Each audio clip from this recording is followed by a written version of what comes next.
It all began with a jump rope in 2015. It was tangled, plastic, and poorly adjusted. We knew we could do better, and so we did. We built our first prototype by hand. It worked. It made a difference. Our first double unders made a big impact. We felt the joy of success for the first time, and it felt magical. From there, our mission became clear: to facilitate the joy of success for athletes around the globe. Since then, we've focused on one thing: improving what others overlook. Engineering and innovation are our tools. Morning. You ready? Couldn't bet to be a rocket no more. Connect. See we just we was just Are you ready? Come on.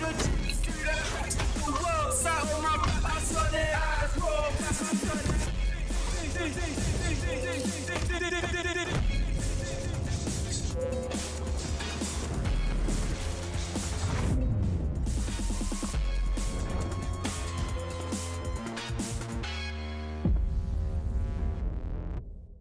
Of America, the World Fitness Project is finally here in Indianapolis. Welcome to Grand Park Sports Campus.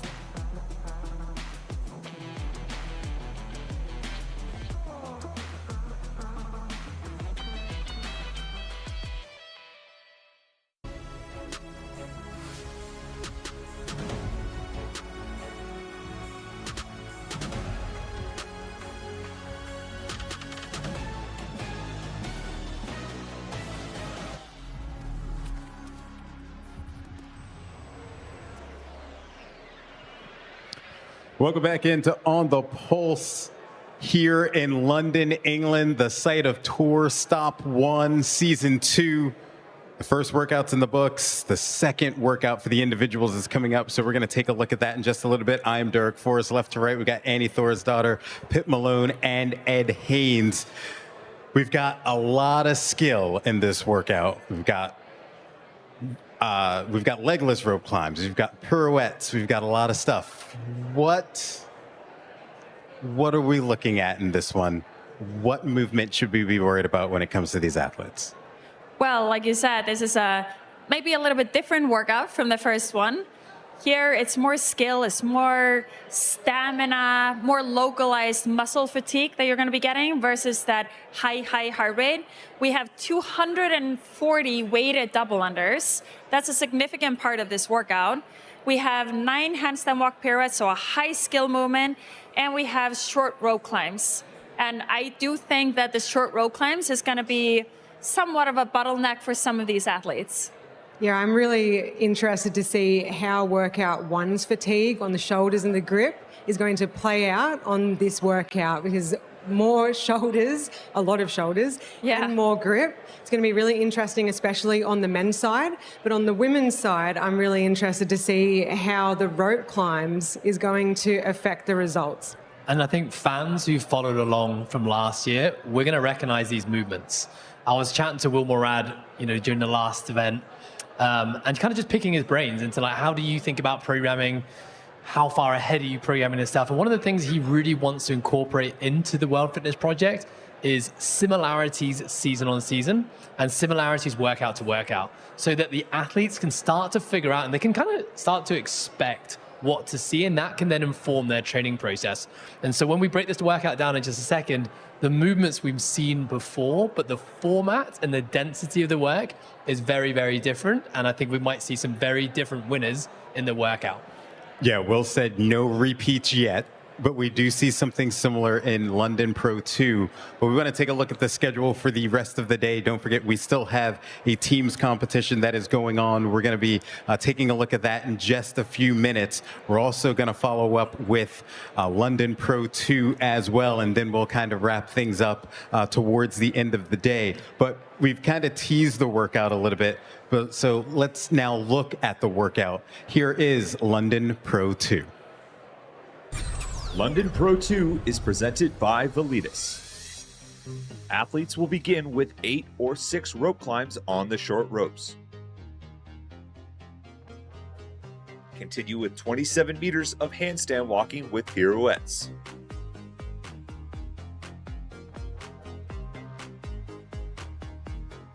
They then complete 120 weighted double unders, 27 more meters of handstand walking with pirouettes, another set of 8 or 6 rope climbs on the short ropes, a final 27 meters of handstand walking with pirouettes, and a second set of 120 weighted double unders before crossing the finish line. There is a 13-minute time cap for London Pro 2. All right, so there's London Pro 2, and obviously we were talking about how much this is a highly skilled workout. But Ed, you were breaking down some tape, and we're really going to learn that efficiency is going to matter in this workout for these athletes. Yeah, so when we talk about efficiency, we are talking about an athlete who moves efficiently is spending less energy per repetition per movement. And every single workout, the athlete who's spending less reps, less energy per movement, ultimately wins. They're being more efficient with their time, being more efficient with their energy. So when we look at these movements, first movement is the legless rope climb. So we're going to actually look at some footage from the World Fitness Finals 2025. Laura Horvath, who did really well in the short rope climb workout. And in this video, we actually have her doing 2 rope climbs. Now, she's doing these 2 rope climbs in succession, but you're going to see 2 different things. First one is when she jumps up, you're going to see 3 legless pulls. 1, 2, 3. The legs clamp. She goes up and touches. Now, what we also see her do later in the workout is she actually jumps up and does 2 legless pulls followed by the clamp. So which one is more efficient? Well, when we think about it, the athlete who can do less strict pulling, get the feet on the rope faster, is winning because they're saving energy in the arms, and over 8 and 6 reps that really builds up, and they're utilizing the legs in the stand.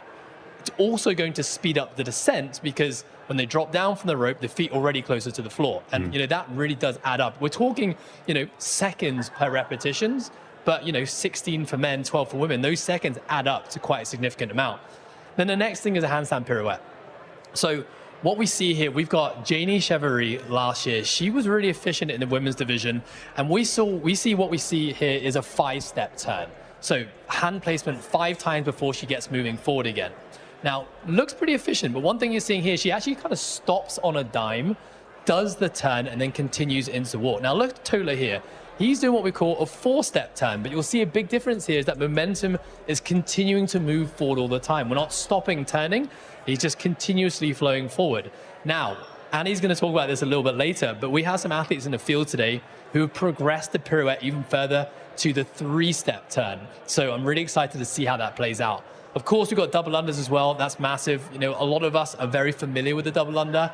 A lot of us do it in this sport, but we've got a weighted rope here, more fatigue in the shoulders. We want to see the hands in as close as possible to the body, as much wrist movement and as short a jump as possible. I think that's one of the things, all of these things just made so much sense, especially if you look at the big picture of the workout. You have the legless rope climb, so that's pulling, but it's grip. You're hanging on. So trying to use your legs as much as you can. Then you have the handstand walk. And at least for me as an athlete, it was so important on my grip. Like when it was long time on your hands, your grip fatigues. And keeping the balance, now with the pirouettes, your grip is going to fatigue. And then you go to weighted double unders. And the weight is going to matter here. Efficiency, that's what makes this sport so exciting. You can always get better. And if you're not efficient enough on those double unders, if the circle starts becoming bigger and bigger with your hands, your bicep, your grip, everything is going to burn out, and everything is going to have that chain reaction effect on the event. You raised such a good point there with the grip, because no one really thinks about handstand walks being, a grip impactor. And I think speaking to a lot of the athletes after workout 1, grip was massive. The toes to bar, holding onto your bear squat for a long time. We just talked about shoulders. Shoulders are going to be at play here as well, but it's shoulder and grip in both workouts. Absolutely. I got to follow up about the double unders, and can I borrow your mic for a second? Can I borrow your mic? Oh. Yeah. So if this is the jump rope, typically we're holding the jump rope this way and we're doing double unders. We're going to see a lot of athletes flip it and do double unders this way because of the heavy rope. What's the efficiency or lack of efficiency on either method? I mean, I'll just say one thing. When it comes to efficiency of movement, if you only have one way to do every movement, you are at a disadvantage relative to the athlete who has multiple ways. Because there isn't necessarily a right or wrong way to do it, but it could just be about saving grip. You know, using a stronger grip on the handles, especially because they're weighted, they're heavier, which might preserve more grip for handstand walking and rope climbs. I mean, Annie, have you got any thoughts you'd like to add to that?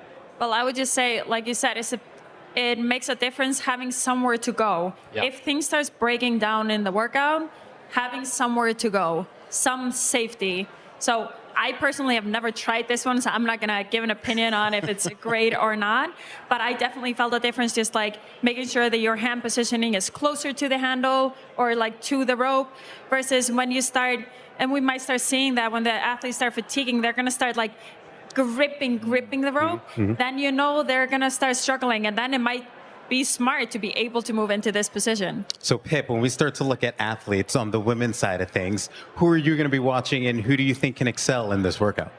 I think we have to mention Amy Kringle for obvious reasons that we've seen her double unders. They are unreal. She's very, very strong on the double under. And we were just talking about efficiency on the double under, but accuracy really comes into it too. So for an athlete like Amy, she is going to be at an advantage having really strong weighted double unders.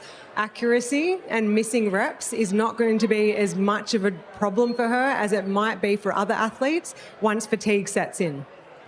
I have a feeling we're going to see a fight between Amy and Laura in this workout. I think it's going to move around a little bit who's in the lead when.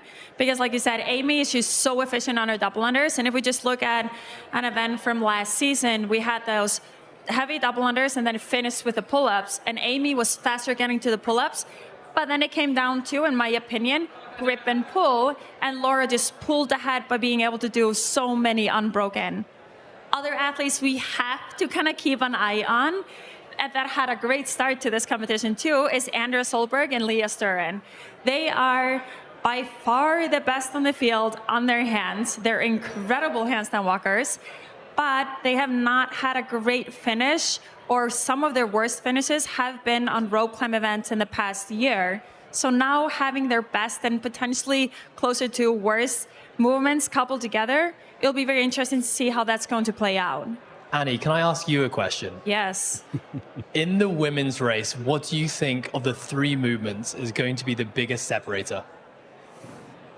Obviously, as long as you're able to do the handstand walk pirouettes, you're able to do the double unders, I am going to say it's going to be the legless rope climb, because the person that's able to do legless rope climb or the rope climb, go down, short break, jump up, versus we're going to see some athletes that are going to have to do intentional breaks, break for 10 seconds, 15, 20 even. So the rope climb on the female side, I believe, is going to be the separator. I agree.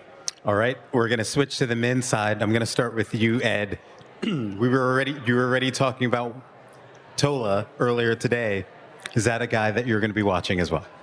Yeah, definitely. I mean, when I look at all three movements, he's actually one of the taller athletes in the field. And, you know, the men and women, they're climbing the same rope. And if you are a taller athlete, you do have a massive advantage. Not only have you got that jump, you know, you're eating up more of the rope in that first one, but also locking in the feet, you know, one stand and you could be touching. So again, going back to efficiency, taller athletes do well. We've seen him in the handstand walk. He's super proficient on his hands. I was obviously picking Annie's brain a bit. You know, you guys, you know, train together, compete together a lot. And she's like, yeah, he's going to be pretty good at this one. And then, you know, looking at his double unders, you know, he may not be the guy you always look at when it comes to, you know, aerobic workouts, but he's efficient. He's got really good hand position on the double unders. He's got a really relaxed jump. You know, the feet are hanging at the top. So you combine all these three movements together, a lot of local muscle endurance. I think he's going to do really well. Pip, who else in the field should people be watching during this workout? Tudor Magda is definitely one to be watching. I think just the speed alone that he has on the handstand walks and also on the double unders, even though we're adding weight and adding the pirouette, I don't think it's really going to matter. I think athletes that are already high skilled at these movements are going to excel. I agree with you. And I think we also need to just, like, we haven't talked a lot about him, but Nick Matthews has incredible shoulder stamina. So if we think about this as shoulder stamina event as well, I believe he's going to do great in it. And one person we have not talked about at all is James Sprag in this event.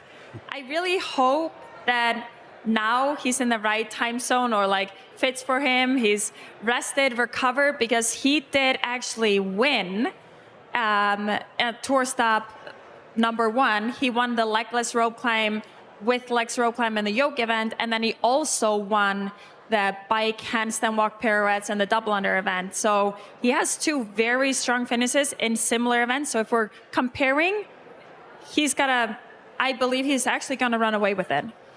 All right, so we're going to make our picks now. We're going to start with my pick. I'm going to go with Tuda Magda because, as we mentioned, he is good on his hands. Last year, he also did well in an event that was very similar. I'm going to go Tuda. I think Pip might agree with you with that after her talk on him. But after what I said about James, I think it's an obvious pick as a win for this one. My pick was actually Nick Matthew, and you've already mentioned him as well. Really, really good with shoulder endurance workouts, so see what he can do. I mean, I've talked about Tola twice already, so I'm going to stick with Tola. You know, I really think that he's gonna do well in this one. So let's look at the women. I think the pirouettes are going to be the determining factor in this one because if you're extremely efficient in the pirouettes, I think you have an advantage above the field. And the one person that has the biggest advantage, in my opinion, Andrea Solberg. All right. I am going to go with... I love when you react to my picks. All right, Derek.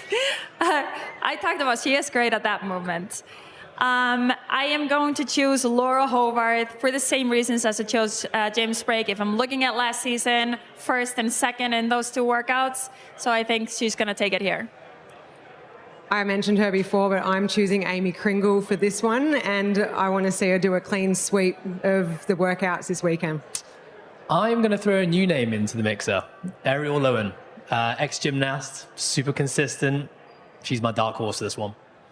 All right, let's take a look at the team because they are following up after us, and we have those standings as of right now as they get set for Elite Team 2 in just a few moments, and it is Team Fleck, who is atop the leaderboard at 100 points, followed by RX Performance. Pursuit of Happiness, love the name. I hope it's after the movie with Will Smith. Team Wit sitting in 4th, and then Road to Greatness is your top 5. They've got a interesting workout, Ed, if you want to break that one down. What is the strategy for this one if you're the team? Yeah, so again, going back to the programming team, I love the contrast in workout 2 versus workout 1. Workout 1 was a long grind required, you know, everyone on the floor working at the same time together.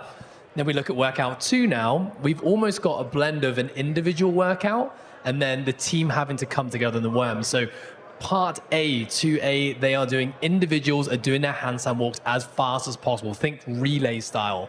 And then the team has to come together to the worm and complete 60 meters of walking worm lunges. Doesn't sound like all that much. There's not going to be much fatigue carried over from part 1, but cycle speed on the lunges is going to be really, really important. I'm just going to say, having tried being on a team, the worm doesn't look like a lot, which sucks because it's really hard. I feel like every team says that. For years, they've been saying that about the worm. All right, so we're going to sign off here. We're going to get you ready for the elite teams as they're going to take on workout number 2. So for Ed Haynes, Pip Malone, Annie Thorsdottir, I'm Derek Forrest. We're going to send it back over to Jeremy Austin on the competition floor.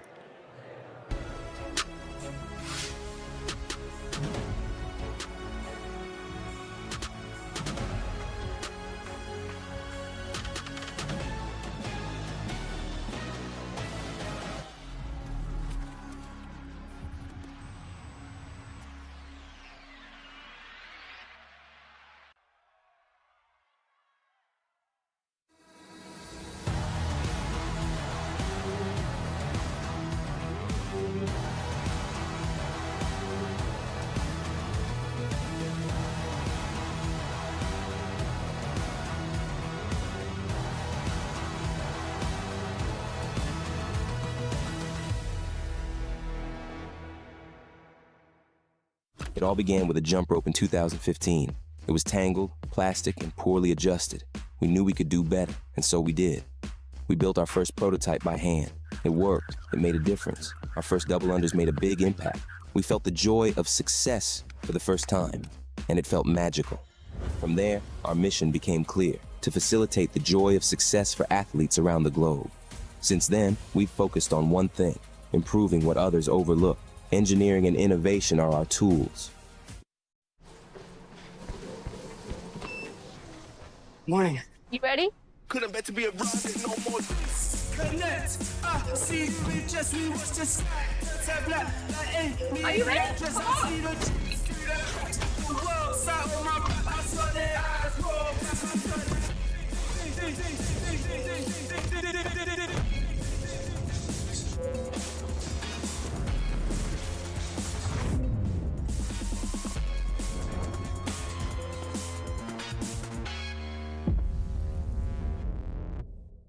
Of America, the World Fitness Project is finally here in Indianapolis. Welcome, Grand Hike Sports Campus.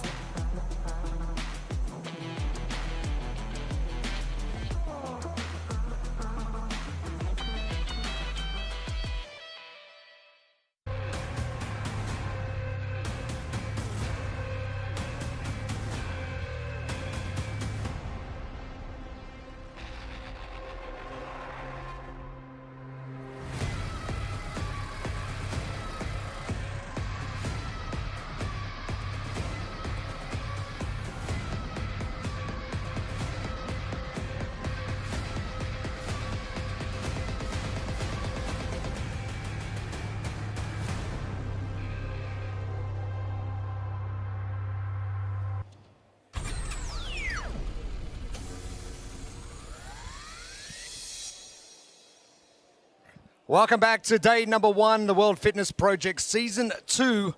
And it is crazy things happening here at the Drumsheds, the venue for our competition. Over the next 3 days, we are in London, England for the first tour stop for season number 2. Jeremy Austin, Tommy Marquez with you. Amy Bream's going to join us on the competition floor a little bit later on. Our team standings after our first workout of this morning. Only a couple of teams were able to get that one completed. And Team Fleck doing the job over RX Performance. Things were tight. And the pursuit of happiness from heat number 1, finishing in that top 3 position. And a few of the top ranked teams coming into competition are sitting down mid-pack after our first workout. We've got 2 more workouts to come. Workout number 2, we've got part A and part B. And it's going to be a good mixture of individual performance coming up, as the desk team did say, and then we're going to move straight to our team performance with the worm. Yeah, a little 1-2 punch with some gymnastics. And then we're going to see the implement for the first time that is quintessential to the team competition with that worm. The introduction of the worm for me in team competition is just like, oh, it's the separator. It really is, but there's no better way to, test fitness capacity, communication, a lot of the connective tissue that is important to the team competition with a single implement. That's what's so brilliant about it. Oh, big time. And this one presented by Velitas, and I just can't wait to see what is going to happen at the back end of this once the team has to get together and synchronize movement together to get that worm down the floor. And maybe it's... And no, I shouldn't laugh. Maybe it's the sadistic side of us, right? But fireworks happen when the worm's involved and there's fatigue, right? Because if there's a mishap, a mistake, a failure at any point along that side, everything comes crumbling down. And it's not zero-sum, but it's pretty darn close. Once you hit that failed rep, it's so costly, and I think that's, one of the things we tune into, which makes it exciting. Big time. We've got a massive day of competition. Our second elite team workout coming up. Then we'll get to Pro 2 for our individuals. Then we'll cast our minds back and get a breakdown of exactly what's happened with the OTP live crew for the evening show and the final team workout. It is Team 3. that's going to wrap things up on a massive day for the team competition. Yeah, half of the work for these teams on the first day, and I mean, what a way to get the ball rolling. I've just gone and seen the physio team myself just to get a little bit of a tune-up. That's where you disappeared. That's where I disappeared too.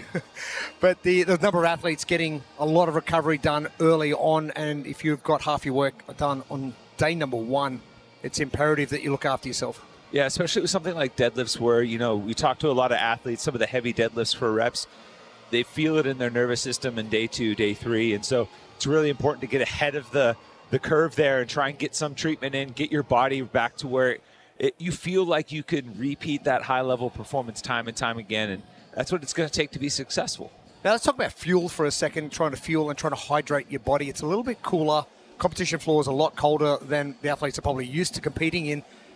And for me, I know my water intake has been way down in the last couple of days just because it is a little bit cooler, but they've got to hydrate. Yeah, and I was just outside for a little bit. There's a little patio here where the food trucks are, and I saw a ton of athletes outside getting food, getting water, and just spending some time in the sunlight a little bit. It felt like a bunch of lizards on a rock, just kind of sunbathing, trying to kind of get everything reset and going in the right direction. So they're doing everything they can to try and set themselves up for success. And it's going to start with Elite Team 2, our next workout of our first day of competition, our first tour stop. And exciting to get the season underway once again. And we have got a flood of volunteers, judges, everyone on the floor. And I think we've got all of them on the floor for this one because we've got a lot of different moving parts. A lot of moving parts, but at the core of it, right there on your screen, the judges, the volunteers, people that are the backbone of such a Herculean effort like a season-long tour here in the WFP. Athletes get a lot of credit, but you know what? The first people to enter the floor and the last people to leave are the judges. Of course. They're all the hard workers. Our top team is coming into competition. Not the teams we're currently seeing. Team Fleck have done extremely well in getting that top spot from workout 1 this morning. Pace programming and Krieger and friends. A little bit of work to do, but as you did mention, hey, half the work's done today. And then you've got to spread out the rest of the work over the course of the next 2 days. But there is time and space. Yeah, time and space for sure, and plenty of opportunity for these teams to showcase their skill set, especially with this 2-parter here. We're kicking upside down on the hands, and then most of these teams, even with new rosters, should have had an opportunity to work out some of their teamwork on the worm, and it's going to show up here in spades. Expectation of Part A versus Part B. Yeah, because, Part A is really like a collection of individual efforts, so it's really going to highlight teams that, don't have that specific skill, right? And it's very easy to identify, but completely different test than what you get with Workout 2B and the worm and everybody moving in unison and sync. I think when people think of that team competition, that's what they're more preparing for on a daily basis. In lane number 9, Grit Red from Spain. Lane number 8, Zeus Vondeljim, the Netherlands. Lane number 7, the Babysitters, the Netherlands. Lane 6, Team Wit, United Kingdom. Lane 5, Blacklisted HQ, United States. Lane 4, Road to Greatness, Germany. Lane 3, Off the Grid Training, United Kingdom. And Lane 2, Pursuit of Happiness, Denmark.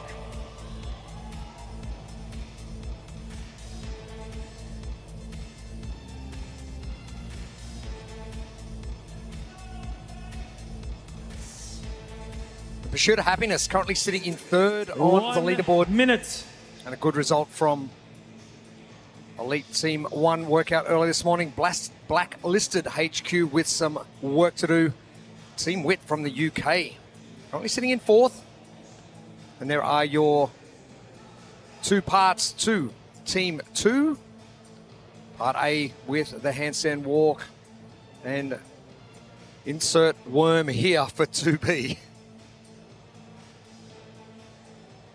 30 seconds.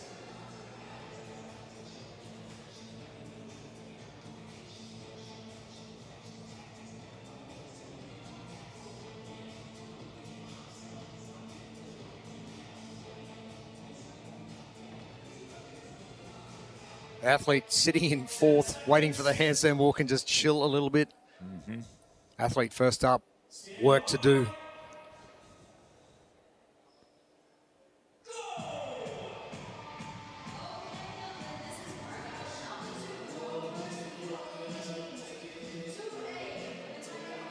And some of our teams already with 4 athletes over the halfway points. Yeah, you're going to get your horses out early, right? Get the good handstand walkers out front. Get them out of the way. Let them do their thing. Don't want to be bottlenecked for sure. Bottom of your screen, Vera and Jonas. Our first 2 to get done. But 2-parter, you've got to keep in mind, don't fatigue yourself too much once you get to that worm. We know how badly the wheels can fall off when you insert a worm into a workout.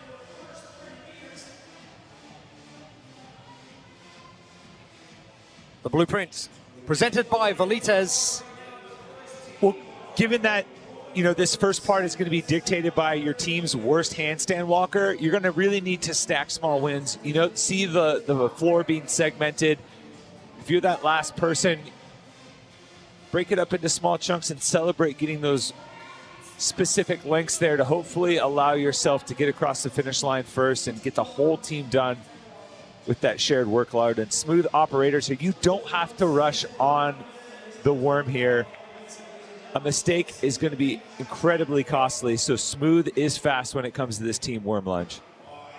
Babysitter's doing pretty well in lane 7.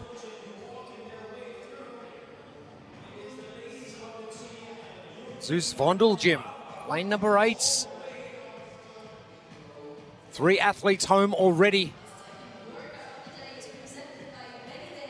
We're talking about crucial no reps, and we're going to see that a little bit later on in the weekend with our individuals, but a no rep here and having to go back, that's like crushing to your team goals. I mean, that visual right there paints it perfectly, right? The team waiting on the one person that's a little bit behind. Now, granted, the athlete on your screen is more than capable, able to knock out that rep there. But if you do hit failure, then it's going to bring everything to a grinding halt. The babysitters back to work. Luca, Sean, Jill, and Annalise. They are in lane number 7. Looks like Sean done already. Sorry. Actually, Sean and Luca both done.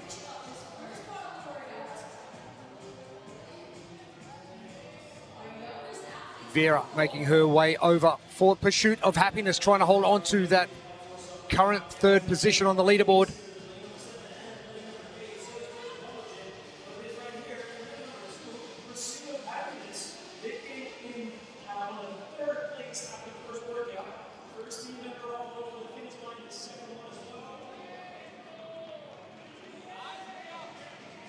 And it's one of those skills that got injected into competition and it really hasn't gone away. The progression has been ramps. We're going to see some pirouettes coming up for our individuals later on. And there's just different elements and different progress of a movement and making it harder and harder each time. Yeah, and it was first introduced into high-level competition back in 2011.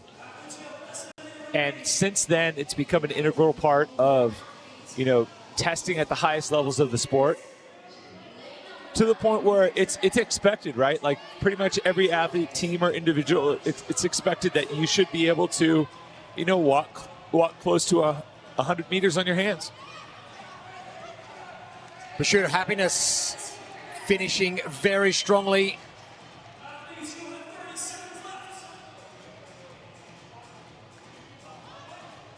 And I think Pursuit of Happiness is explaining to their coach, wait, we need to go here to here to here to here.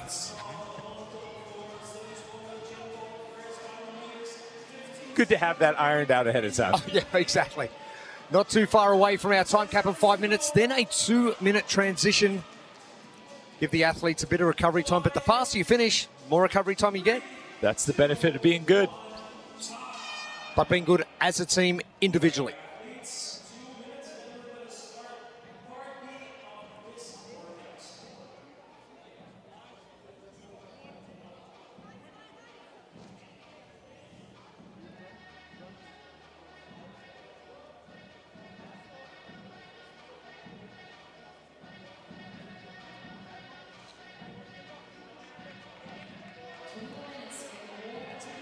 Built for performance, the Velites and WFP collection delivers elite level grip, control, and durability. Shop the collection now. Just scan that QR code on your screen.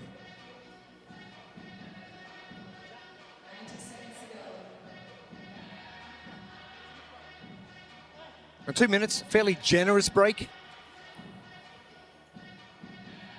Jonas, Louis, Vera, and Berta make up Pursuit of Happiness. They seem to get their sequence right, and who was leading and who was bringing up the rear and getting the whole team finished under that time cap. Yeah, the floor is broken up in half in 15-meter chunks, and you know, you don't have to follow the same sequence. So if you do have an athlete that's stuck well behind, the rest of the athletes can continue to, you know, make work down the floor, but not necessarily needed for Pursuit of Happiness. The kind of work to rest ratio of finishing your section, waiting for your rest of your team to finish was just enough rest for them to kind of keep moving throughout the entirety of that first part of 2A. And right now they're probably the most recovered heading into this second section. Nice thing is too, it's like not a huge cardiovascular task. Off the grid training, having a bit of a joke with Pursuit of Happiness in lanes 2 and 3. And attacking the worm. You got to be careful you don't go too red hot down the floor. Vera, Jonas, some great communication. The bounce off the floor. And they are the first team, the Pursuit of Happiness, closest to the bottom of your screen. Off the grid training just next door. And what better way to determine who is leading but a race with the worm? Yeah, and if you recall, the blueprint smooth operator was the part for 2B. You don't have to rush this, just smooth, consistent movement. As you can see at the bottom of your screen there, a quick little pause at the top of the lunge to make sure everybody is in sync, and just consistent movement throughout. You don't have to rush. You don't have to step through every lunge. As long as you don't make a mistake and you're able to keep moving throughout, you should be successful. Off the grid, getting marched back. So a stutter step from Samantha at the back. And you can see how costly it is already, having to go all the way back.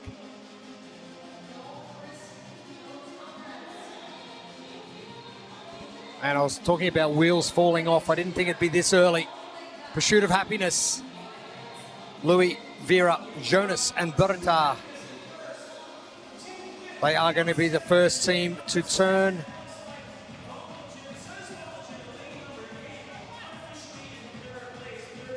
Team Witt currently sitting 4th on the leaderboard. But it is going to be tough for Team Witt. Trying to catch the Pursuit of Happiness, who just seemed to be in such a good rhythm early. Zeus Vondeljim at the back. Currently in 3rd. Road to Greatness. They are next best off the grid. What a crucial no rep. And a word to the wise, right? They spent so much time arguing the call with their judge that they could have got the worm back into position and kept moving. They wasted more time arguing the call than they did actually doing work there. Garata.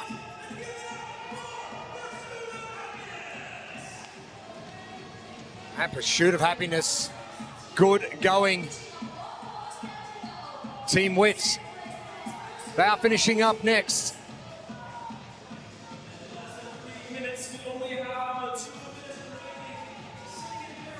Zeus Vondel Gym.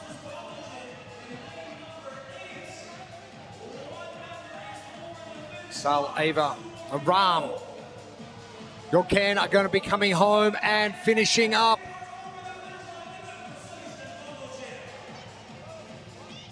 Road to Greatness as well. They are in. Vitus Yul Tobias and Pia. Grit Red, top of your screen.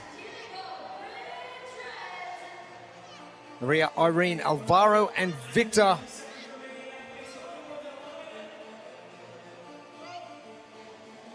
And a 5-minute cap, pretty generous, especially after a 2-minute transition break.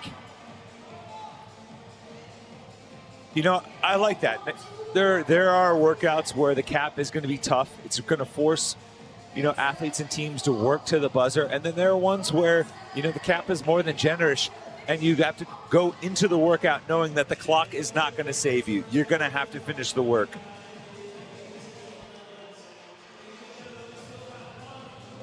Off the grid training after that early error are going to be really up against it.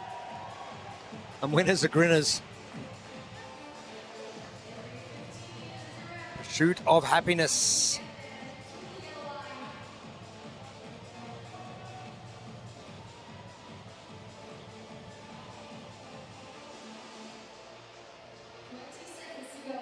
Now, interesting for off the grid, putting Samantha first, the tallest of the team. And she was the one on the way down that was getting a little bit out of sync in terms of cadence. They kept the same order, but now they're heading the opposite direction, and that's ultimately dictated the pace here. And frustrating for the team. But Pursuit of Happiness. Smiles all round.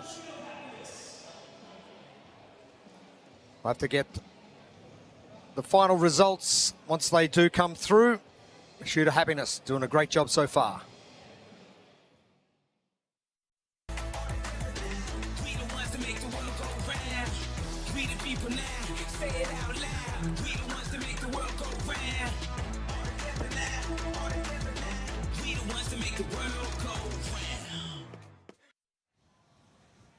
And a great start to Team Elite Workout number 2, Team Wit out of Slevin Fitness right here in the UK. Standing by with Amy Bream. Team Wit, you guys just took the heat win on that second part of the second workout. I heard you guys just say that was fun. How did that feel, and how was your strategy coming into a workout that you knew were two parts, both worth 100 points? I think because we knew it was worth double what earlier was, we wanted to just like basically mitigate and try and get as many points as we can without pushing too hard in the first part. And we knew like where our weaknesses were and stuff, so we were just trying to play to our strengths more than anything else. Absolutely. And I noticed when you guys came out on the floor, you have quite the crowd cheering you on over there. What does it... How much do you guys rely on that energy as you get started? I mean, this is day 1 of day 3 of quite a few workouts ahead of you. How much do you need that energy from the crowd? Oh, I love the vibes. We're all about the vibes. Awesome. Well, the vibes worked for y'all today. We loved watching it, and we love seeing what you guys are going to put out there on the floor tomorrow. Great job. Thank you. Thank you. Great job, Team Wits, Elise, Chris, Jenny, and Tom. Smiles all around. The vibes are high, and results from 2B, the Pursuit of Happiness, 2:39, so just over the halfway point of the 5-minute time cap. And all the way down to off the grid, not able to get finished. But Team Wit, another good result. Going to keep them in the top 3. They head to Elite Team 3 later on this afternoon. And you think about volume, and you said half the work is done today. That's not a whole lot of work. Yeah, I mean, sometimes I think we get caught up on some of the, either the max list or the longer, grindier type workouts. And this one's a little bit different, you know, a mix of kind of 2 singular skills and just as valuable for fitness, if you ask me. For sure. Our second heat of our Elite Team 2A and 2B coming. We'll be back shortly right here at the Drumsheds, day 1 of the World Fitness Project. It is the World Fitness Tour, and it is season 2026. Back soon.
Welcome back to the Drumsheds. It is Elite Team 2A and 2B. This is heat number 2. Our athletes not too far away from coming in. Jeremy Austin and Tommy Marquez with you. Amy Bream will join us a little bit later on from the competition floor. Here come our teams.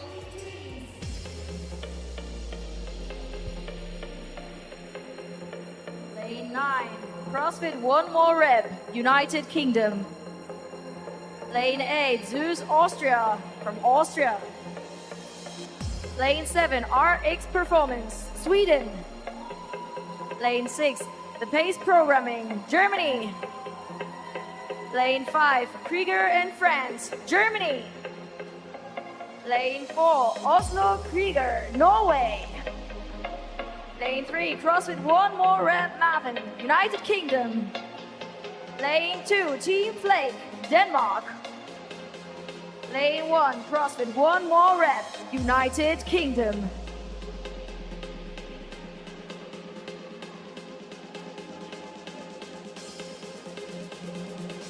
A lot of in the crowd and athletes is a lot of smiles today. Happy to be here. Team Fleck and RX Performance, your 2 leaders. Only 5 points separating 1v2. This is the second of 3 workouts for today. And workout Elite Team 2, 2 parts, A and B. Part A, you have to complete 360 meters of handstand walk. That's 90 meters per athlete.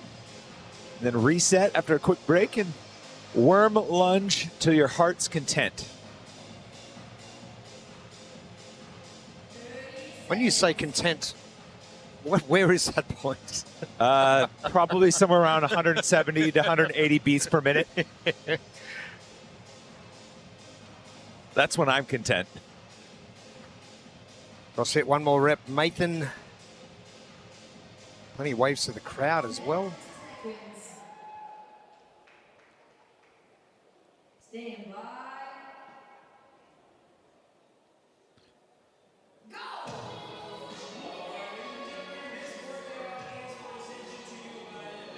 underway for 2A 5-minute cap, 2-minute transition, and a 5-minute cap for 2B. And the blueprint presented by Volitas. Well, for this first part A, you're going to have to stack small wins because your performance as a team is going to be dictated by your worst handstand walker. You see the 15-meter midway mark. Really just focusing on the short, small chunks. Stack those small wins. Keep yourself moving. Don't hit failure. And then in part B, the smooth operators are going to do the best. There's no need to rush. It's not as fast as you think. Just continue to have smooth, steady movement. That's what will win out and avoid the costly no rep. Pace programming, our first team to get an athlete across the line. Now sitting in lane number 6. It's not a matter of just getting one across the line. Your whole team. Team Fleck getting to work. They are in lane 2, second close to camera. And CrossFit one more rep. 3 teams in the same heats.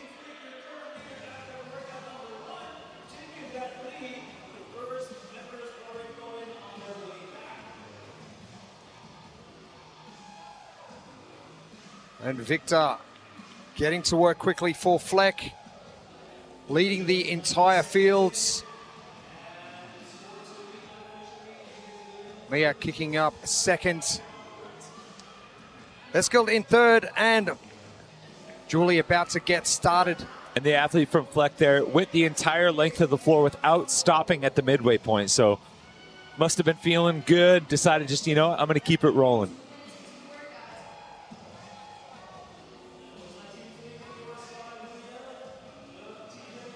Julie Nielsen making her way down for Team Fleck.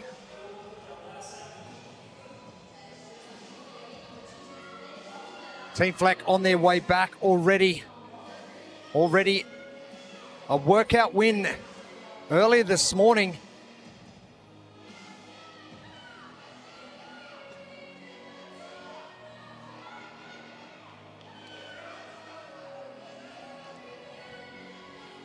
Longtime fans of the sport will remember Julie Hogard Nielsen from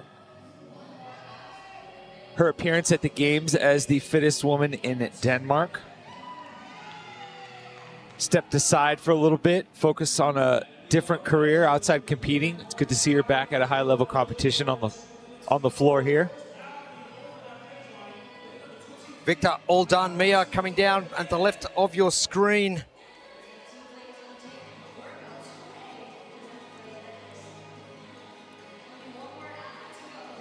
Asclid will be home as well with a bit of a stutter step we're on. And Julie about to finish up as well. Quick going RX Performance are going to be second finish there in lane number 8. Apologies, lane number 7. And done. 3 minutes 30, so a little bit slower. That should do just fine. So a bit of a juggle coming on that leaderboard. Their top 3, Team Fleck, RX Performance, and Pursuit of Happiness.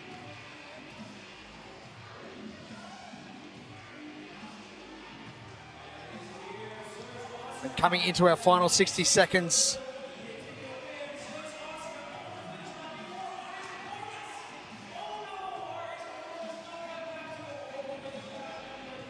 And Zeus Austria, wow, what a performance from them. Yeah, just right there at the finish line, not able to get the final few feet and has to go back, and just crucial. Yeah, as you mentioned, Zeus Austria able to get across the finish line with their 4th athlete. That's good enough for second in this heat. So often you see it come down to those final few feet, more often than not. Because of the fatigue, you see athletes starting to look for that finish line, causes them to crank their head just a little bit, kind of throws their balance point and their positioning just a little bit off. Final 10 seconds coming now. Teams going to have to work. And pace programming. Wow. Talk about cutting it fine.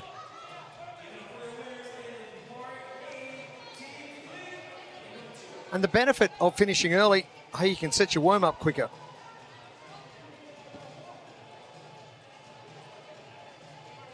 Built for performance, the Velites and WFP collection delivers elite level grip, control, and durability. Shop the collection now. Scan that QR code on your screen.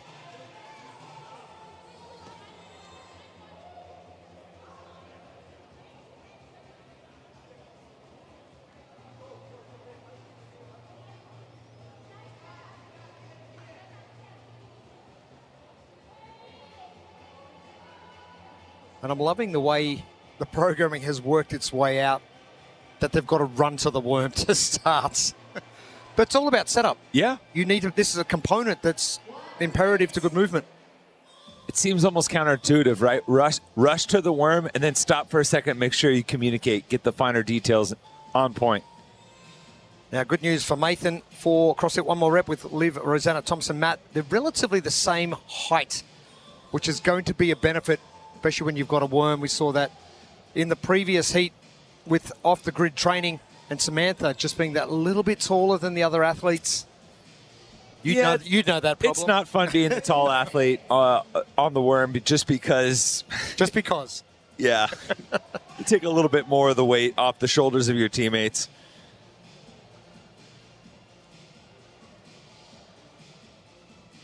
And athletes will know exactly what position they're going to be on the worm, how fast they need to run down the floor.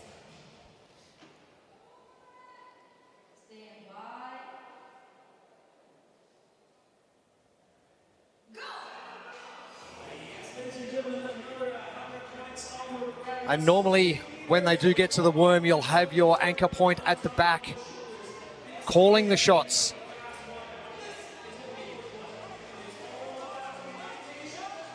And as you mentioned, in heat number one, it's not about speed, it's about efficiency. And consistency of that efficiency, right? Pursuit of happiness, never faltered from their cadence. Quick step down, pause at the top, right into the next step, without really much communication or need for adjustment. We're seeing a few athletes struggle with their foot placement too. So one of the things you have to be aware of is when you take that lunge step, where your foot placement goes, because you can bump into the athlete in front of you. Now, you don't necessarily have the freedom to step where you want. You just have to make sure you're not stepping on your teammate. But Julie is at the back of Team Fleck. Now, she's not actually bringing her feet together. She's stutter stepping and just making sure she's offset each time. Yeah, she's kind of letting it trail a little bit behind her. She is kind of at extension, if you will, but just doesn't necessarily have to bring the feet together and can kind of pass through right into that next rep. Balance component, maybe? Yeah, probably a balance and timing component, right? Team Fleck swapping positions. So Julie's now is going to lead the charge all the way to the end and still going with that trailing leg. And that seems to be the way it's working for her. It's almost like off to the side out like a kickstand. It doesn't look like there is much communication going on at all. They just know each other that well. Yeah, and it's kind of the nonverbal communication, right? You cue everyone to get into those first steps, and then if you're smart about watching your teammates, anticipating their next movement, then communication really only needs to happen when you're breaking from your agreed upon cadence. And that's just time under tension and time spent working with each other and practicing and ironing things out ahead of time. Pace programming coming down. Katarina leading the charge. Karina Blanc at the front.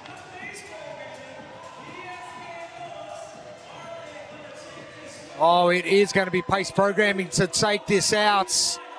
The two Katarinas, Christoph, Malta. Oh no, what's happened there?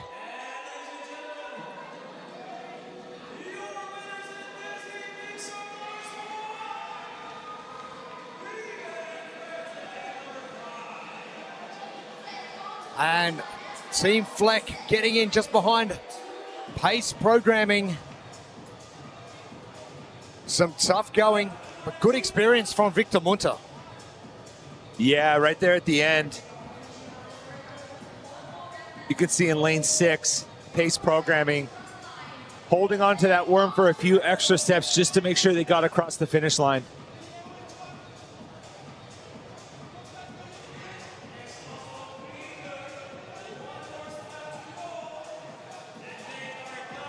Oslo Krieger.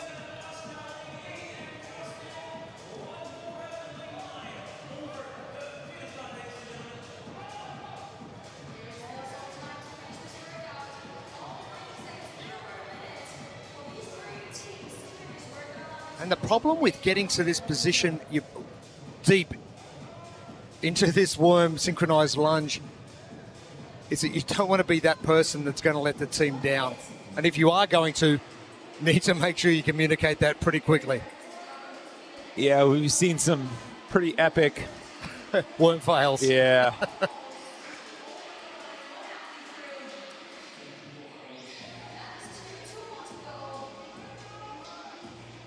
Krieger and friends, all done.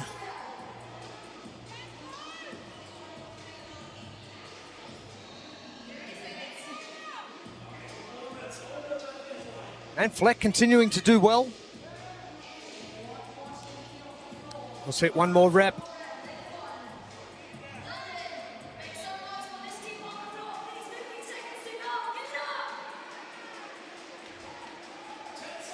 And communication continuing.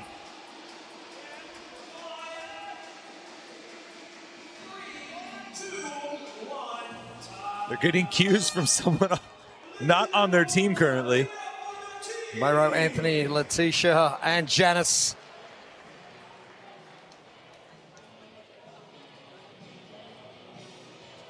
Pace programming. Great performance from them. Team Fleck as well. 2 done for the teams.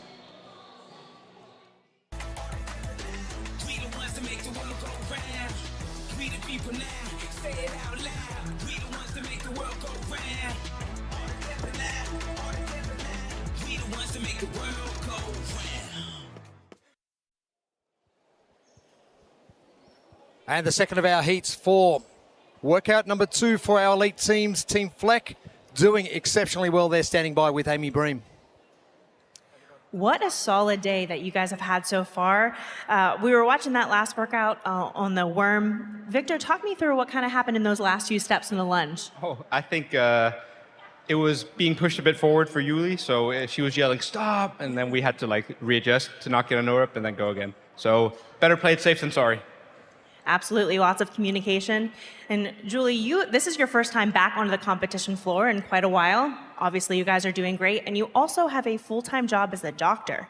How do you balance everything?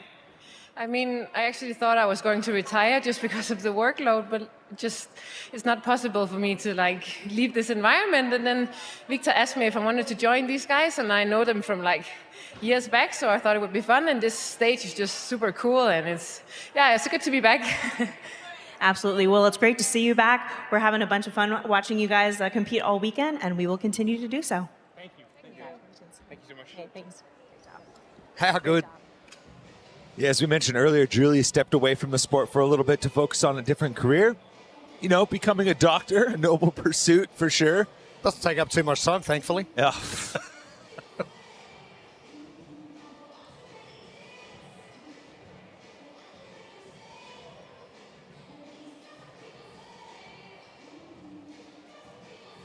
It's amazing what people can do with the amount of hours in the day. Makes me feel like a slacker, that's for sure. That is for sure. Our elite team 2A and B. 2A, how well can your team work together? And 2B, it is putting them all together, and just consistency of quality of movement is going to get you home. Yeah, precision under tension, right? Especially with that lunge and not being able to step where you normally do for the lunge without, bunching up on top of your partner in front of you. That's why I love the worm as a testing implement here for the teams. And it's just it wouldn't be a team competition without it showing up at some point. Oh, absolutely not. We've got some team standings, and let's take a look exactly how 2A and 2B has affected that leaderboard, because Team Fleck, they were sitting in that top 3, and have they managed to jump up? Oh, we're going to be sitting exactly the same spot. Pursuit of Happiness doing enough in heat number 1. Team Fleck and Team Wits, Road to Greatness, jumping in equal now with Grit Red in that top 5. So we've got a pretty tight race for our top 3 and a bit of a gap back to our 4th and 5th. It's going to make a very exciting end to our team competition over the next couple of days. Our elite team competition, we're going to press pause on that. We're going to get to the 3rd workout later on this evening. We're going to cast our attention to the individuals. They're up next.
It all began with a jump rope in 2015. It was tangled, plastic, and poorly adjusted. We knew we could do better, and so we did. We built our first prototype by hand. It worked. It made a difference. Our first double unders made a big impact. We felt the joy of success for the first time, and it felt magical. From there, our mission became clear: to facilitate the joy of success for athletes around the globe. Since then, we've focused on one thing: improving what others overlook. Engineering and innovation are our tools. Morning. You ready? Couldn't bet to be a rocket no more. Connect. See, we just rewatched this. Are you ready? Come on. The world's out of my I saw their eyes roll.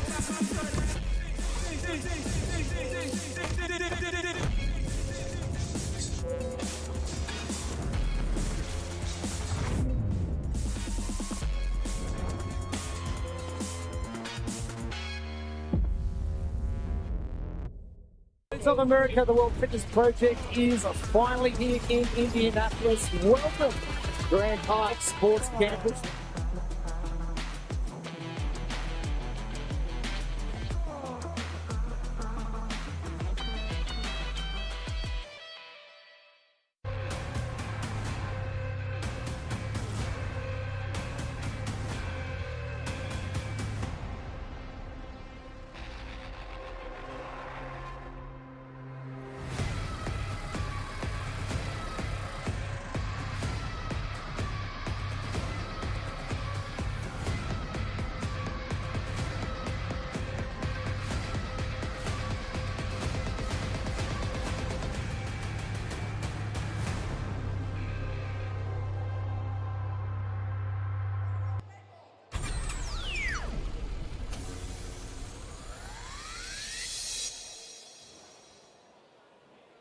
Day number 1 of the World Fitness Project, season 2026 underway. We're at the Drumsheds in the north of London. And it is great to be here. Jeremy Austin, Tommy Marquez and Katrin Davidsdottir with you. We've seen some great performances so far this morning. Our individuals and our teams, our second team workout all wrapped and done. We do move forward now to our second workout for our individuals. And I am excited to see exactly what's going to pan out, if anything, in Copenhagen is things to go by. Yeah, we already have a little bit of a surprise, right, with Anjul Kai kind of maybe out-kicking his coverage a little bit and beating out Jelle, Roman, some of the favorites for that first workout. And you know what? Best part is, have another crack at it. Let's see if you can back it up. Performances that are going to be coming, the likes of Tola Maracanio, Andreas Solberg. Like, after what we've seen in Copenhagen, I'm excited to see what they can put on this competition floor. Yeah, such a different workout that's coming up, and it's going to be fun for both those athletes that, you know, have a different kind of skill set. You know, there was an engine this morning, there was weightlifting this morning, and now we truly get to see who has those skills, who's got those pirouettes, who's comfortable upside down, who can do a little bit of pulling on the ropes. Yeah. It's going to be exciting. Pro 2 is the workout coming to you very shortly for our elite men. We're going to hit the competition floor first, and the shorty rope, it's brutal. It's different for sure. Yeah, and it's the mix, the best of both worlds, right? It's not necessarily a full legless rope climb. It's not a traditional rope climb where you get to do the pinch the entire way. It forces a little bit of attention to detail, a little bit of focus around cadence and timing, where you have to know how many pulls you're going to do into a pinch and make sure you're efficient throughout. Pro 2, let's take a look. London Pro 2 is presented by Velitas. Athletes will begin with 8 or 6 rope climbs on the short ropes. Continue with 27 meters of handstand walking with pirouettes.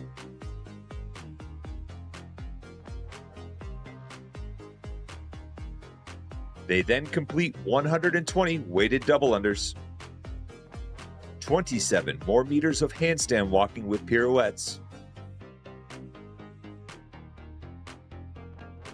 another set of 8 or 6 rope climbs on the short ropes, a final 27 meters of handstand walking with pirouettes, and a second set of 120 weighted double unders before crossing the finish line. There is a 13-minute time cap for London Pro 2.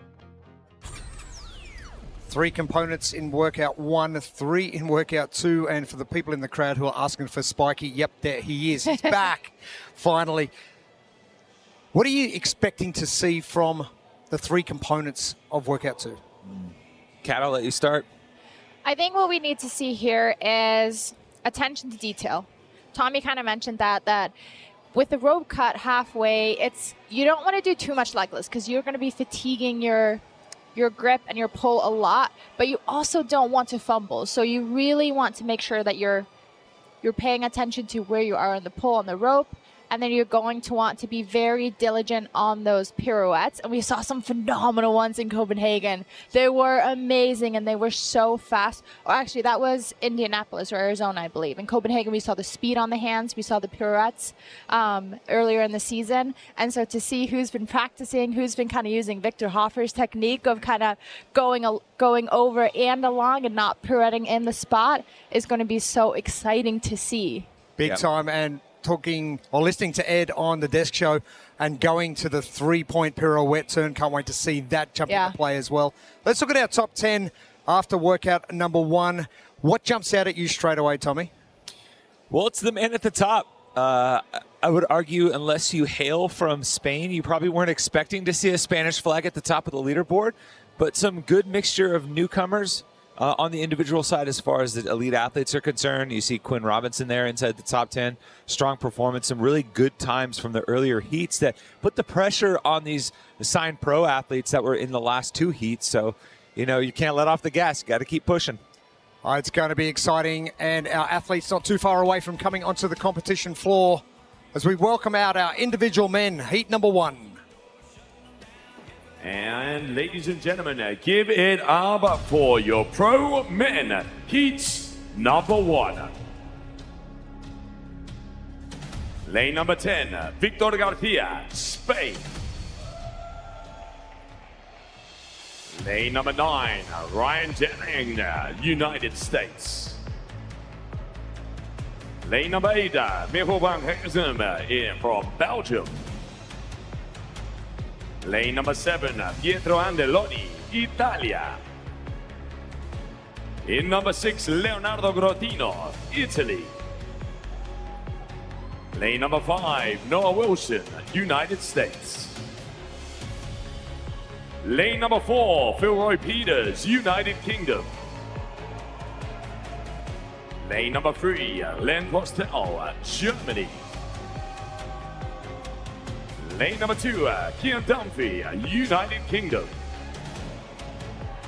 And lane number 1, Simona Geninas, Canada. 1 minute.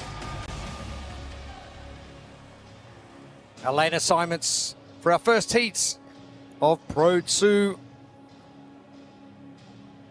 And Victor Garcia Daval. Lucky the engine was still running, getting the late call up only a few days ago and doing it pretty well in Pro 1. And he's the second workout of the day, London Pro 2. So the men will tackle 8 rope climbs, a 27-meter handstand walk with pirouettes in each 9-meter segment, and then 120 weighted double unders. They basically go back the way they came, repeat that again, and finish with another set of weighted double unders and cross the finish line.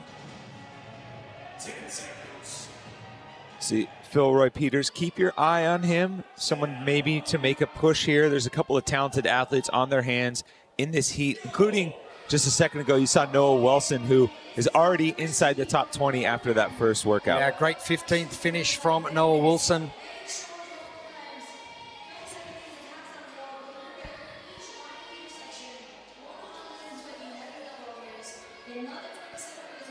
Athletes getting to work on the shortened rope and the blueprint presented by Velitas.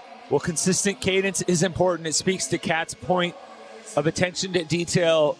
There's so much rhythm involved in gymnastics. Everything from your pinch, your hand placement on the getting upside down, and your rhythm on the dubs. And then early turns. I think we saw some athletes be really successful getting a full head of steam in their kick up and turning early in the 9-foot section so as to not stall their momentum as they get fatigued at the back end of each section. So if you can knock the pirouette out early and then pin your ears back for the rest of each 9 meters. There was also, I think you remember last season when we had the pirouettes, those who kind of waited to do the pirouette a little bit later in case they missed it, in case they got a no rep, they've done all of this handstand walking before. So best to just get over the line, get the pirouette done. In case you miss, you haven't done much work. Exactly. The handstands commencing. Wilson, one of those athletes to get things underway.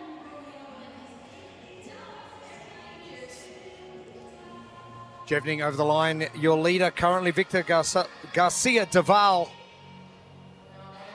Way in lane number 10. Oh, doing it easy. We can kind of see most of the athletes opt for kicking up, doing the pirouette, walking over the line, and kicking back down, making sure that they're fresh before they kick back up. You can also gain some momentum when you kick up. We just saw Noah Wilson with that T-shirt coming down and getting annoyingly close to his face. Is that something you take into account when you know you're going to be going upside down and Yeah. have a tighter fitting? Yeah, exactly. It'd be very frustrating. It's kind of like on double unders if your hair gets caught in. You're kind of frustrated at yourself that it wasn't an actual trip. It was like your hair getting in the way. I think he'll be equally as frustrated if his T-shirts end up getting in the way. But Hair in the way, what's that like? yeah, you guys want to know.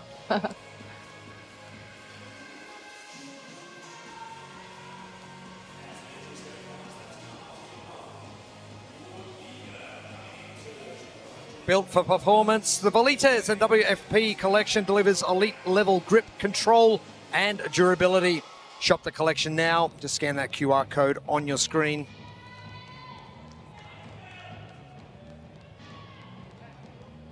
Victor taking a break, as is Ryan Jevning.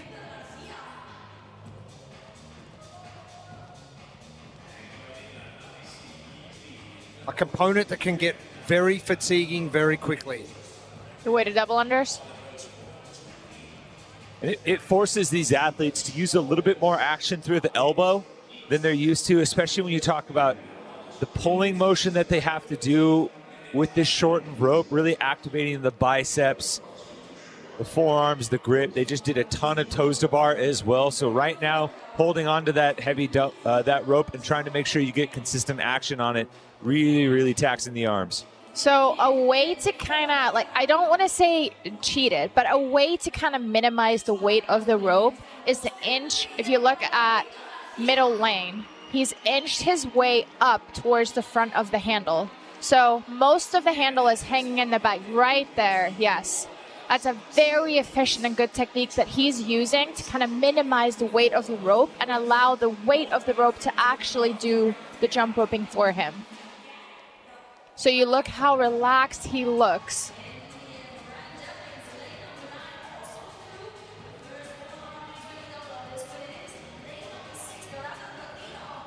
Victor Garcia Deval with a massive lead. Leonardo Gratino making his way back. See him taking his t-shirt off. He's not going another lane. Yeah. We're not doing that again. Len Postel just taking a quick break. Pietro Andoloni as well, jumping into second now. Now, I'll get your opinion on this. What stage are you doing the pirouette? Are you getting it done out of the way, or are you stabilizing yourself for a bit? I think it depends on how confident you are upside down. If you have a lot of confidence, you're comfortable on your hands, you're going to want to just get up and knock it out and then kind of use the momentum. So you'll kind of see that in some later heats where you'll notice that these guys are very much doing the pirouette in place and then they continue to walk. If you're very skilled and the pirouette, you'll actually use it as like steps forward. So when you finish your turn, you've actually probably taken 3 or 4 steps towards the finish line. So you'll kind of use the pirouette to gain some ground. Garcia Deval with a couple of reps on his competitors. I love his cadence with this. Same thing every time. He jumps up, grips, 1 pull, 2 pull, feet on the rope, and up. Yeah, and very consistent with what he's doing. It's the same every single time. And some athletes are just better in person. Remember, Victor's the last guy in. Had to wait for a backfill out of the qualifier. So far, he showed up, and this could be a second strong performance on day one. He came into this workout in 28th. If he wins this heat, he doesn't get to just move up one heat. He's going to be moving up multiple heats and be reseeded on day 2. Philroy Peters and Mahil Guzehem.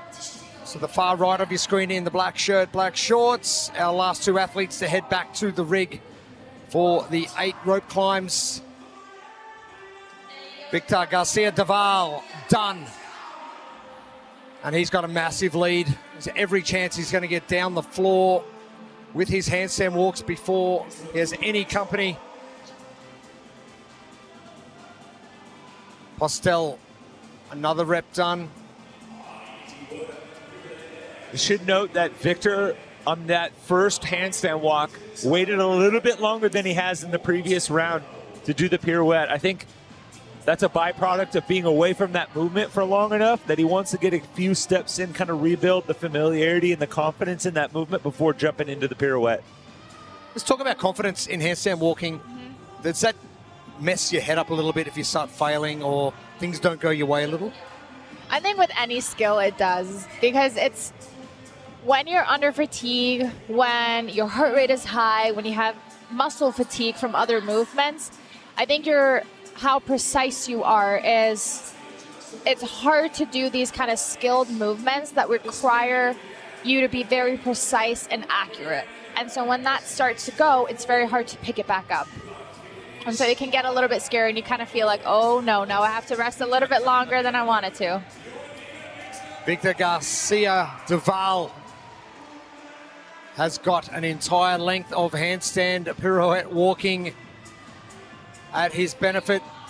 That's got to be a good feeling, right? You take a quick peek over your shoulder to see where your closest competition is, and there's no one in sight. We're talking 30, 40 seconds. Yeah, easy. 120 weighted double unders. The key is to now not let off of the gas. Don't let that be a point of complacency for you. Now that high jump that Victor's going through right now, it's obvious that that's going to be a component of the heavy rope that he's going through at the moment. For sure. Anytime I'm coaching athletes on double unders, I always try to break it down into two variables: rope speed and jump height. Isolate one and then control the other, right? And adjust the other. For here, with the heavy rope, you're going to isolate your rope speed at what it is. It's going to be a little bit slower than you're used to, so then you adjust your jump height as a result. Garcia Duval not too far away from finishing. Pietro Andoloni, their second athletes. Leonardo Grottino is next. And there he is, Garcia Duval. Unofficial time of 9:23. He was very impressive on the rope. He made that look easy. Especially at the end of a workout, you can kind of see most of the athletes, they start tightening up, they start closing their elbows, they start locking up their biceps, and you kind of see in them how much harder the movement is becoming, but Victor truly made that look very easy and effortless. Jevning getting finished up and joining Wilson, Rotino, and Deloney. And Postel is about to join the other five. Only one of those five have finished. It is Victor Garcia Duval. And as you mentioned, Tommy, some people just better in person.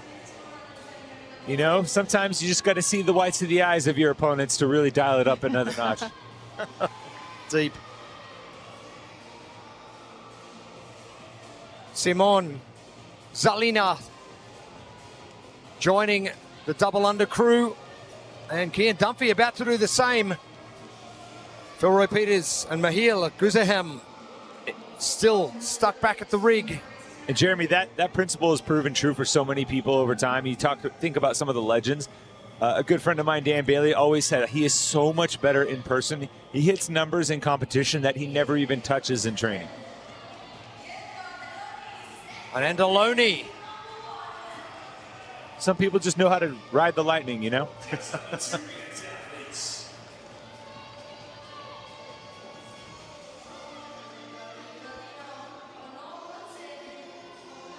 90 seconds away from our time cap of 13 minutes. Victor Garcia Duval. 9:23, impressive.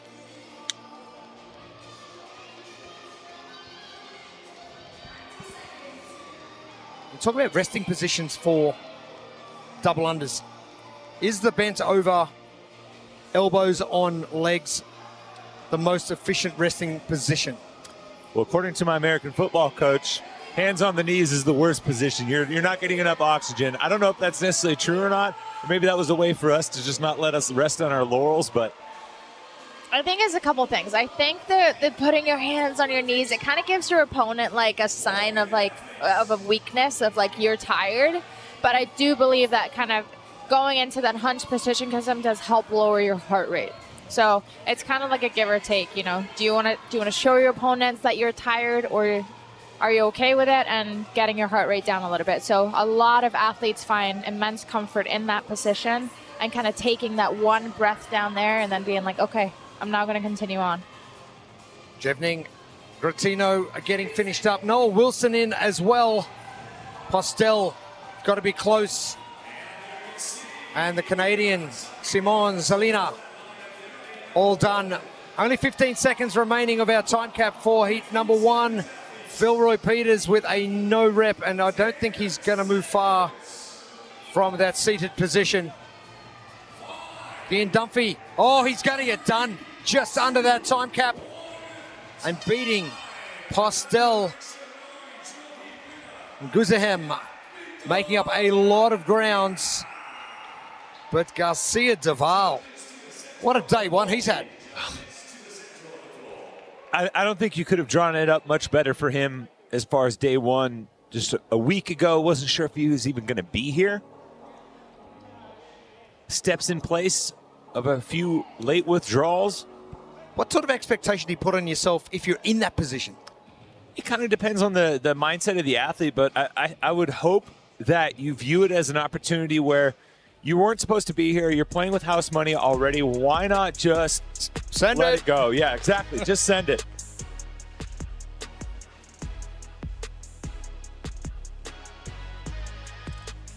And as Kat said, he looked in total control the entire way. Consistent with his hand placement on the handstand walks, a consistent cadence with each rope climb. And by the time he got to the double unders, there was no question who was winning this heat.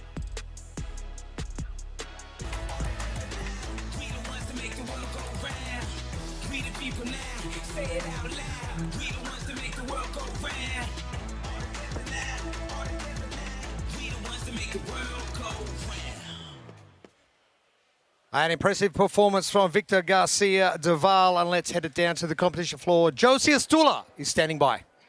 Victor, your first heat win of the first event of the World Fitness Project. Congratulations. ¿Cómo te sientes? Primera victoria en este primer heat.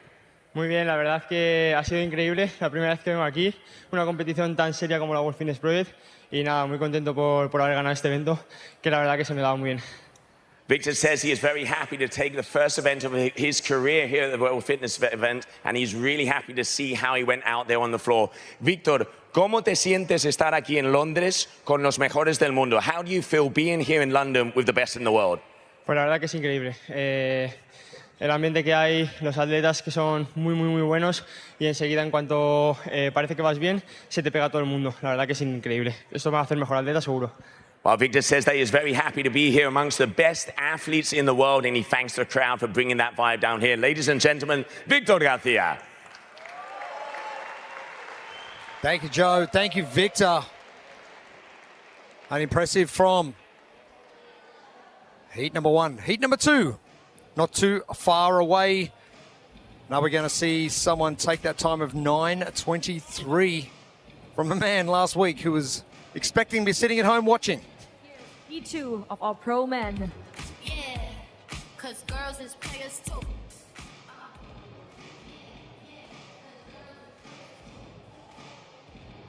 Lane 10, Quinn Robinson, United States. Lane 9, Samuel Cournoyer, Canada. Lane number 8, Andreas Jimenez, Norway. Lane 7, Victor Helsinghoff, Norway. Lane 6, Toby Buckland, United Kingdom. Lane 5, Tatu Eronemo, Finland. Lane 4, Fabian Beneito, Spain. Lane 3, Alex Culas, Greece. Lane 2, Tom Kingdon, United Kingdom. Lane 1, Nico Lilleorg, Estonia. 1 minute. Lane assignments. And Quinn Robinson, what is he capable of? Workout number 2 of the day. Good start. Positioning himself in the top 10. And it is London Pro 2. Athletes are going to knock out some rope climbs, some handstand walk with pirouettes in each 9-meter section, double unders, more handstand walking, back to the rig, another set of rope climbs, working back across the floor a third time, some more pirouettes, and finishing with a second round of dubs before crossing the finish line. See Tom Kingdon, Toby Buckland, a couple athletes from the UK getting some home cooking here in London, and then Alex Culas very skilled with the gymnastics. How will he attack these handstand walks to hopefully overtake Victor Garcia Deval?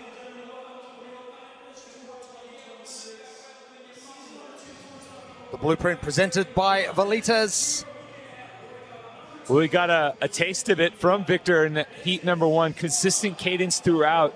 Very key with the rope climbs, doing a couple of legless pulls before a pinch. Hand placement on those pirouettes, and then managing that heavy rope for 240 total dubs. And we saw a lot of athletes choosing the early turns, get the pirouette out early. As Kat said, you don't want to do all this work, get to the other side of your section, and then have to fail because you're too tired to do the pirouette. Yeah, I kind of want to look at his technique right here. Kind of just missed it on the screen. But he was doing, the initial kip was a very long kip, which typically you would do at the end of a rope when you're very fatigued and you kind of need that big swing to help with the kip. He's utilizing that. I'm interested to see if that's something that he needs for the endurance of the rope climb. And if not, if it's actually just costing him a lot in time. Kingdon absolutely on fire on his hands and a very quick pirouette. Oh, special. Getting better and more efficient at the movements. Culas. It's a hand race down the floor. Some very quick rope climbs from Kingdon. Keep your eye on Samuel Conwaye across the floor. He is very good upside down. Culas, the speed of his handstand walking, exceptional. Kingdon to work straight away. Kingdon, Culas, and Conwaye, your top 3 from heat number 2 at the heavy Velitas rope. Wow, look at Sam's technique. Impeccable. Very low hands, very relaxed.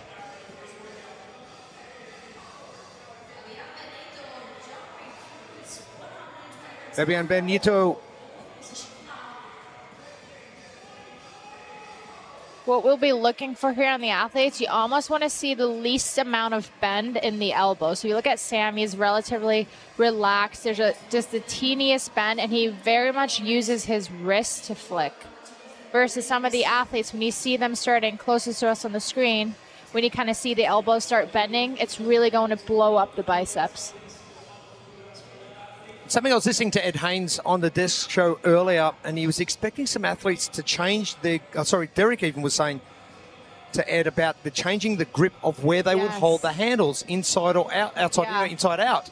And I hadn't even thought of that. I've seen that. I never did that myself, so I actually have no experience with it. Have you, Tommy? A little bit. I've played with it, and it just kind of changes the, I guess, the point of fatigue, right? When you turn the handles in a little bit, you get more of the outside of that forearm working. It's kind of just another thing to have in your toolkit if it's blowing up. Yeah. We're going to, the best toolkit at the end of this weekend, I'm sure. Yeah. The best theoretical toolkit. We haven't actually applied anything yet. Great toolkit, and we're going to have a great apparel set as well. Built for performance, the Velitas WFP collection delivers elite level grip, control, and durability. Shop the collection now. Scan that QR code on your screen. Culas off quickly.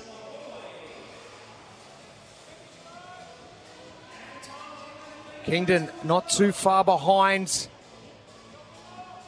Conwaye is sitting in third, but only just. Conwaye doing a very early turn, but taking 6 steps on his hands to get that pirouette complete. It's interesting, Culas is not as efficient in the pirouette as Kingdon, but Culas trying to make up for it. Once he gets out of that pirouette, he really starts to kick the feet and pick the hand speed up.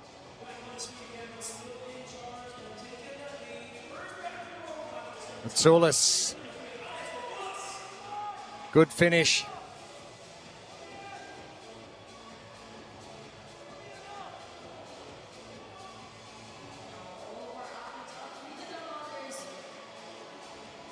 And the technique we've seen, the most efficient technique, Culas has got hands down. Conway and Kingdon to the ropes, your top three.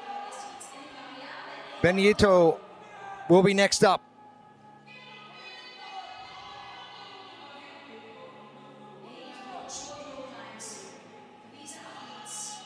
Something that the athletes want to be very careful of is making sure that you get high enough on the rope before they try and clamp the legs. If they try and do it too early, you try and get the leg clamp, and you're not high enough on the rope, you're going to be fumbling. It's going to cost you time and energy kind of holding yourself up in that position. It's also keeping that rope centered on your body as you do those first two legless climbs, right? Because if you don't, when you bring the knees up, you're basically flinging the tail of that rope up and around. It's only going to make the pinch harder. Yeah.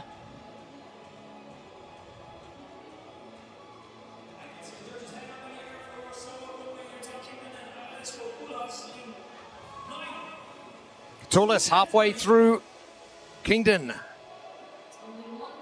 trying to chase down.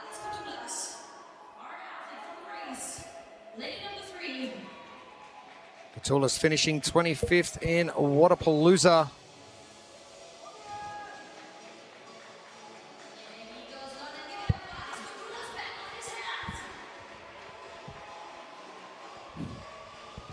And now heading down the floor, the second round.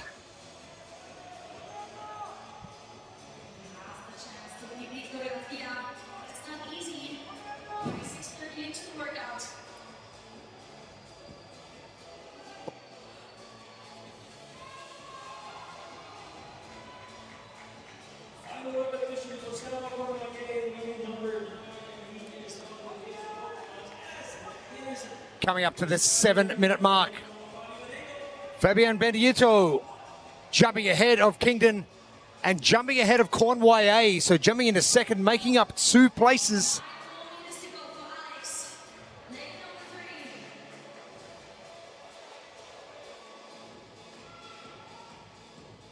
Now, does Culas fall in to that trap of not pushing hard enough because he doesn't have someone to push? Yeah.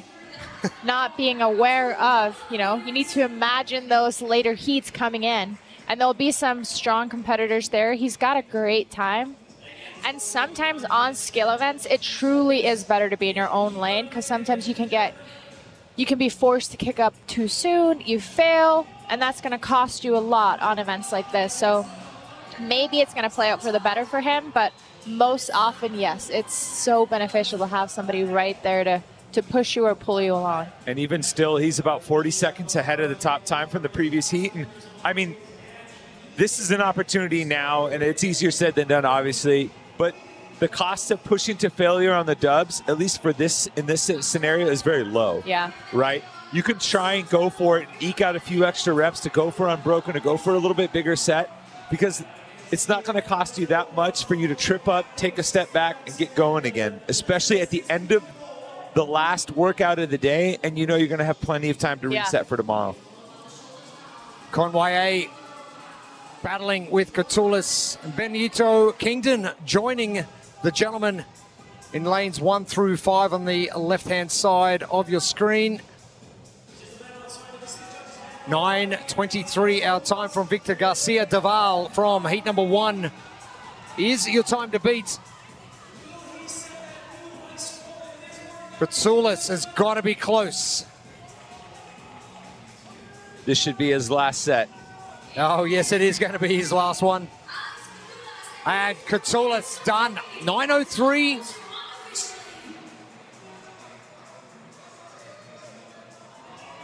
It looks comfy. He does not look that tired.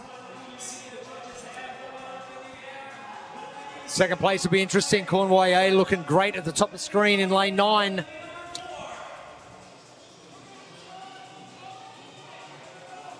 And I like that. Straight back to work. Very short rest for Conway.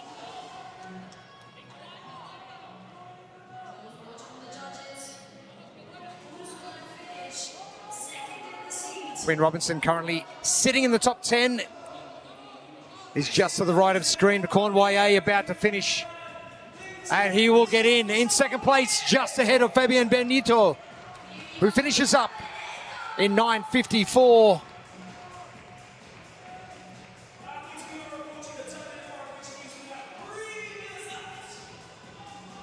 Tmenis, Helsingov, Kingdon and Liljeorg at the other ends.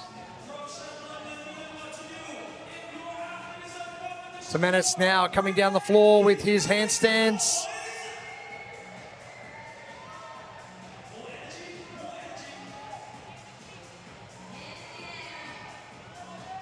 Helsingov will be next to finish.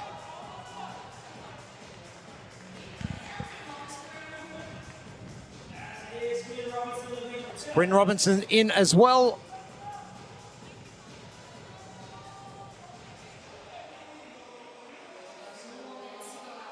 Our time cap coming in just over 2 minutes.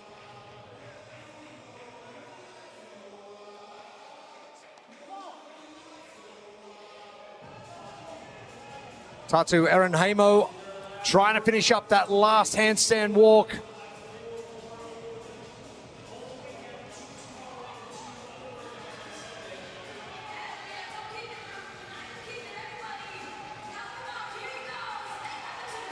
And Kingdon finally getting in after a very good start. The back end fatigue really starting to kick in.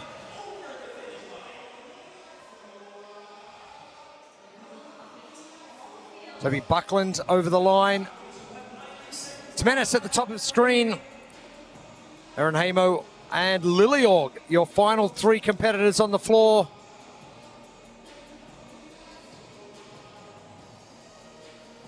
But Tommy, I fully agree. Culas walking around like nothing's happened. Yeah, he got across, gave a little flex for his fans in the stands, and then went right back to cheering on his fellow competitors. Tmenis in under 12 minutes. And our final two athletes, Mikko Liljeorg, the fittest man in Estonia, to the bottom of your screen, about to finish up, and Tatu Erenheimo from Finland, our final athlete, and will be pushing the time cap all the way.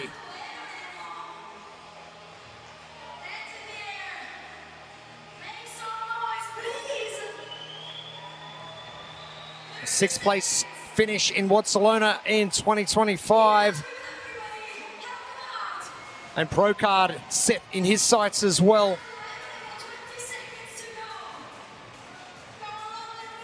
How close is he? We'll have to wait for the judge's hand. Time is ticking away way too quickly.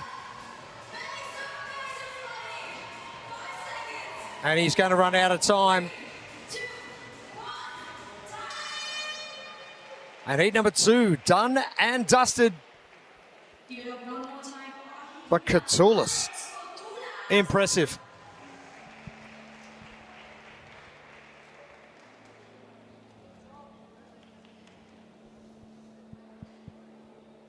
I love composure. Especially leading from the front with composure, right? Yeah, and finishing. I don't know about you, Kat, but when you win a workout, win an event, it feels way better and you've got more energy. Am I right? Am I wrong? It depends on the workout. You know, like, I think those who won the workout this morning were not feeling energized. But this is much more of a skill and not requiring as high of a heart rate. So he's probably feeling energized and good and probably able to enjoy it a little bit better.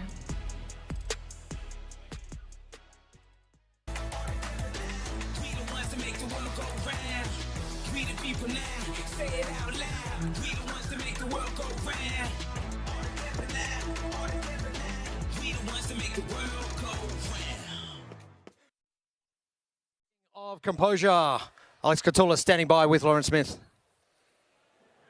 Alex, prior to the Athens throwdown, you'd taken a little bit of a break from competing. So how does it feel to go out and execute as flawlessly as you just did? 2 weeks, it was not a break. A tip for me, don't follow the guy who starts very fast in the beginning. So I follow him, but after it was good for me. We didn't see you at the World Fitness Project last season. So what's been your main takeaway from experiencing your last 3 days here? Now for me, it's first time here. You know, yes. So it is amazing arena. The lights, it was very it is almost stressful. So I'm very excited for this. Off the back of that workout, what fatigued the most? My lats, for me, it was not a gymnastics workout. It was a muscle fatigue. So I was stressful in the beginning because my muscles, I'm a very light guy, so it was muscle fatigue. So I was stressed. But finally, I did well. You make stress look very, very subtle. Great job. That was a great workout. Thank you. Thank you very much. Thank you, Lauren. Don't follow the fast guy. You've heard it here first. Our next heat coming up in a couple of seconds' time. Time to beat 9 minutes and 3 ladies and gentlemen, seconds. give it up for your pro men heat number 3. Lane number 9, Spencer Panchick, United States. In lane number 8, Fran Hurtado, Costa Rica. Lane number 7, Julia Schisa, Germany. In lane number 6, Tommaso Pieri, Italia. Lane number 5, Matt Gilpin, Australia. In lane number 4, Troy Clay, United States. Lane number 3, Rodan Goldman, Mexico. Lane number 2, Yorgos Karamis, Greece. And in lane number 1, Anestis Artemis, Greece.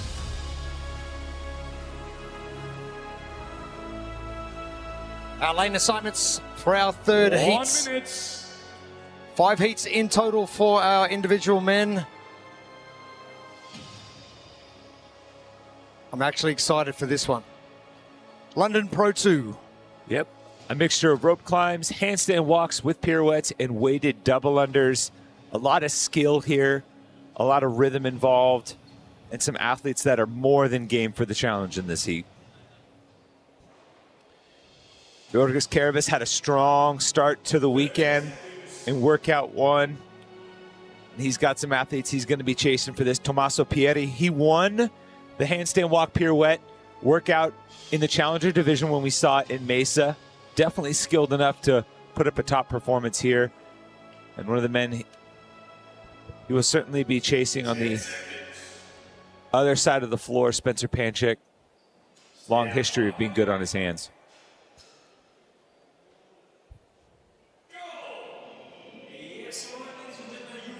Get started for our third heat of our elite men for Pro 2. This is the final workout for the day.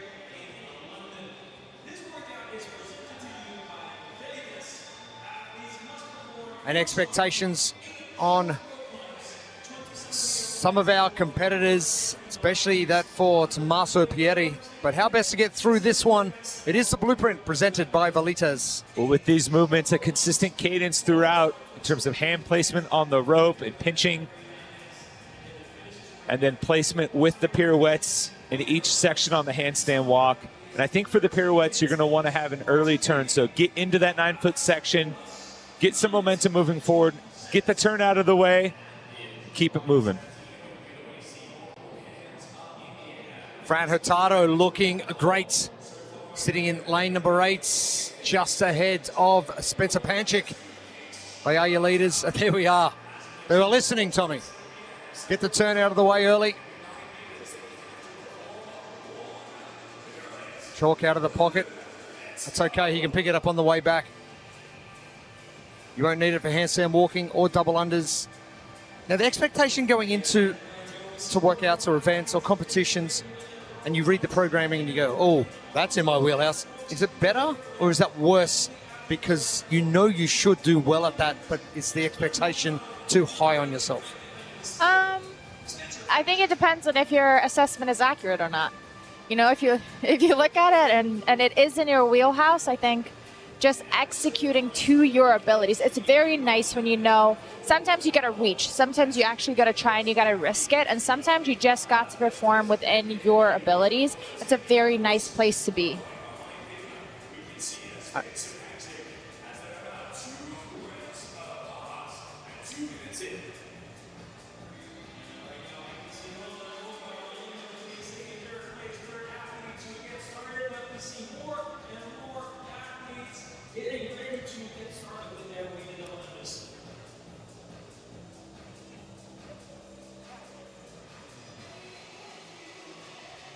Grand Park, it is stop 2. If you think you're good enough to take on the challenges, that's going to take place in Westville, Indiana on August 28th to 30th. Make sure you grab your tickets and sign up for the Grand Park Pro Qualifier now. The QR code on your screen.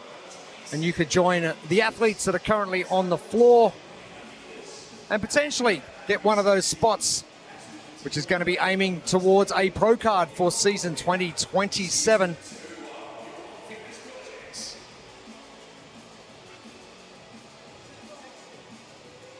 Fran Hurtado, not the way you really want to be starting your double unders with a miss. But if you're going to miss the first one and then... Sometimes you almost kind of laugh at that, right? Like you do that first jump, you're like, oh, you dummy. you got this. Just reset and go. Mulligan, do-over. Here we go. Spencer looking very comfortable. You mentioned before, Kat. Yeah. That extension of the arms. It's like that minimal bend. Must be the lane. Sam Cornwall was doing exactly the same thing about 10 minutes ago. Spencer, that efficiency has paid off and he's jumped straight into the lead. I think something to look for when these guys come back into handstand walking, also for the pirouette, something that really helps you be efficient on the pirouette is actually having a good shuffle of weight. So you don't just want to, you want to shuffle from the left arm really over to the right arm, because if you really shuffle over to the left arm, you can very efficiently pivot, and then you shuffle again over from that left over to the right, and again make that turn. So instead of making a 6-point turn, if you shuffle the weight efficiently, you should be able to make that maybe in 2 turns. If you're a very good gymnast, you can make that turn a 2-point turn. He spoke about Victor Hoffer before, about his gymnastic prowess, and he's a taller athlete. How hard handstand walks for you? Not bad, actually. It was something I spent a lot of time working on. And once I became capable at it, then my wingspan and my reach actually started to become a benefit. I felt like even when I got off balance, I could leverage my wingspan and reach to really kind of chew up big steps. But, I mean, but there is a reason why gymnasts tend to be a little bit more compact. Bit like Spencer Panchick. Yep. And it's interesting because Spencer is, I would say, almost very conservative in the pirouette.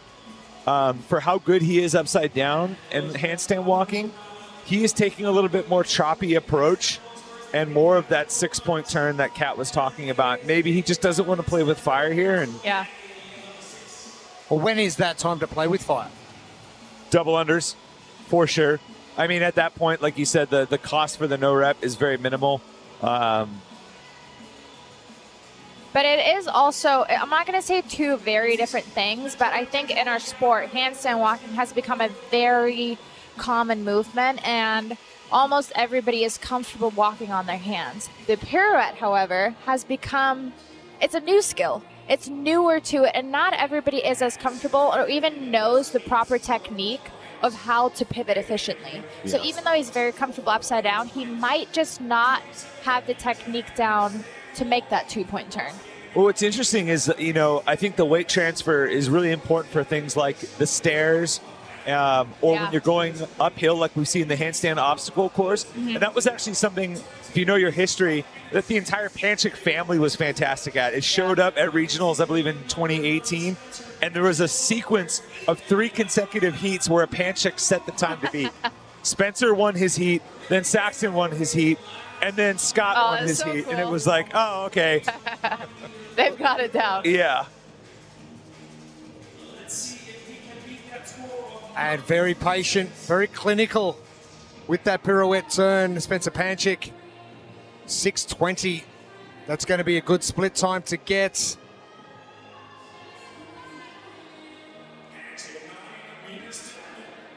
And obviously very fatigued as well. And when is too soon to push? How long do you break when you're at that full fatigue? Yeah, I think on these handstand walks, it's not slow is smooth, smooth is fast. Make sure you just get the reps in, smooth, clean, no failed reps. And as Tommy just said, as soon as you get to the double unders, it's go time. It's a very low risk failure on the double under, so you might as well just check and see if it's there.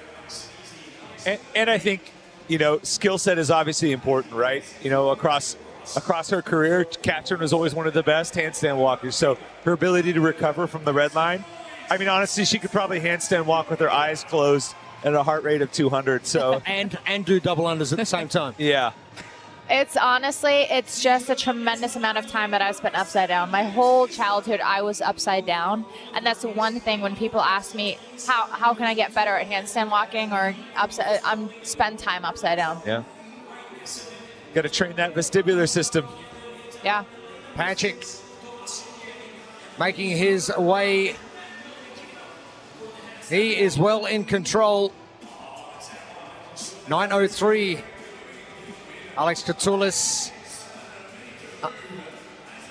And I was actually very surprised with Culas of how quickly he recovered or how much he didn't suffer during workout number 2.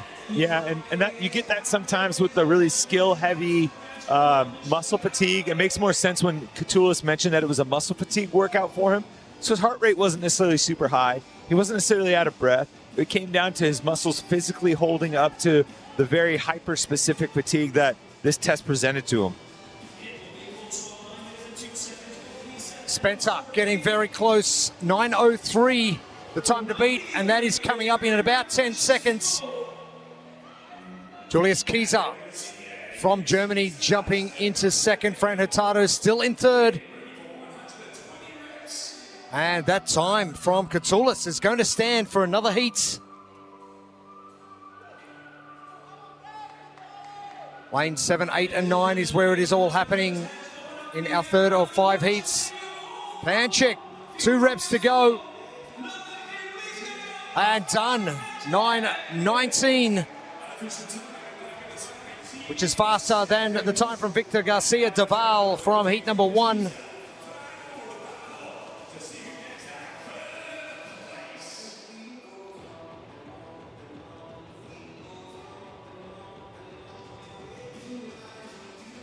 Matty Gilpin to Marceau Pieri.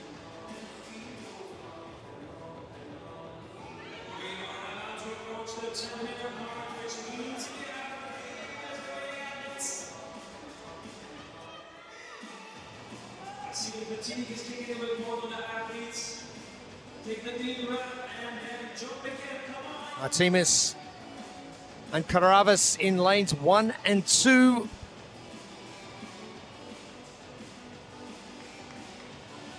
Marceau to the left, Julius in the middle, Fran to the right.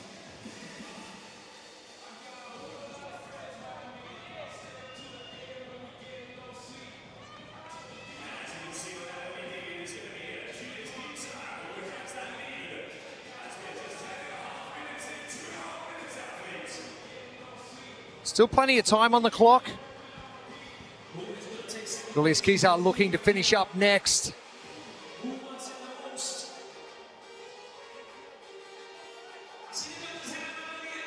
All right. Leaf out of the Alex Culas book. Let's just hang around and chat. Yeah. Kieser, good finish. Just having a chat. Hey, what are you doing later?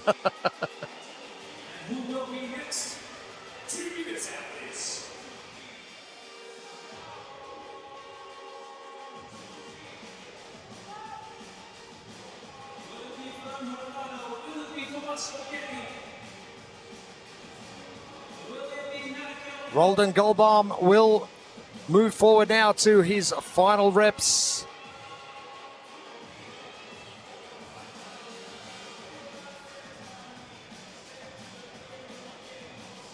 Still 90 seconds. Last 5 for Tommaso Pieri. Going to jump ahead of Fran Hurtado.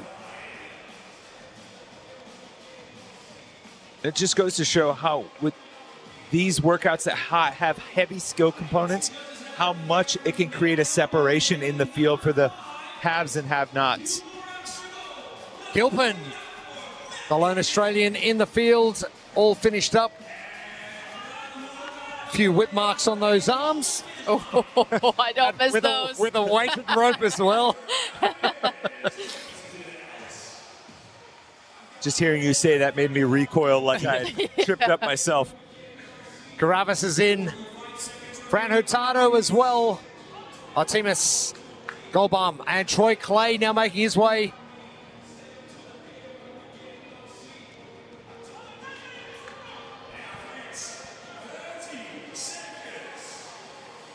Our 13-minute time cap looming. Artemis. And Troy Clay getting done. There's going to be very little time to get double unders done. Roldan just doesn't look like he wants to do any more. I'm done. Let's call it now. Roldan is not doing them. I don't want it. Yeah, he's done. Good read, Jeremy.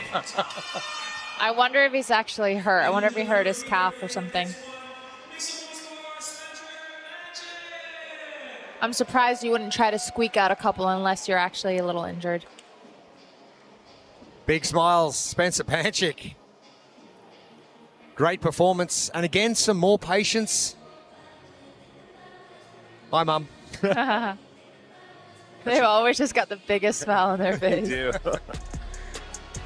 Well, why wouldn't you? You walk away with the top time with a couple of heats remaining.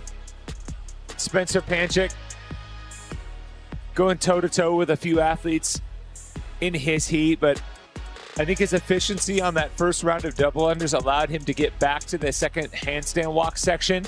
And even though he was a little conservative on the pirouettes, his overall fitness and consistency on the rope gave him the edge overall.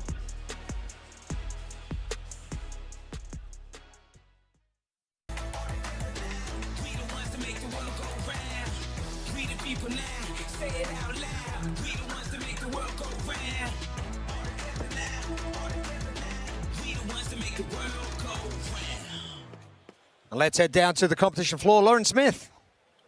Spencer, you're obviously epic on your hands, but how did adopting that early pirouette influence your overall strategy? I think it was just about kind of being smart out the gate. I feel like I've played around on these short ropes a little bit, so it's just a lot of it's just timing. The more time you get on it, the more comfortable you're gonna feel. You said grippy? Very grippy. How are they feeling now? I thought that rope was gonna fall out of my hands. Never felt like that. Look, you're coming in on a wildcard invite as part of the Challenger field. How do you want to make the most of that opportunity? I just want to come out and do the best that I can. I feel pretty fit and, have fun. I wouldn't be here if I didn't want to have fun and enjoying time with the competitors. I love it. It's great to watch you out there. Good job. Thank you. Great job, Spencer. Thank you, Lauren. 3 heats down, 2 to come. Are we going to see someone go quicker than 9:19? Julius Kieser with a big gap between himself and Spencer.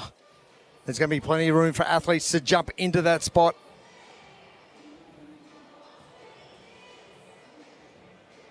Well, we're about to find out. We have 2 more heats to follow before we turn our attention to our individual women. Our 4th heat, some more familiar names, and it is our pro athletes about to hit the competition floor.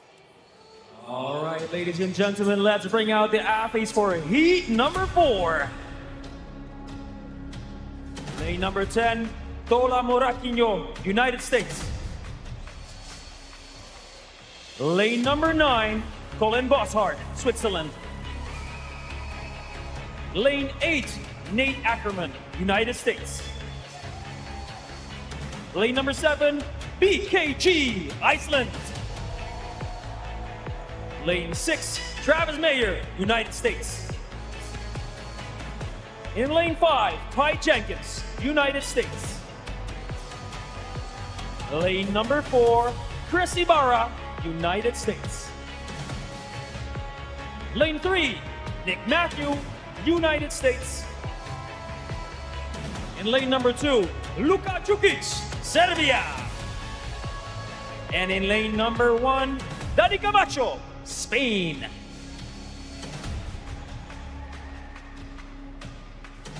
Lane assignments for heat number 4. 1 minute. Impressive performance from Ty Jenkins in London Pro 1. But this is a London Pro 2. Yeah, we're going to switch it up with some skill here with some short rope climbs, some handstand walking with pirouettes, and some weighted dubs. Athletes are going to work their way down the floor through the movements, work their way back to the rig again, and then all the way back down the floor a 3rd time, finishing on those heavy weighted double unders. Tola Moraquinho, very good upside down on his hands. Another tremendous athlete in Nate Akerman. continuing his climb. And then Nick Matthew, he made his arrival on the scene at the top of the sport with some handstand walking. If you remember, 2 of his wins during his rookie season at the game. One came in the speed skill medley that involved, amongst other things, an L-sit to handstand walk.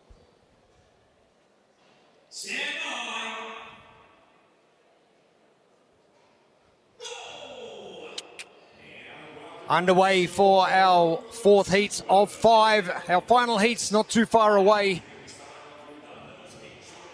And our time to beat 9:03. How are these athletes going to get there? Well, Tommy is going to tell us exactly how with the blueprint presented by Velitas. As we've seen from the athletes that have already had success, consistency with your cadence on the rope climb, with your placement on the handstand walk and pirouettes, and even in your rhythm with the heavy double unders, given that you're going to have to change things up just a little bit with the weight.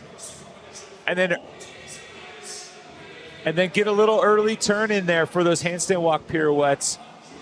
Then during that 9-meter section, you have the freedom to do the pirouette wherever. Get it out of the way quick. Ooh, I like that little hip hop there from Tola.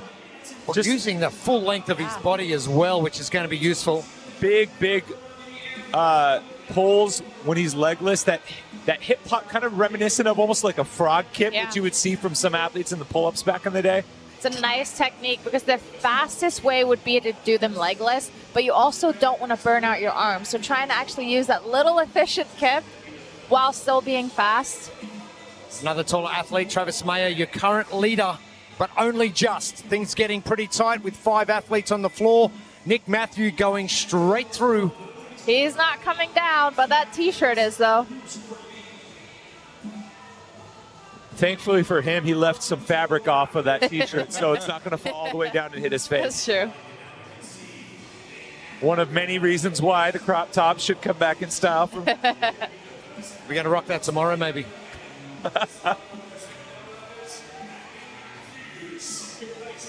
Nate Akerman, lane number 8, just ahead of Nick Matthew in lane 3.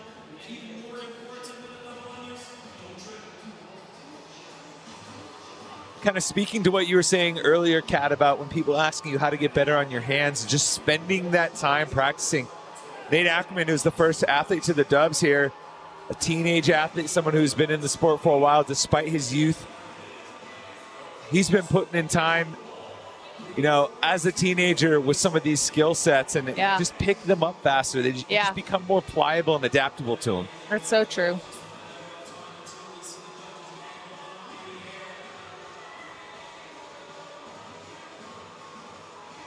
Built for performance, the Velitas and WFP collection delivers elite level grip, control, and durability. Shop the collection now. Scan that QR code on your screen. And Kat, just on what Tommy was just saying about Nate, let's throw that on the other side of the coin to BKG. You've gone through these movements. You're an exceptional athlete for so many years. You've got this massive toolbox now. The things like the legless rope climb and the weighted double unders, so they become like second nature after a while.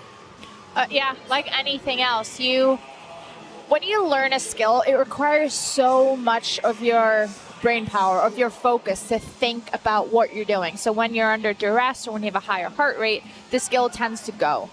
When you've done it more and more and more, it just becomes second nature. And so when you have a higher heart rate, BKG has been doing this for so long, you get to kind of only focus on your breath. You get to focus on your efficiency, and you can kind of just do the movement. And BKG truly is one of the best movers in the sport.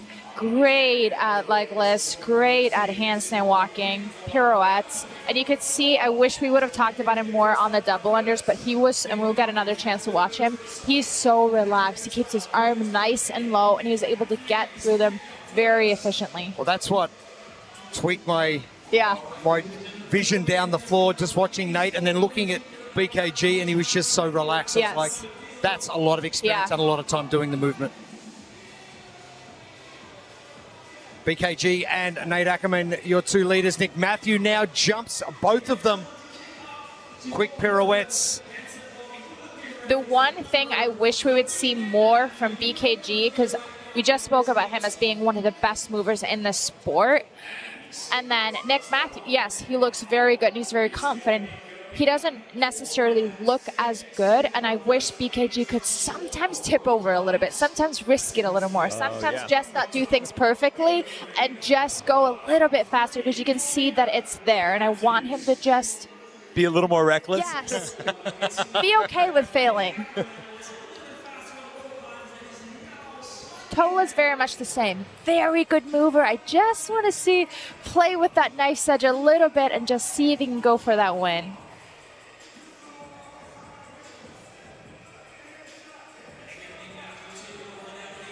Nick Matthew, left of screen. Chris Ibarra joining him on the right side. BKG, Nate Akerman.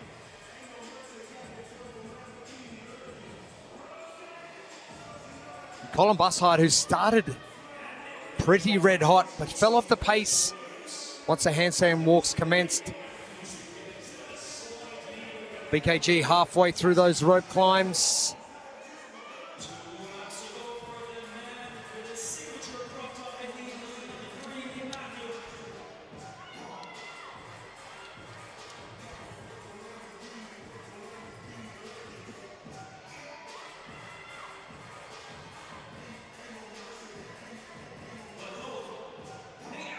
Final two coming up.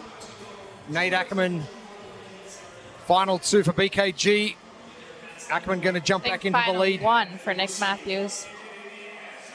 It is going to come down to the double unders at the far end, and that is where BKG really put the foot down, and I guess was a little bit more reckless. Akerman is going to jump ahead of Nick Matthew, but he's got company. Akerman always just looks so unbothered when he's out there on the competition floor. Ty Jenkins jumping into second. Oh! Ooh.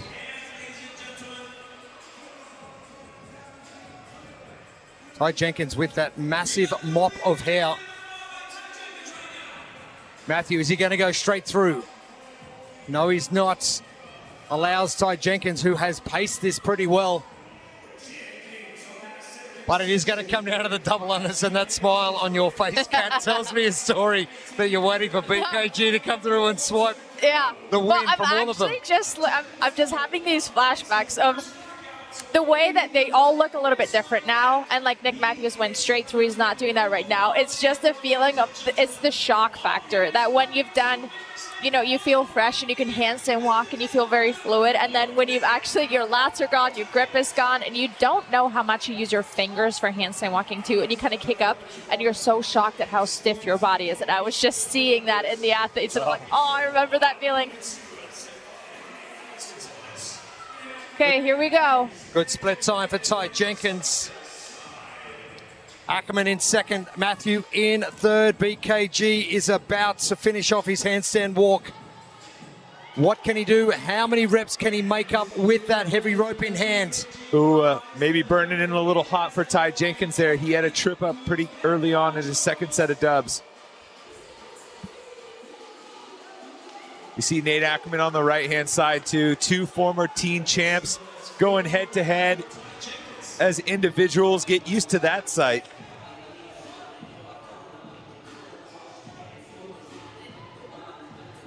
BKG just taking a quick break. Jenkins, Akerman, Matthew, Goodmanson. Again, BKG looking good. Spencer did say it in his interview, very, very grippy.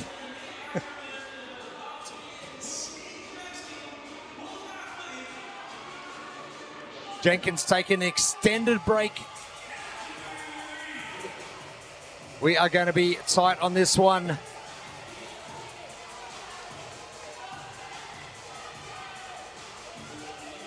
Akerman with a good set this time around and a higher jump. Ackerman's put down about 30 in this set. That's the third break so far for Ty Jenkins. Just in this last set that Akerman was able to rip out. Akerman with that big set, getting over 9:21. It is not going to be the fastest time. Alex Culas still with that one. Jenkins is in. Spencer Panchick will be second fastest still. Nick Matthew in just on that 9:30 mark.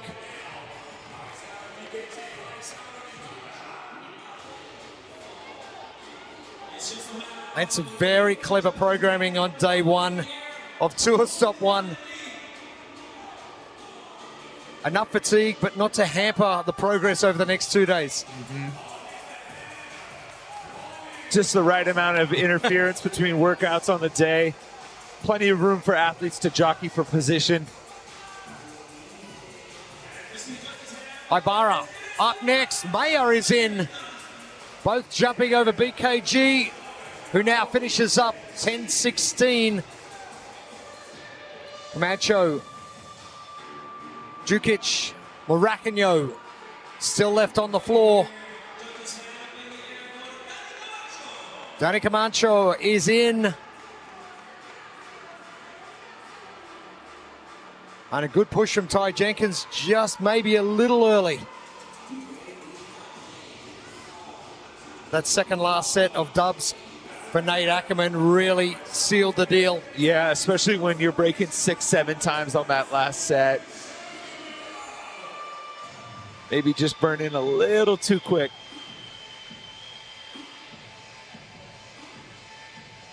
Tolas, some great position. And Jukic as well. The fact that they're stopping rather than missing is a positive to take out of this. It's just fatiguing. Yeah.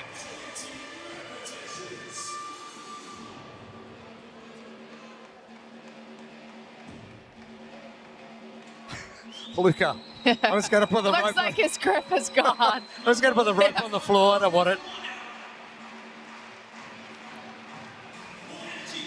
And even still, like, Luca has great positioning here. Tola, all done, 11:41.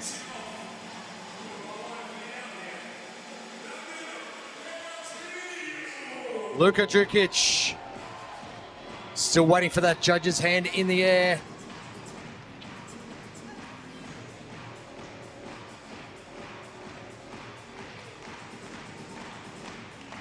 To me, it's coming down to just absolute grip fatigue. There's no other component. There's no massive hip hinge. There's no massive jump in the air. Arms aren't coming out wide. It's just being able to hold onto that rope. Yeah.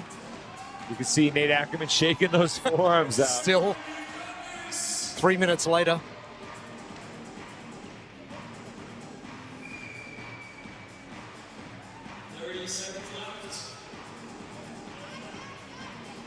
Jukic going to ride the line, and the last 5 coming now. Yeah, finish up well under time cap. 12:40, unofficial time. For all our official times, head over to competitioncorner.net. A couple of youngsters on day one, look out. Look out and get used to it. Well, we talk about youth versus experience. Youth wins day one. Well, experience gave him a good push to start, but a little battle between Nate Akerman. Travis Mayer was up towards the front early on. Nick Matthew. BKG inserted himself into the conversation right around the turnaround point for the first way back to the rig. But it was Nate Akerman, consistency throughout. And even though he fell a little bit behind Ty Jenkins on that last handstand walk, he was much better on the rope and was able to close and get to the finish mat first.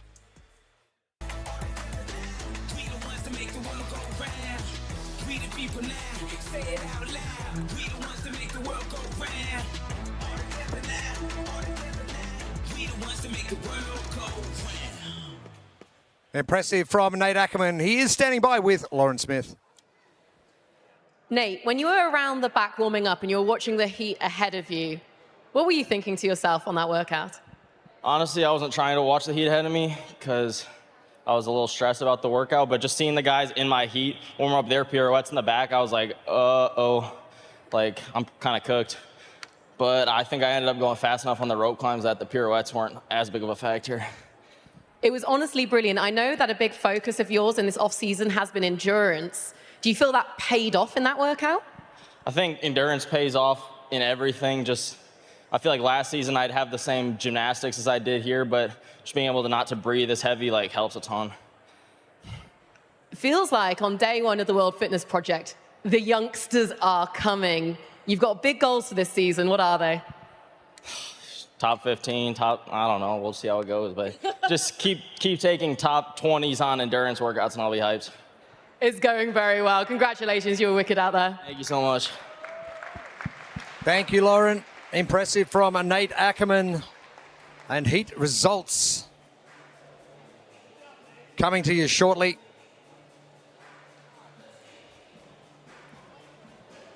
Eight seconds between 1 and 2. The US leading the charge for the top three. Ibarra and Mayer. That was a close one. And Bosshard from Switzerland just over that 10-minute mark.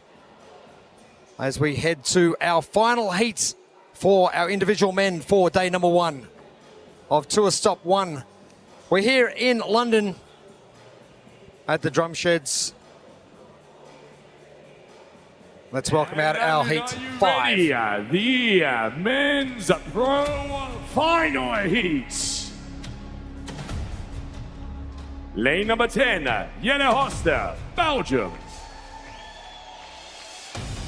Lane number 9, Jack Farlow, Canada. Lane number 8, Joona Koski, Finland.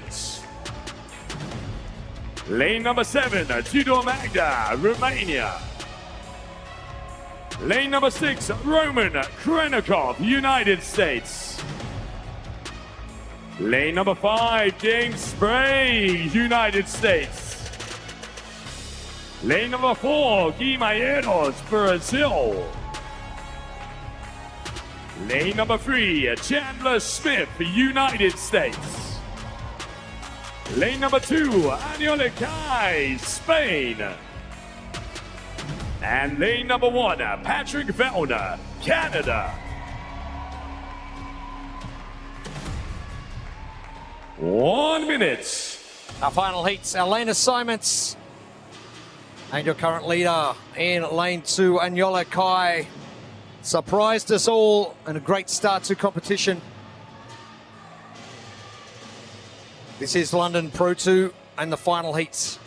And Anyole's going to have to back it up with some skill here, with some short rope climbs, some handstand walking. Those pirouettes have been a major center point of this workout. You're going to have some heavy dubs in there to boot.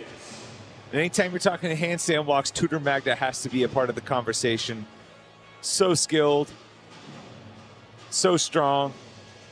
Pat Vellner traditionally has been good at workouts like this, and he needs it right now after a tough finish in workout 1 to start the weekend.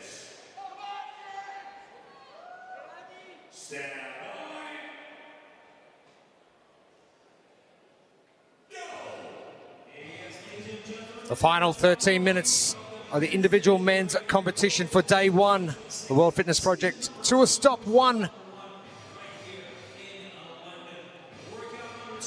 And another athlete on your screen right now that I think is going to have to factor into the mix is James Sprag. Coming in to this workout in 19th. Actually spoke to him out back during the break. He had a really good perspective about it. He said, you know, 19th in a 50-person field, I've had worse finishes than that. I finished 13th last year in a 30-person field, and I didn't freak out. That's right about where I am right now, and I'm not going to freak out now. Throwing it out there last week in the interview, he said, does he become a veteran now of the sport? Yeah, no, you do not. You're still early 20s. Go away.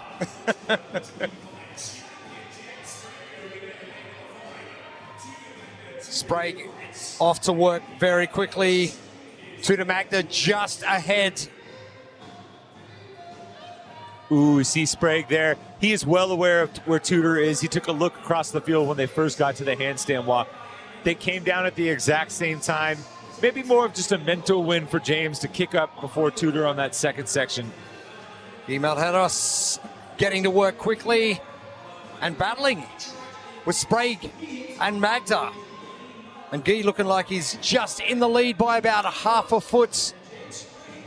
And it's tight between 1, 2, and 3. Magda very quick to grab the rope and get started.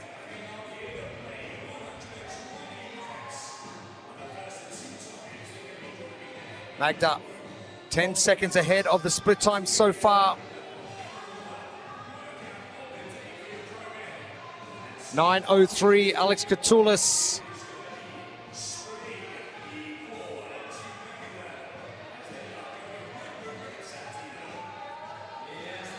The leader, Anyola Kai, after workout number 1 to the bottom of the screen in the white shirts. And there are some big names in this field. There are. And we see Chandler Smith hanging tough in the top 5 right now. We mentioned during the overhead squat that he was recovering from a broken wrist. If you had to pick 2 movements in this programming array that would probably give you the most trouble, given that would be the overhead squat, the handstand walking. You know what? He's got them both on day 1, and so far, so good for Chandler.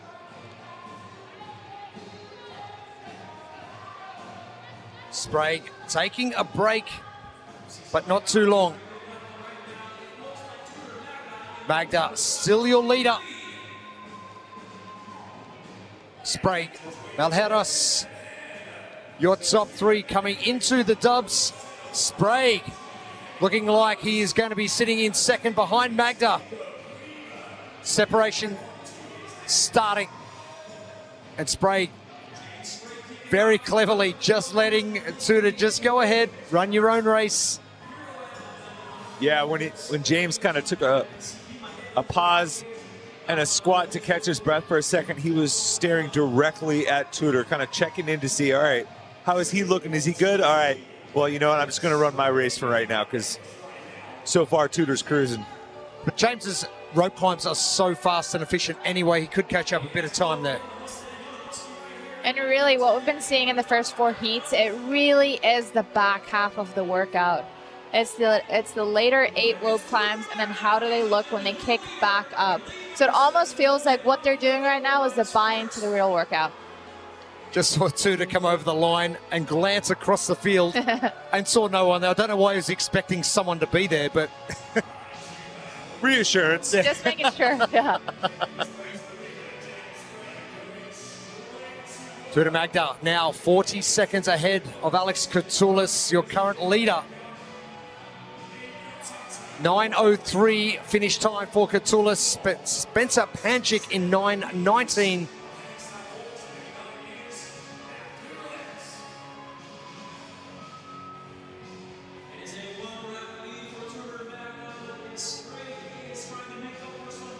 Sprag, another rope climb done.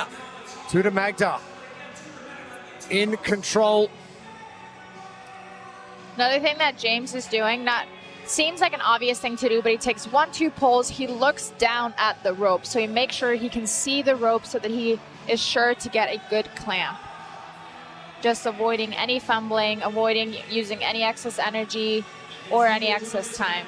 And his pinch is really quick. He kind of throws his hips into it and almost stacks his feet on top of each other, not necessarily needing that left to right action for a pinch like you'll see with an S pinch for a lot of people. But look at Tudor, he does not look down. He does the extra pull to make sure he's high enough. Sprag jumping back into the lead and looking across to see what Magda's doing. The two have been competing against each other for roughly on 10 years. And they've been friends for just as long. I mean, a lot of the guys that came out of, I would say, this 1 to 2 year cohort of teenage competitors are very, very close. You throw Dallin Pepper in the mix, you throw Jack Farlow in there. And Sprag just starting to accelerate on his handstand walks a little bit faster than Tudor. And it's almost synchronized movement, synchronized squat. Oh. And Tudor just watching what Sprag's doing. Down for the double unders. Oh, this is going to be an epic finish. Well, in Mesa, James Sprag won the handstand walk pirouette workout going away. There was no one even close to him. So now he's actually getting a little bit of a push here. Oh, Both of them just looking at each other before they go. starting the doubles at the same time. They should just face each other. That's what James is doing. He's basically turning so we can see him. Do you do that? Do you sit there and, as James Sprag and go, I'm going to wait for Tudor to break and then I'm going to do one more rep and then break? 100%. You do not, in this situation, you do not want to be the one that breaks first. This is going to be a very quick time. Neither Sprag nor Magda breaking yet. You can't really, you can't really do much to speed up the time that it takes to do the 120 double unders. All they're trying to do is be efficient so that you can keep going for longer with less breaks. Sprag continues. Still going. Oh, this is epic. And probably just breaking and pacing that first round.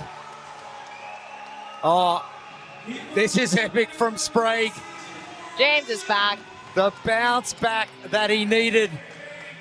Little hiccup, but he's back. Oh, wow, unbroken. Come on. James Sprag, take a bow. Oh, yes, sir. Stamping his authority on Pro 2. Over a minute faster than the previous time to beat. That is unbelievable from Sprag. And look, Tudor's rope, a little bit of a malfunction, but he gets done.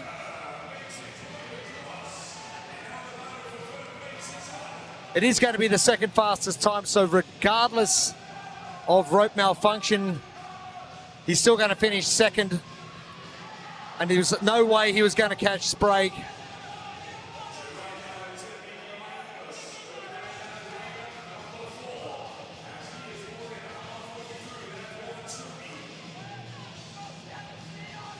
The race.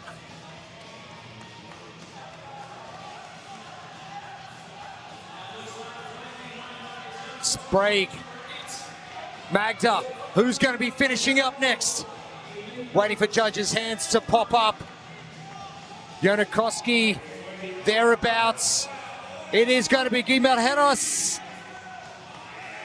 And he's going to finish under that time from Alex Culas as well. So a third place finish from Guimar Heros. Alex Culas is going to finish fourth. That's an exceptional time for Culas.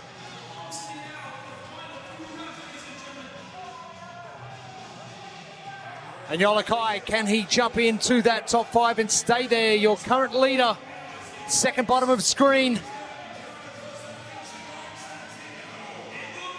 It is going to be Koski next.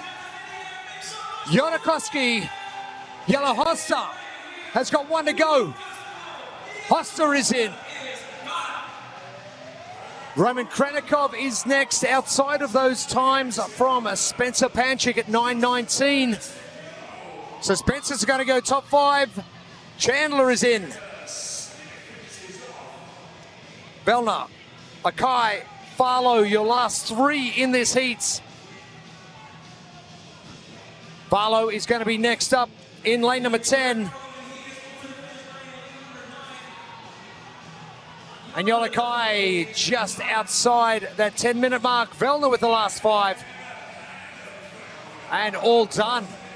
Quick heats. But Sprag, wow.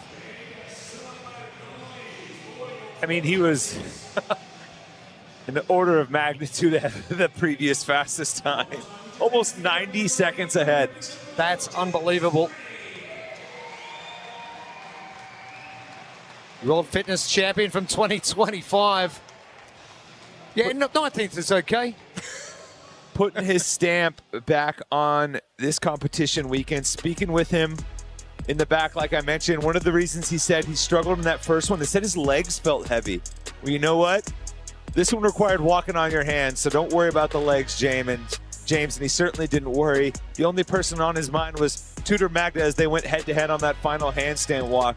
But what a way to seal the deal from James Sprag. A championship-type performance with 120 unbroken weighted double unders.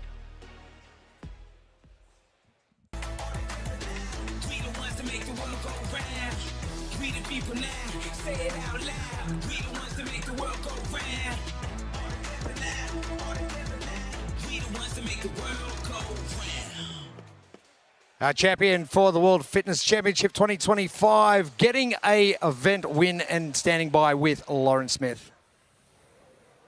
James, unbelievable workout. And perhaps the comeback you needed after this morning? Yeah, for sure. This morning took me for a ride. I think I don't expect 19s out of myself on fitness workouts. And when it comes my way, you have two ways you can respond. Be mad about it and let it fuel you, or be mad about it and move on. Be mad about it and stay in that. So I tried to take the first, just use it as fuel for the next thing, because what good does it do just sitting and sulking? Not much. So was glad I could take it into that and use it for fuel to the fire. It was amazing. Your final set of weighted double unders, it was like a war of attrition. What were you telling yourself to go unbroken? Yeah, me and Tudor have been doing the sport for 10 years. I know what he's strong at. I knew it would be really tough to beat him. That was actually our first time being 1 and 2 in a workout on a big live stage, which was pretty special for the boys who started together 10 years ago. And just kept telling myself, hang on, hang on, hang on. You need these points. The gaps between the points in the top 10 are huge, and so I need to keep taking wins if I want to get relevant at this tour stop. I know we got a whole season ahead, though, so I'm looking at the grand scheme of things like, hey, just keep stacking wins wherever you can. A whole season ahead, and you are the defending champion. How much fire is there to go and do a repeat? Oh man, so much fire. I think I was telling you the other day in the interview, like there's not a word to describe how bad I want to repeat here.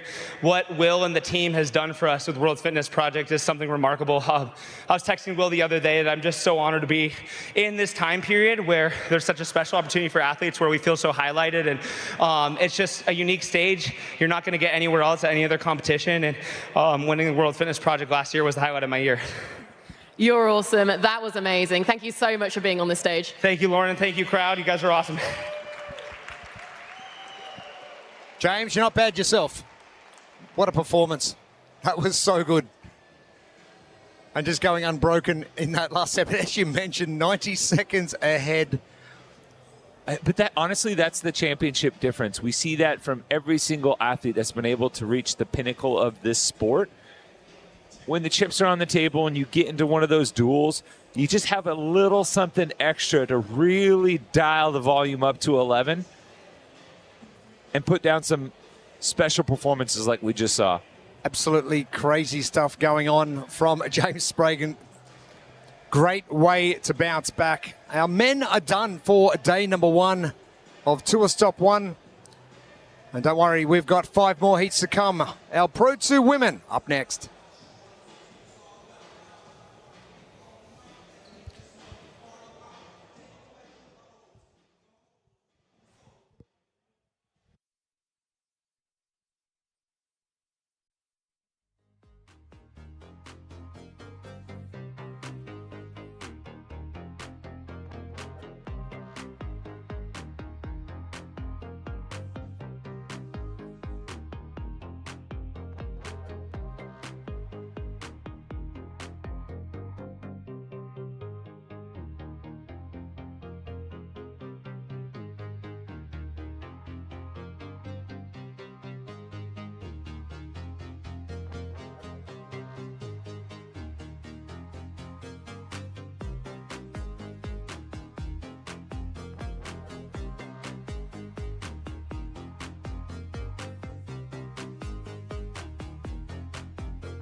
Back to the Drumsheds. It is day number 1 of the World Fitness Project Tour Stop 1.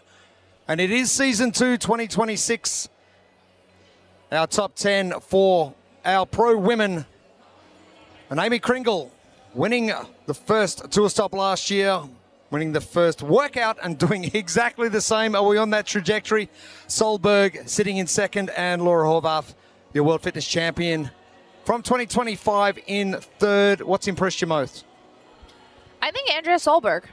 I think she's somebody who she's been doing very well overall, but didn't necessarily expect her to take second place overall in the workout this morning. And if I'm the other girls looking at Andrea sitting in second going into the workout tonight, I would be a little bit scared because she is phenomenal upside. I have never seen such speed as she showcased in Copenhagen last year. Oh, it was absolutely ridiculous, and I can't wait we get there. But we are going to get to our Heat 1 women coming up very shortly. And the Drumsheds for the final time for our individual athletes, not too far away.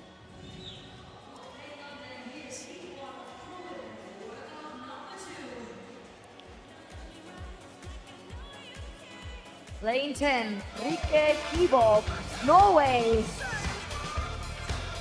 Lane 9, Hannah Hardy, United States. Lane 8, Marika Seppele, Finland. Lane 7, Amanda Jobs, Sweden. Lane 6, Valentina Magalotti, Italy. Lane 5, Caroline Prevost, Canada. Lane 4, Anja Keller, Germany. Lane 3, Blair Cheney, United States. Lane 2, Dana Puran, United States. Lane 1, M. Gooch, United Kingdom. Our late assignments for our first of our pro women. Some athletes really jumping in to Pro 1 with some great results. Happy birthday to Hannah Hardy as well. This is Pro number 2. London Pro number 2, we've got 6 short rope climbs, 27-meter handstand walk with 3 pirouettes every 9 meters, going to 120 double unders. We're going to go back through the handstand walk, rope, handstand walk again, and ending with those double unders. Okay, Kifog. Blair Cheney. First time outside the United States, first time getting a passport, and reckons we all talk very weirdly, so I hope she doesn't go back and watch the live stream. She'll be in a bit of shock. I don't think she said weirdly. I think it was her favorite part. Stand by.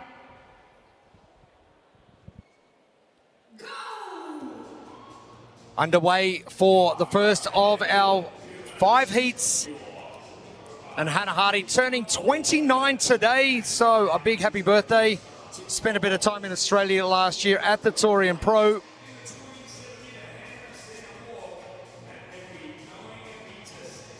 And the blueprints presented by Velitas.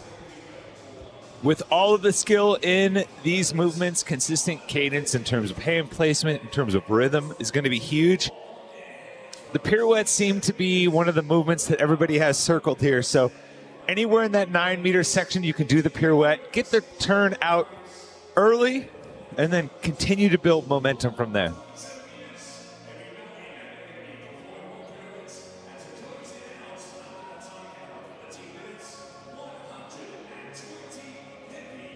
And speed of rope climbs was what got James Sprag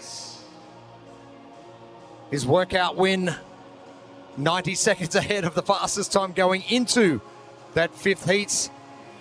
Rikke Kifog. And so many Norwegian athletes here. Team Krieger making up 20% of the female athletes. Birthday girl, Hannah Hardy, getting to work. Hopefully there's a cake of some sorts waiting for her at the end of this workout. I thought there was some cake up here. Oh. I haven't seen your eyes light up like that, Jeremy, in a lamb's age.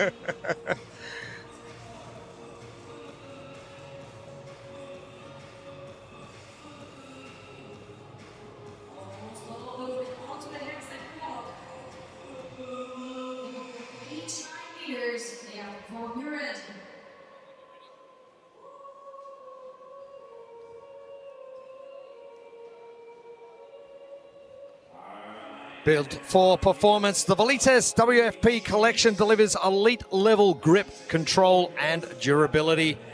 Shop the collection now. Just scan that QR code on your screen.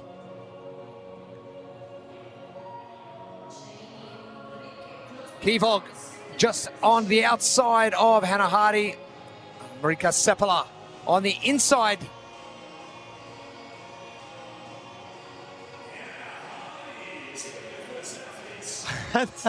That look from Hannah was one that told me that she's not real impressed with what she just had to go through. Wait till you pick up the rope. Well, the good news, Hannah, is that you have to do it 2 more times.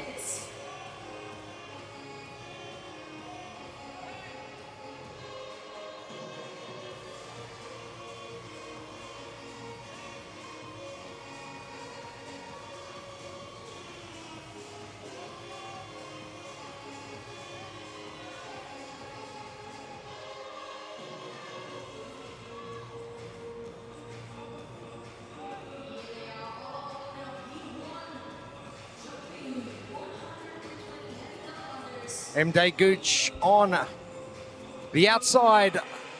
Lane number 1 looking in.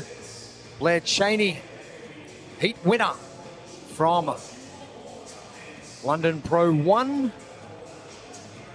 In the red top and the black pants. And Anya Keller.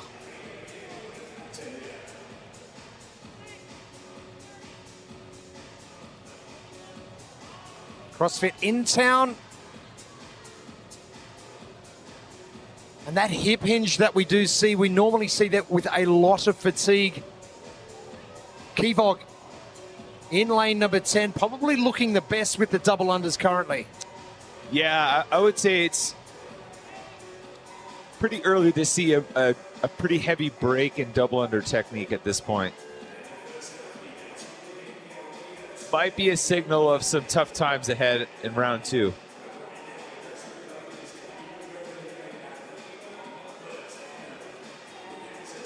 It looks to me like most of these women don't have a lot of experience with the heavy rope.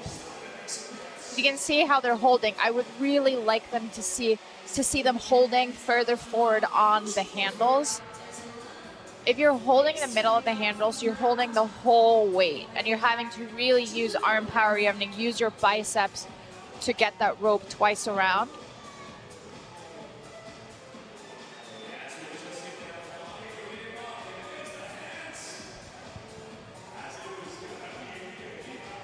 Seppala finishing up and taking a fair bit of time to get going once again.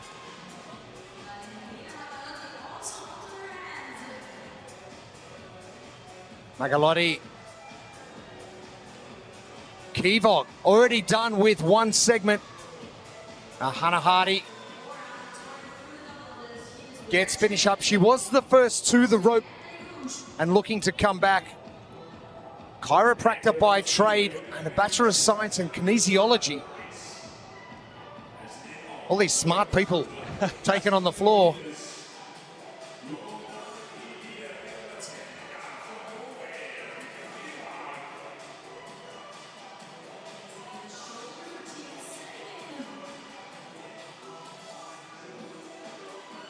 The WFP app is your all-in-one hub for everything World Fitness Project, updates, schedules, and announcements all in one place.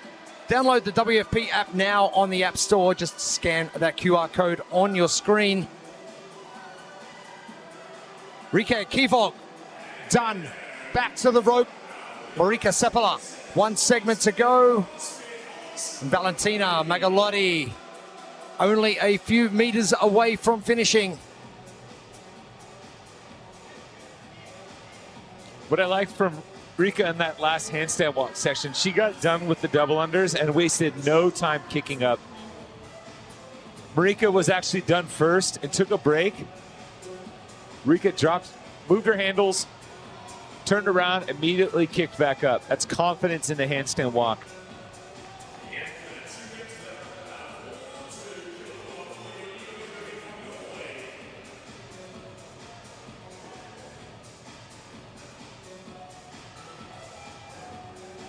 Seppala back.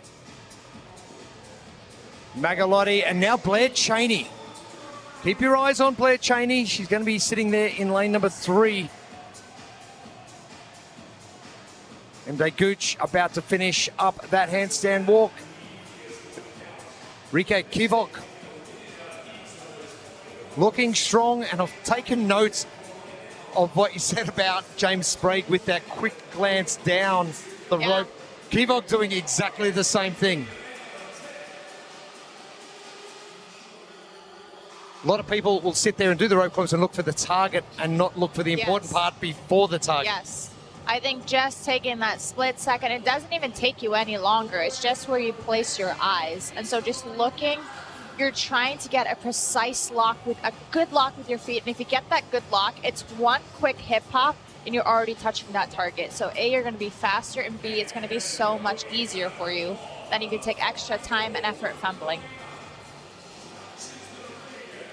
Rika Kivok done with the rope climbs. Time ticking away, however. We're already 8.5 minutes into our 13-minute time cap.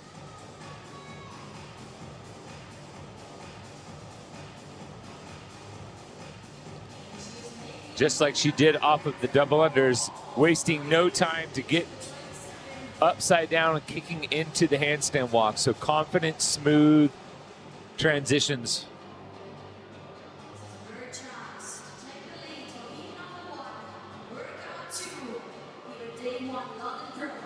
Final 4 minutes coming. This is going to be tough going to get these double unders completed. And I didn't mind that extended time on her hands to get about halfway down before the pirouette.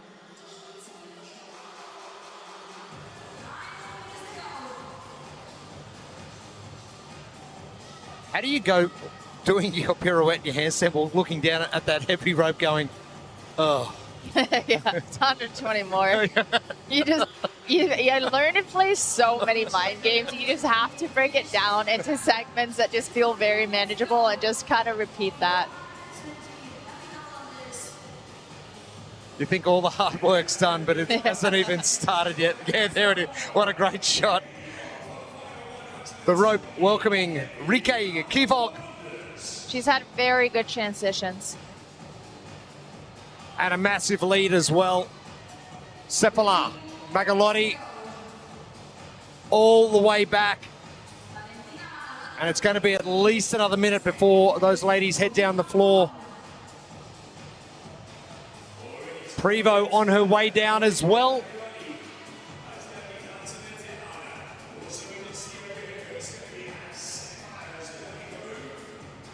Amanda Jobs commences her handstand walk as well.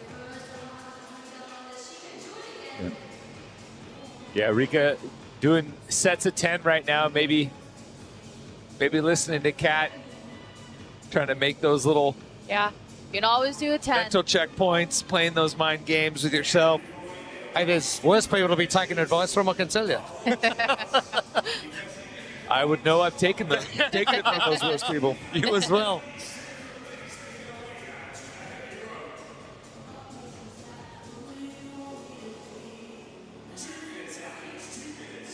Magalotti jumping ahead of Seppala.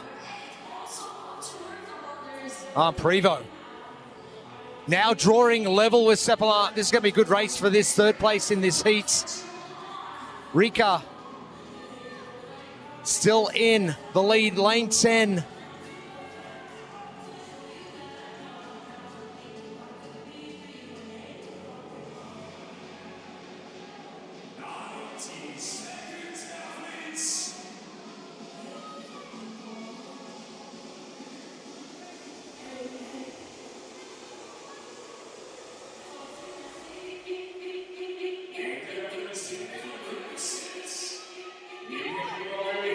see Carolyn Prevost really fighting that rope there a little bit.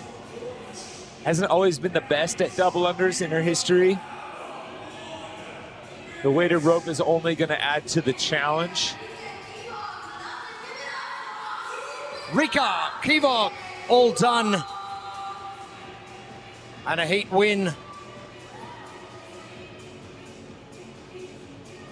Unofficial time, 12:09. Prevost still with that very high jump. Knees getting nearly as high as hips. Yeah, we're seeing a lot of extra movement from the torso, from the legs, the knees coming forward. This is going to be a tough ask for the ladies left on the competition floor to get this done under the time cap. Prevost, Magalotti, Job, Seppala, Hardy at the top section of the screen. Cheney, Paran, and Gooch at the bottom. Oh, it is going to be tight. Oh, Seppala, has she got there? We'll have to check the official time, but Rika Kivog, impressive performance.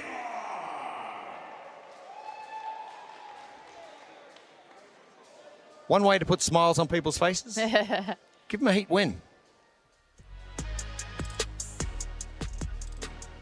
And much like Victor Garcia de Gaulle on the men's side, Rika Kivog was the last woman in out of the qualifier. Doesn't matter though. Once she's on the competition floor, all that matters is your performance. She steps up in a big way, steady, smooth through the handstand walks. Nice, consistent cadence on the short rope and short, manageable chunks on the double unders, and that's a recipe for success.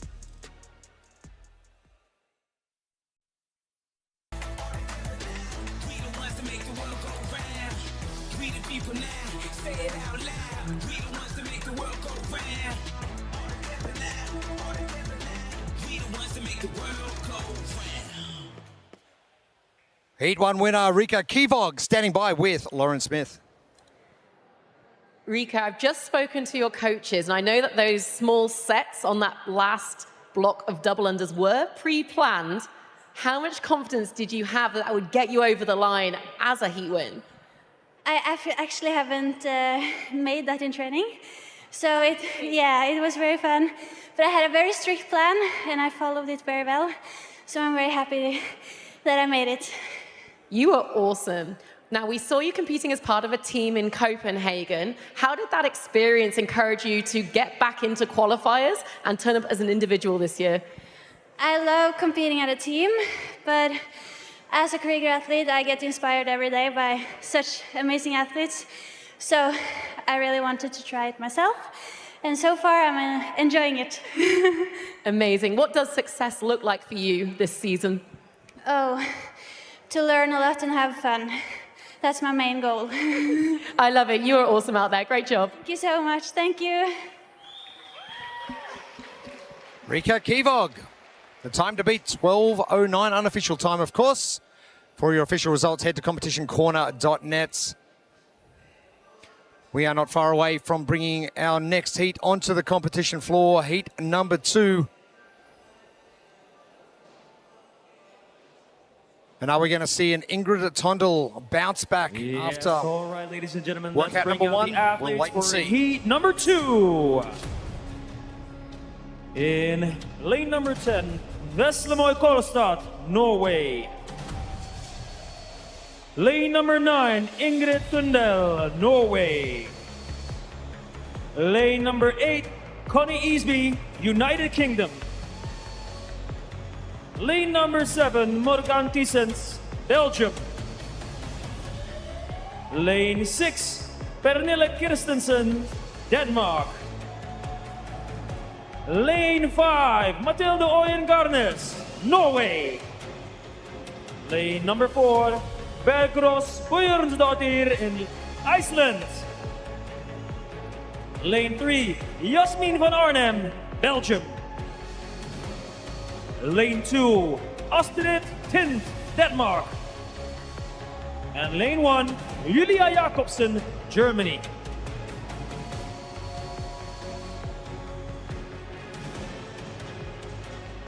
Heat number 2, lane assignments. And a big Norwegian contingent from Krieger training. Ingrid Tondal not able to get through much of workout 1. That wrist injury hampering her progress. We're going to see the same in workout 2. This is London Pro 2.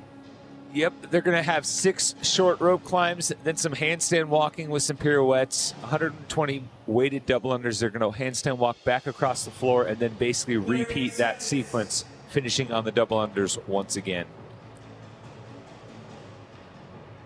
Morgan Thyssen had a strong finish in the first workout, hanging towards the front of her heat.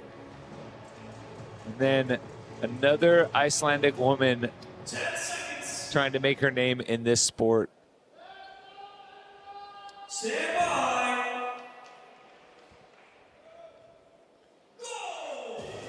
Bergros had an awesome time in that first workout. Good opportunity to back it up with another good performance here.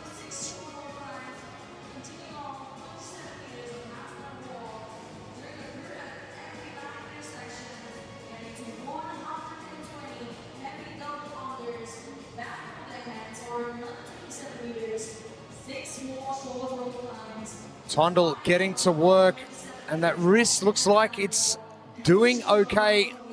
Tough movement to get through some legless rope climbs on a shorty rope, and then going through some handstand walking.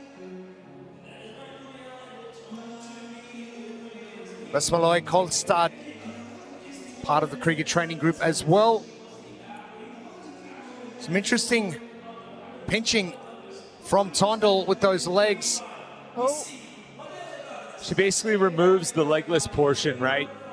Pinching with the upper part of the thigh.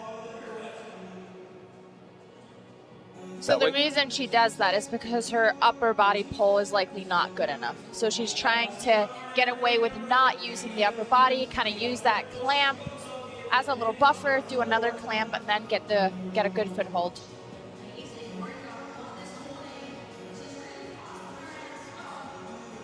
Matilda Garnes.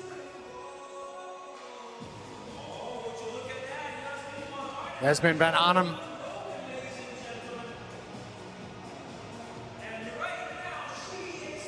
Getting to work.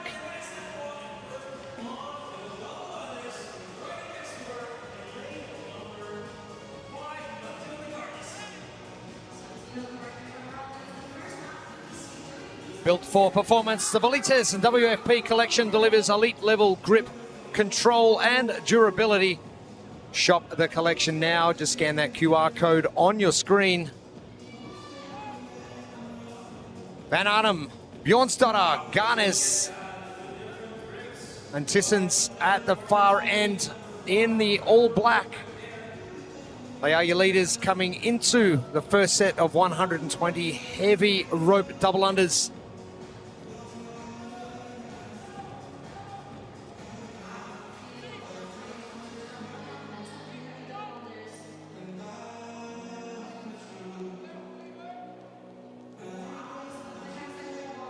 See Matilda putting the rope down. Her grip's probably not burning already, but my guess is that she's trying to prevent or trying to minimize her grip fatigue. There's something to be said for that mental aspect of disconnection with your equipment. Like you put it down and then there's that separation. Yeah. Does that make it easier a little bit? Or if you're hanging onto it in that hunched over position, you're still sort of half suffering because you're still holding the rope? I honestly feel like it's the opposite. Like, I don't think I would ever drop the rope because this is how lazy I am. I'm like, now I have to pick it up again. Well, I also think, generally speaking, when you do double unders and you don't have the rope in your hand, it's usually the sign of something bad, right? You tripped and it hooked your foot and it ripped it out of your palms. Yeah. I should have a max distance workout of rope throwing after you miss. Right after the softball throw, right?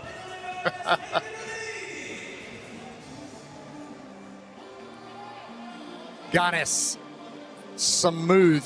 We spoke about that for workout 1 earlier on.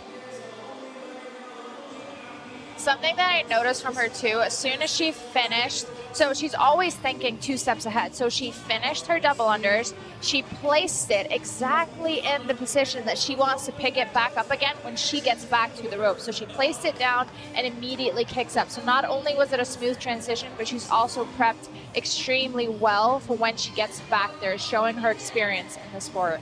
Morgan Tisson's just getting a no rep starting that handstand walk. Van Arnhem currently in second. And to the back left of the screen, Ingrid Tondel in a little bother, still with that wrist.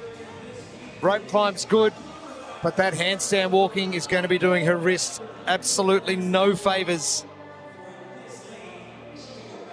And teammate, training buddy, Garnes, all done on the return leg. A little bit of breathing space. Look at those pirouettes.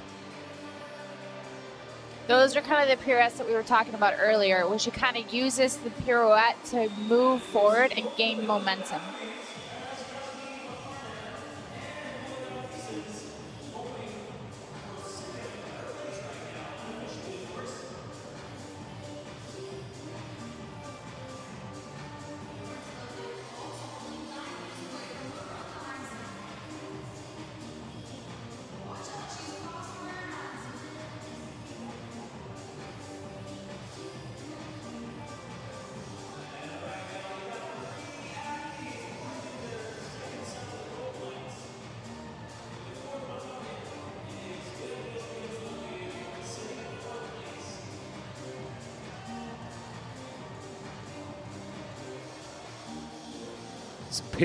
Pretty big breaks here from both Jasmine and Matilda.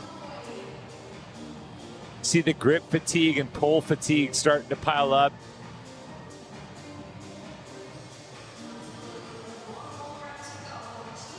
Project 1, Turku, Finland.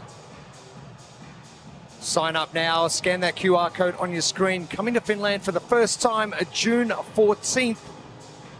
Jasmine Van Arnhem, the winner of 2025 in Turku. Both winners for the men and women here on the World Fitness Project floor. Tatu from the men's side also winning that competition, kind of been the springboard for up-and-coming Finnish athletes in the sport.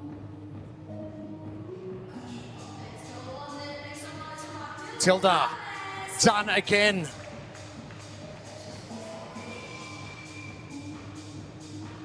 She's half Australian as well, did you know?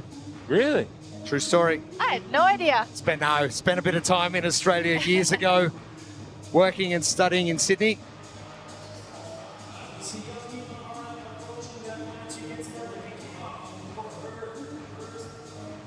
We were talking yesterday about Australia, and she said it's such a wonderful place to live, and I went, yeah, you know. Yeah. It's not bad. You know how to pick them, Jeremy. Oh, that's it. Van Arnhem, hot on the heels of Matilda Garnes.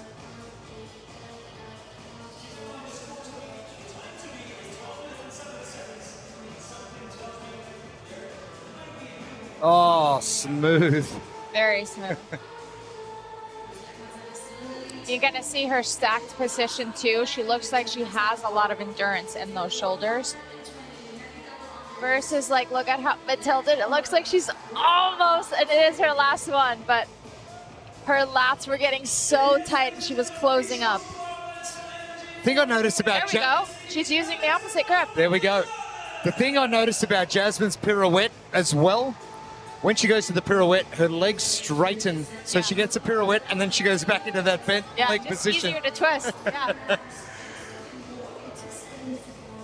But I'm glad we saw that reverse grip from Matilda, because people probably thought we were completely What are they talking about? just loopy. So another strategic set of 10 from a Krieger athlete could be something they discussed in the back.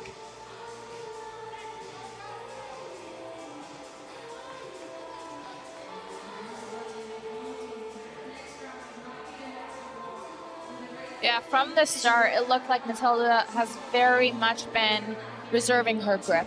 So first round, kind of putting that rope down. Second round, actually switching that grip and trying to utilize a muscle group that should be a little bit fresher. Rika Kivog, 12:09 from heat number 1. Our time to beat. Matilda Garnes in great position to knock that off. Tisson's on the far left of screen in all black. Bjornstadter making a move.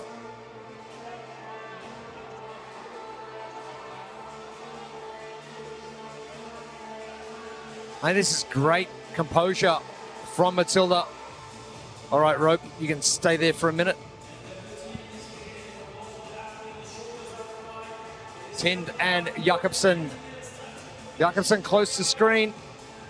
Tind getting further away and through that third segment. One segment to go. In the background, we see our leader, Matilda Garnes, continue.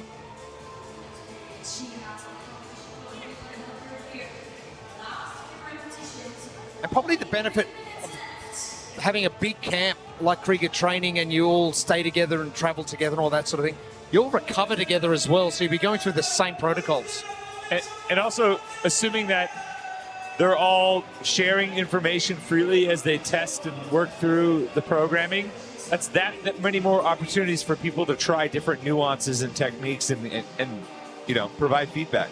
And even within the competition, so you think about somebody like Tola, now he's already done the workout and he can now tell them, you know, how did this feel? Was there something that surprised them? Something that they maybe need to be aware of?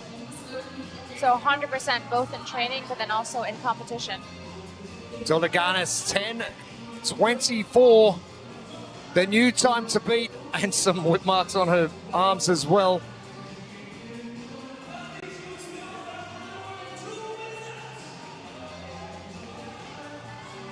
Battle now with the athletes left on the floor, Jasmine and Arnhem.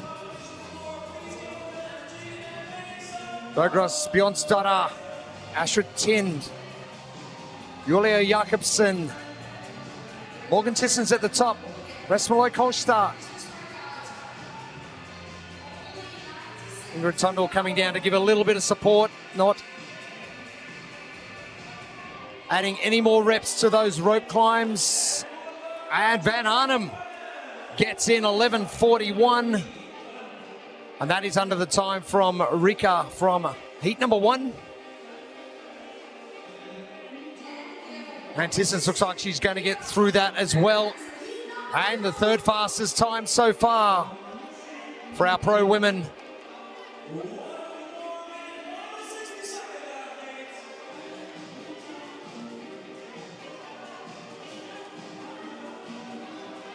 Into the final minutes. Bjornstadter.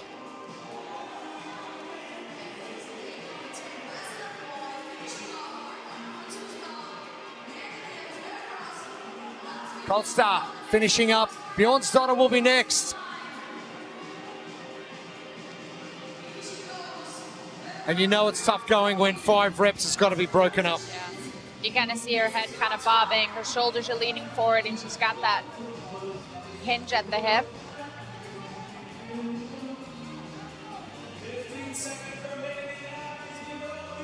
The final 10 seconds coming now. Oh, Astrid Tind has got a chance. Oh, she's going to sneak under it.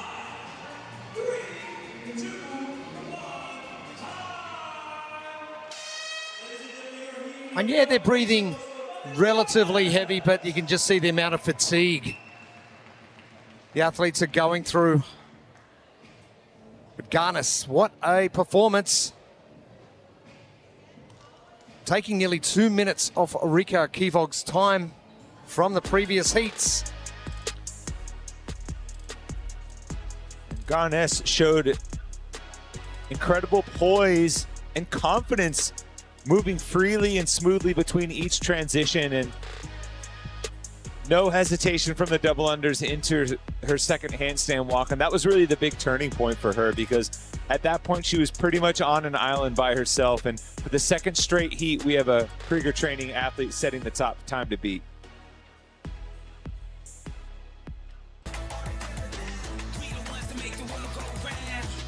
We the people now, say it out loud. We the ones to make the world go round. We the ones to make the world go round. Leader overall so far in workout 2, Matilda Garnes standing by with Lauren Smith. Matilda, another Krieger athlete to come with an unofficial heat win. Can we talk about your mixed grip on those double unders and the benefit that you got from that? Yeah, I just learned a new technique which is a bit less grippy and more on the shoulders. So I find it smart during a workout where it's like 120 at a time to do like every other, to be able to just go faster. So I saw Brent was posting something like, if you're a good athlete, you know how to do things in different ways. And I was like, yeah, I should do both. I mean, that's a tell to your experience as an athlete in the many years you spent in the sport. Coming into the World Fitness Project, how do you want to develop further? Oh, I really want to try to steal someone's pro card. Yeah, I was watching last season with injuries and saw all my Krieger girls with sparkling out there, and it's just so fun to be here with them this year. So first of all, I just want to enjoy the experience, have fun, enjoy being back, but of course try to gain as many points as possible towards the end of the season. Yeah.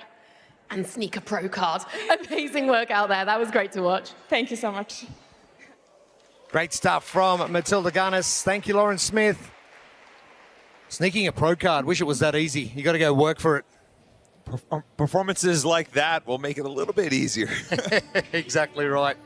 Heat 3, only seconds away. We're going to welcome them onto the Drumsheds arena floor to a stop 1. All right, ladies and gentlemen, let's bring out the athletes for heat number 3. In lane number 10, Nicole here, Switzerland. Lane number 9, Lea Storen, Norway. Lane 8, Maribel Gallardo, Spain. Lane 7, Vivian Marie Christian, Germany.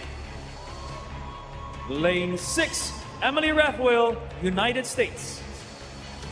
Lane number 6, Elena Caratala, Spain. Lane 4, Noortje Bleker, Netherlands. Lane 3, Amanda Fisher, United States. Lane number 2, Sara Sigmundsdottir, Iceland. And lane 1, Andra Moistus, Estonia.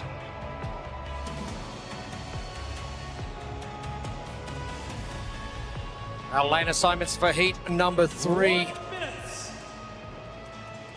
And our challenges and invitees. Great battle between Storen and Hea in lanes 9 and 10 in workout 1.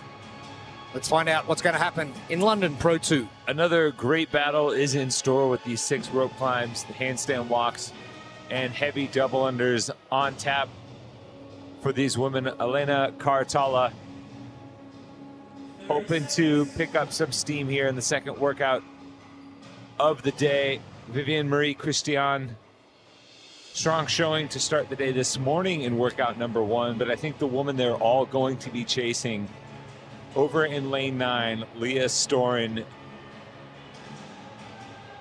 10 seconds. I'm going to call it now. Keep your eyes on lane 9. I think we're going to go 3 for 3 for pretty good training, setting the top time. Fun fact, Tommy, 1 in 5 female athletes is from Krieger training. 1 in 5 women at some point in this competition will experience Krieger training.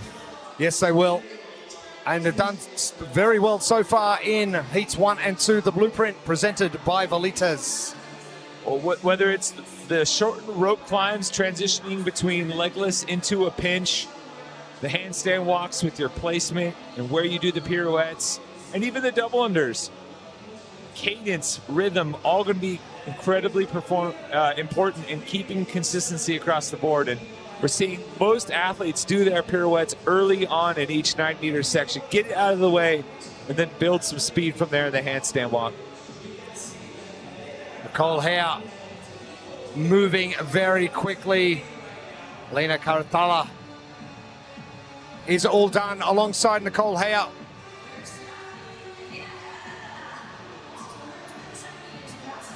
Let's head down to the competition floor. Let's hear from Lauren.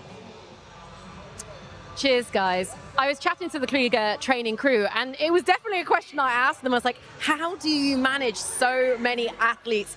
Look, they have got 4 coaches on the ground, and they're each split up into different roles. You've got someone who deals with the debrief, someone who's warming up the athletes, and a couple of them who are stood on the sidelines cheering them on as they're going through the workouts.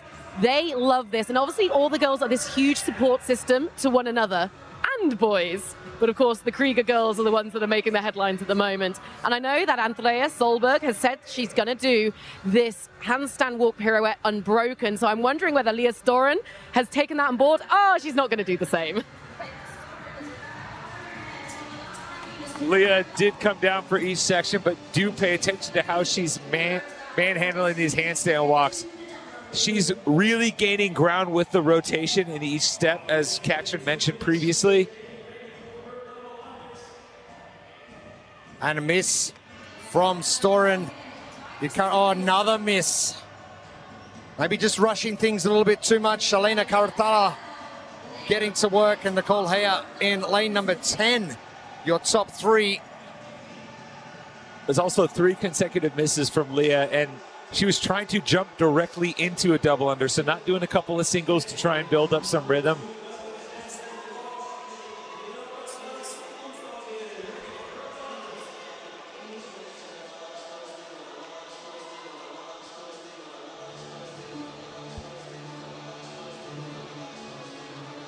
Storen now adjusting her rope, maybe just a little bit too short.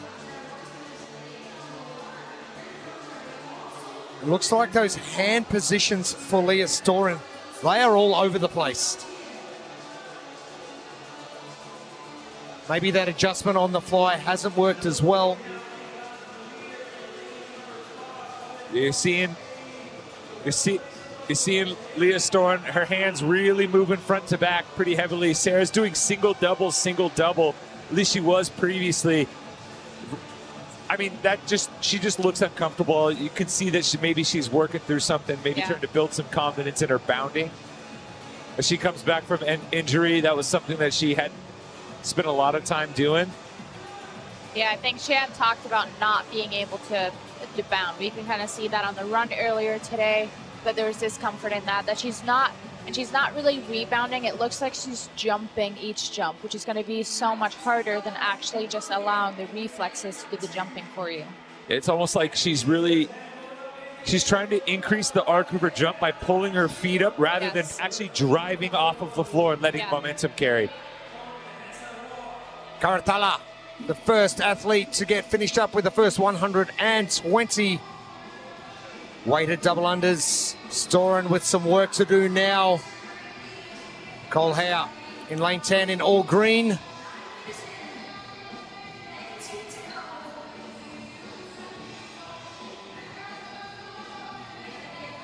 Built for performance, the Velites WFP collection delivers elite level grip, control and durability. Shop the collection now. Just scan that QR code on your screen. Elena Caratala enjoying some distance between herself and the rest of the field. Nicole Heyer on the outside, lane number 10. Vivian Marie Christian level with Nicole Heyer. Here comes Leah Storen coming down and then kicking straight back up. And good pirouettes from Storen as Caratala continues her progress through the final segment. Caratala is finished. Storen finishes 3 segments, 1 to come.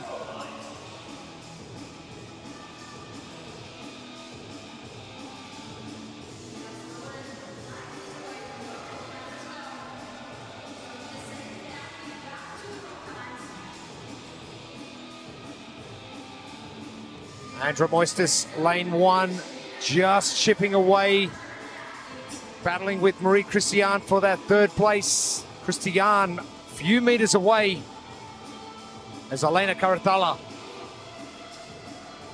Just a miss pinch on that rope climb.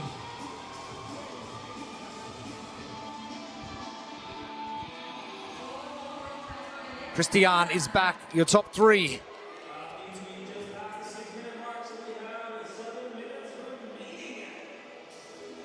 Nicole Hare gets started now. Been impressed with Hare's rope climbing ability. Storen. Yeah, Storen utilizing that pinch grip before getting the feet onto the rope.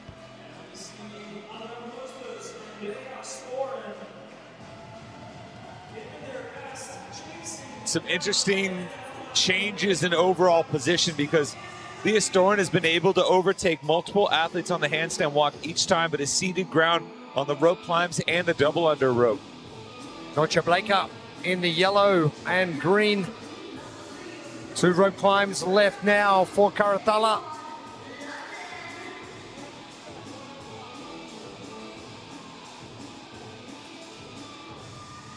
Been a great combination of movements right across day one.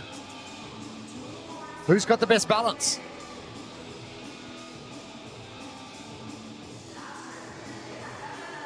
Caratala. Oh. Another missed pinch. Just what we've been talking about. Just place your eyes where you want your feet to go and get that secure pinch. I'm not sure if Elena was looking for some chalk on the way down, but she was looking around for something. Not going to need a whole lot of chalk for the rest of this workout. Sometimes if your palms are very sweaty, it does make the double unders a little bit harder. So I don't know if she's thinking, like, if there is a chalk there, I'll grab it just in case. And a pretty quick no rep from Elena Caratala on that handstand walk. She kicked up and a couple of steps in, immediately came back down. Nicole Hare on the outside now. Keep your eyes on lane 10. This is going to be an interesting race. Leah Storen jumps into conversation as well. Yeah, and it's going to come down to the dubs because I'll tell you right now, based on how the previous handstand walks have gone, Leah Storen is going to get to the rope first. She's going to be the first person off of that handstand walk, but can she improve upon what was a difficult go at the first round of heavy double unders to close the door here? Elena Caratala. 3 down, 1 to go. Storen in the same position. Nicole Hare about to move herself into that third position. Pirouette great from Storen. And a roundabout trajectory for Caratala, but she finally gets on her way. Storen now the opportunity to pull ahead. Double unders for Leah Storen looking a lot better. Matilda Garnes, sets of 10 worked for her. Sets of 120 worked for James Sprag. That goes to show how impressive that was, that most of the athletes are doing sets of 10 and he went unbroken. It's so interesting. I think Leah Storen going sets of 12 here, so trying to make it 10 total sets. Nicole Hare on the outside, quick break. And that hand position from Leah Storen looking a lot better than the first set of double unders. Yeah, I mean, she had 3 misses before she got a single rep on that first round, and 3 breaks in now, she's at 36 reps.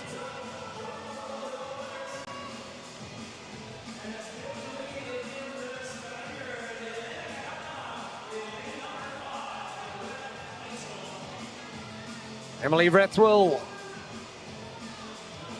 with that reverse grip as well. Emily Rethwell trying different things in different weeks. Your top 3, Caratala on the left in the red and black. Leah Storen, center of our right screen. Nicole Hare at the top of screen now.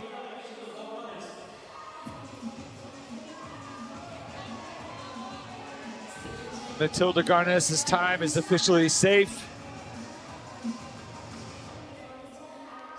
Can Krieger Training go 3 from 3?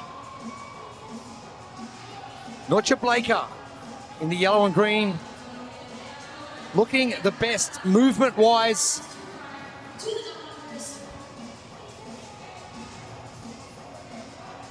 No judges' hands in the air just yet.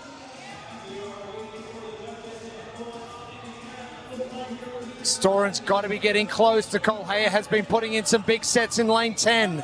Caratala jumping back into the lead and will be first finished at 11:10 unofficial time.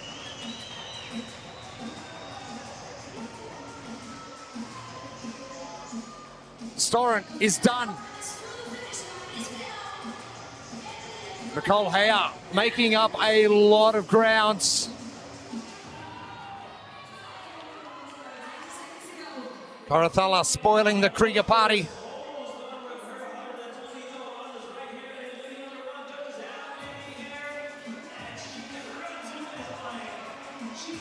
Andra Moistus is done.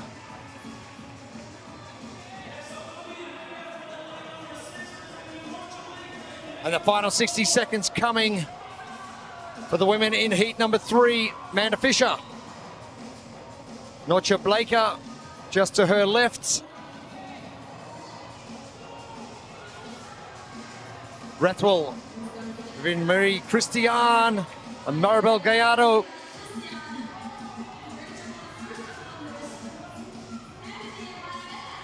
Gallardo will be done next.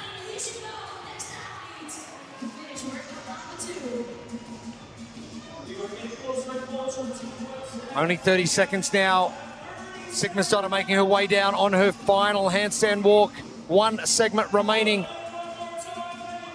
See if she can get that done under that time cap. Blaker gets done, 12:47. Rathwell is in next. The last 5 seconds, Sarah working hard. And he's going to fall about half a metre short. Tough going, heat number 3. Not so, Elena Caratala.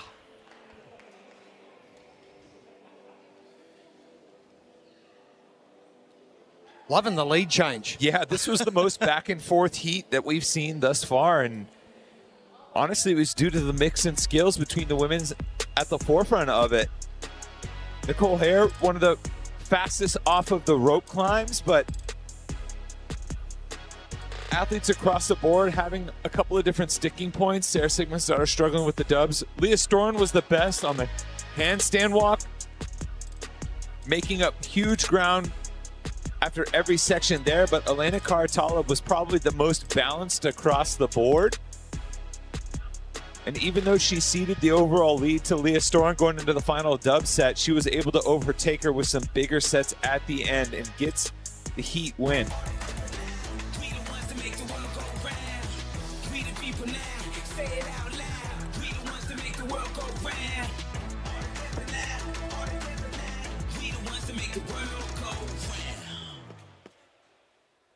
Our Heat 3 winner, Elena Caratala, standing by with Joe Siastula. Elena, congratulations. You paced that perfectly. But I know those hands and shoulders are going to be hurting. Lo hiciste perfecto hasta el final, pero las manos y los hombros están en llamas. Sí, sí, están a fuego ahora mismo. Estoy como las manos raras puestas. Pero bueno, muy contenta por el resultado de hoy. Y muy agradecida de haber tenido la oportunidad de estar aquí por segundo año consecutivo, porque al final esto es súper guay y me encanta. We can see there was a battle until the final moment there with Leah. You got to the doubles in second place, but kept your cool and paced it all the way for the win. Hubo una batalla entre tú y entre Leah hasta el final, mantuviste esa posición y luego en los dobles es donde apretaste. Sí, sí, apreté, hice lo que podía. Aún pensaba un poquito que lo haría algo mejor, pero es verdad que, como te he dicho, manos y hombros a fuego. Wow, great work, Elena. Felicidades, gran trabajo. Elena Caratala, everybody. Thanks, Joe, and thanks, Elena. Impressive. And as Tommy said, the changes just kept coming, but Elena able to hold on, especially with those 120 heavy rope double unders. Heat 4 coming up next. And here is Heat 4 of our pro women workout number 2. Lane 10, Janie Chippery, Canada. Lane 9, Garfi, United States. Lane 8, Ella Wilkinson, United Kingdom. Lane 7, Jennifer Muir, Scotland. Lane 6, Hannah Black, United States. Lane 5, Danny Spiegel, United States. Lane 4, Manon Angenise, Belgium. Lane 3, Oda Lundegren, Norway.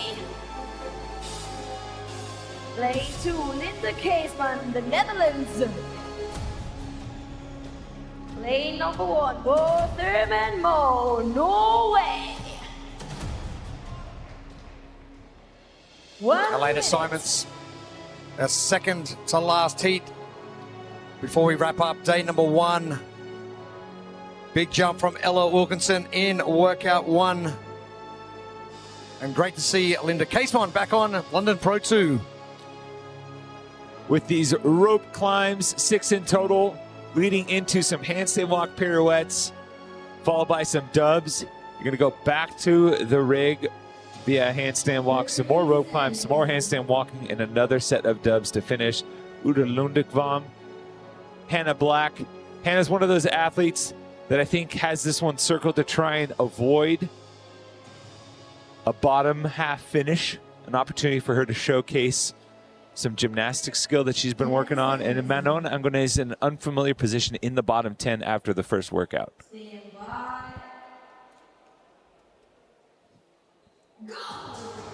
Underway.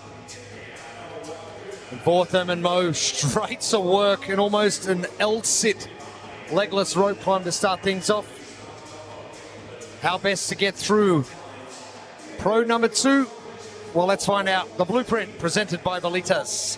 You want to be a metronome with your cadence on the rope, on the handstand walk, on the double unders. And I think on top of just being proficient in general, upside down, we've seen even the best handstand walkers like Leah Storen get that pirouette out of the way early.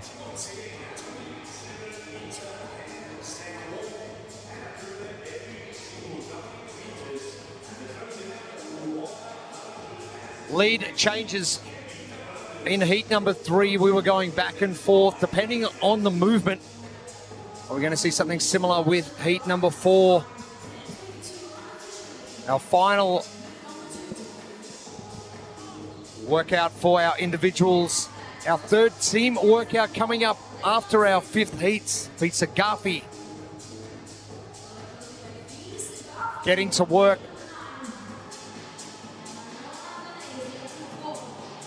Hannah Black just ahead of Fee. And Manon to the center of your screen. Like you said, Tommy, time to make a move for Manon.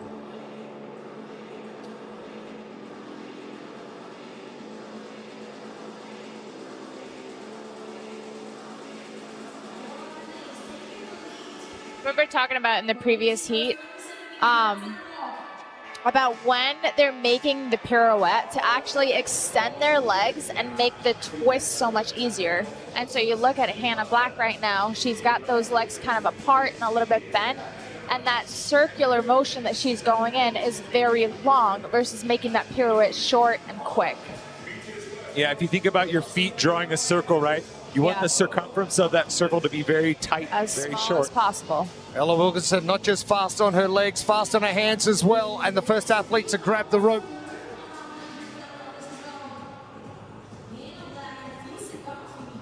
Hannah Black, Danny Spiegel, Fisa Garfi, Manon Angonais.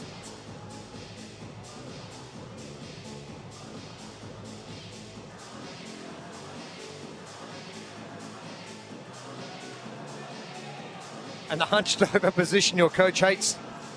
It seems to be working with some of our women. Anyone playing, traditional stick and ball sports has probably heard that from their coach. No resting on your knees. You're like, come on, coach. I only rested in that position. I didn't actually put my elbows on my legs. I actually grabbed my shorts. Still hunched over there.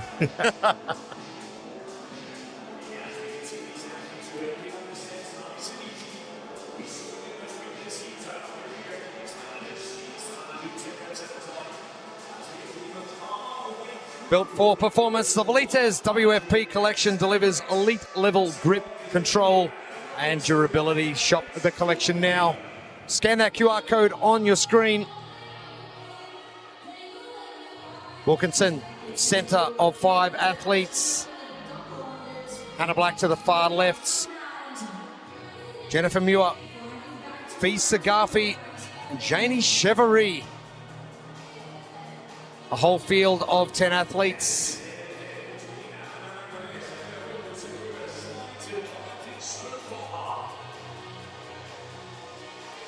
You're seeing some athletes already showing signs of fatigue in the forearms and hands. The grip really burnt up. Setting the handles down.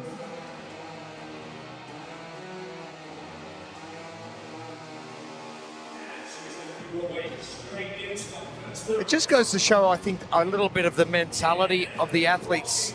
Ella setting the ropes up. For me, I would just be placing it down wherever, because when I got off the handstand walk, that would give me a few more seconds to start recovering. Exactly. So, I don't know, the mentality of, hey, I'm going to get straight to work once I finish the handstands. It just shows experience and maturity in the sport that you're constantly, it doesn't take any extra effort to lay it down like you want to pick it back up. You know, whether you throw it down or lay it down like that, but it is going to help you moving forward.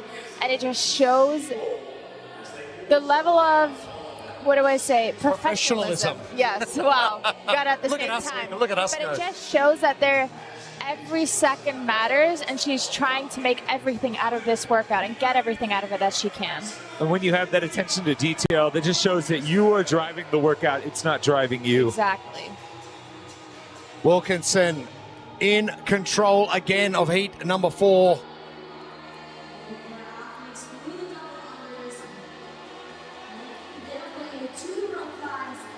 And the progress of Ella Wilkinson from the start of competition last year, and you fast forward 1 year and we're here already.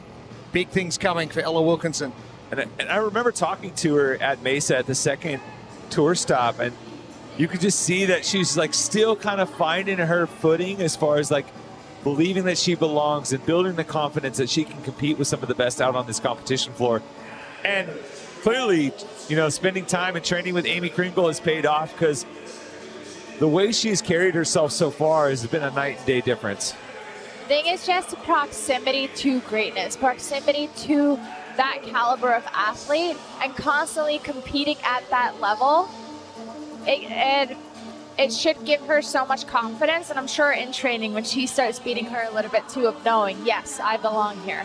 And confidence doesn't always come naturally to every athlete, right? There are some athletes that we can probably all think of that just have that natural swagger and it just flows so easily from them. Yeah. Other athletes need to kind of prove it time and time again for themselves.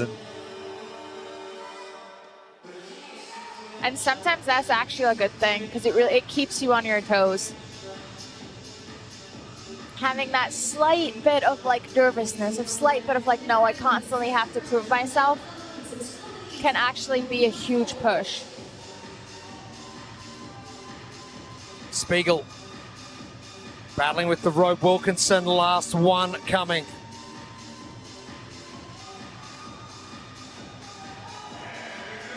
You know, really impressive adjustments there from Ella Wilkinson. She had to do that long, almost Alessandra Pacelli kick on the legless rope climb portion from the start, but no cause for panic. In fact, when she would come down, the time she rested was much shorter than everyone else. So even though she wasn't as strong in the upper body pull, she was able to kind of recover a little bit, not necessarily come off the rope breathing too hard, and make the turnover between reps shorter. Ella Wilkinson is on fire currently. 10:24 the time to beat from Matilda Garnes from heat number 2. Gets this done, she's going to have almost 2.5 minutes to get these dubs done. Big gap back to Hannah Black as well. And a big knot in that rope. just getting it to the position that is going to work for Ella Wilkinson. Oh, Ella is absolutely streets ahead. And in terms of pacing, once getting to the rope, they were about the same. They're pretty close, maybe a second difference between Ella and Matilda in the previous heats. But the difference here is on the rope. Look at how confident and calm Ella Wilkinson is, just ripping big chunks right away. We saw Matilda taking a lot of breaks, the sets of 10, changing the grips. Yeah, I believe Ella's gone through half already. So she did 60 reps unbroken and is now just finishing her last 60 reps. Manon Agones now jumping alongside Hannah Black for that second place position in Heat 4.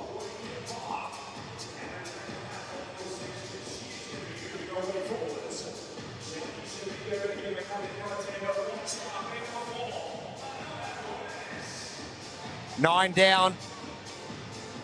And honestly, pay no mind to the gap between her and Ella Wilkinson. This is a good performance from Hannah Black, especially what we know is coming on day 2. Some tests that will really suit her. I think this is a great workout performance from Hannah so far. Your leader, Ella Wilkinson, Hannah Black, Manon Agones, Janie Chevrolet. They make up your top 4. Danny Spiegel coming in now. It's also one of those workouts that typically is kind of would be looked at as a damage control workout for Hannah Black. She's not great at handstand push-ups, but handstand walking is not as detrimental for her as handstand push-ups, for example. Ella Wilkinson. Oh, talk Impressive. about absolute purple patch for Ella Wilkinson on day 1 of the World Fitness Project. 25 seconds ahead of Matilda Garnes unofficially. That'll do. What a day for Ella.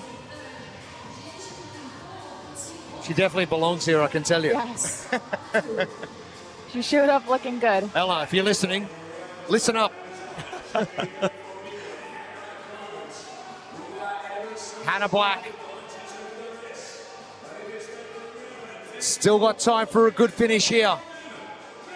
Back to Hannah Black. For a damage control workout, she's doing very good.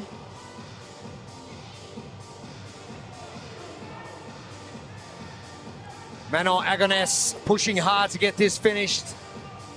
Hannah's got to be getting close.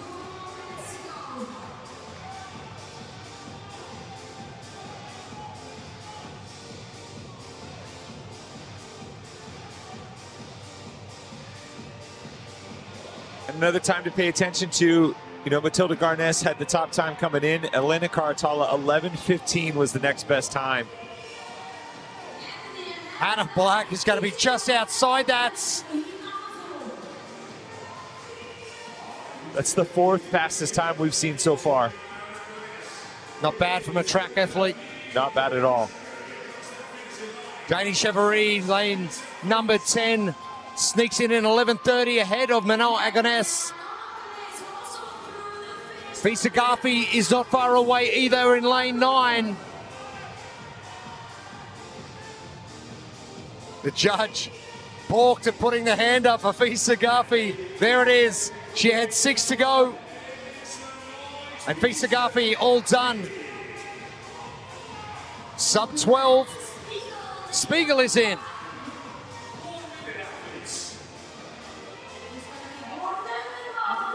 Vortham Mo at the bottom. Jen Muir is in. Uda Ludwigvam. Our final athletes. Linda Casemon heading out onto the field of play, but not getting to work for this one either.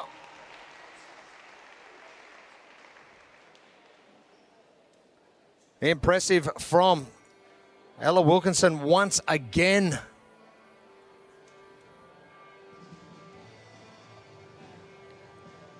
What a day she's had. She's doing something right. It doesn't always have to be a workout win, right? Strong performance earlier in the day, finishes top 5 overall in Pro 1. How does she back it up here? You know what the best you can do, knowing there's another heat behind you, is win your heat now and set the top time going into that. That's exactly what Ella Wilkinson did. Leading from the outset, confidence through and through, and I think we are seeing an entirely different athlete here in UK's own Ella Wilkinson.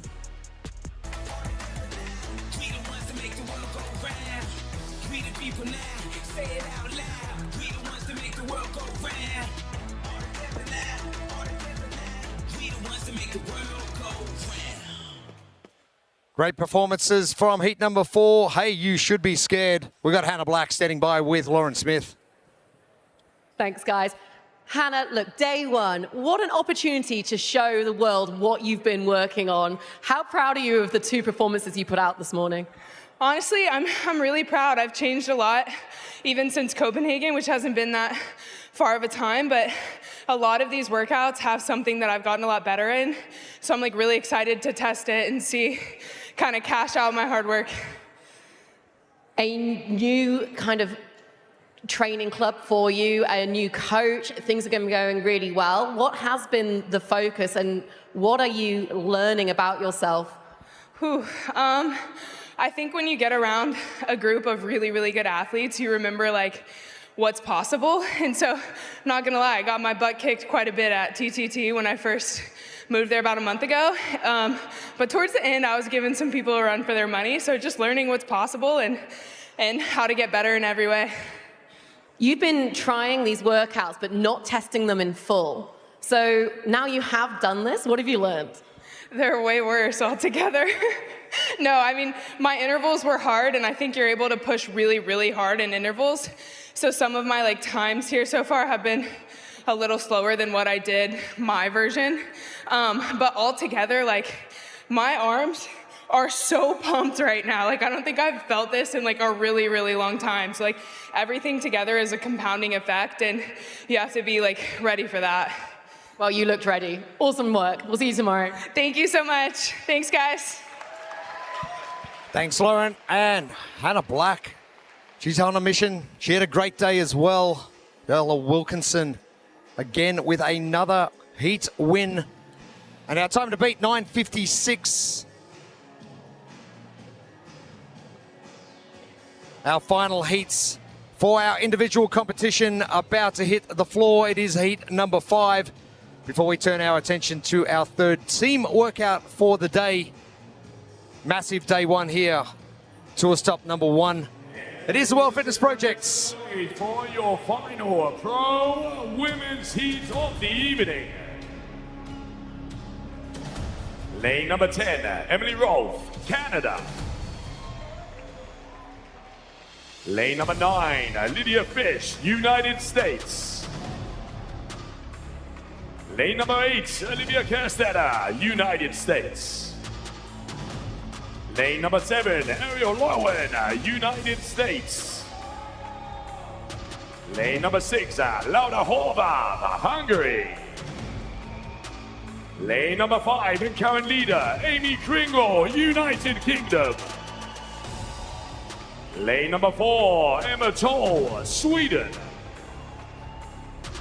Lane number 3, Sydney Wells, United States.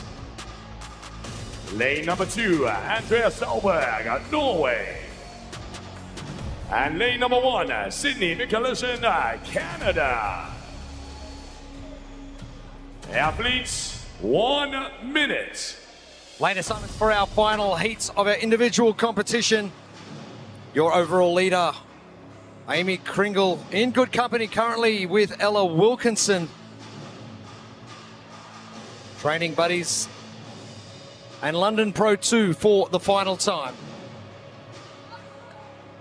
For the final time, we'll see some rope climbs, handstand walking with pirouettes, and heavy double unders.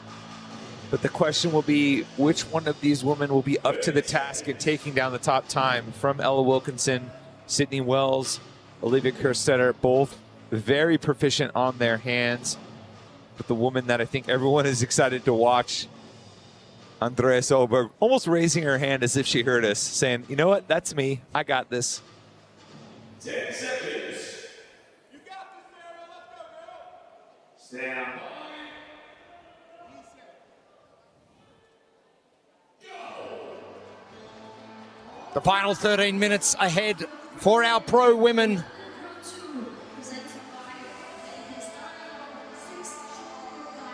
Krieger winning Heat 1 and Heat 2. Can they come back? And Sakura win for Heat number 5. It's all going to depend on Andrea Solberg.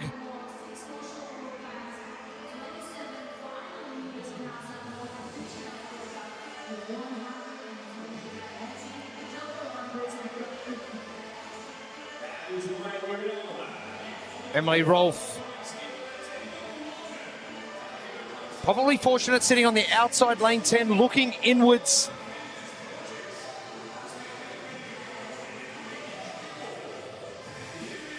Sydney Mikulishin, only 1 rep remaining. Laura Sydney Horvath. Mikulishin has some of the best pull in this field. She's phenomenal. Laura getting to work immediately on those handstands. Laura, tremendous puller as well. Great grip strength from her time as a competitive rock climber, but I think very similar to Hannah Black. I think the fact that this is handstand walking makes a difference versus, you know, other upside down variants like handstand push-ups, specifically the deficit kind. Yes. Awesome. Yes, this is not going to be as much of a detriment to her, and actually she's pretty decent on her hands. Great pirouettes from Sydney Wells. Still waiting for Andrea Solberg. And she's on the way now and got a lot of time to make up.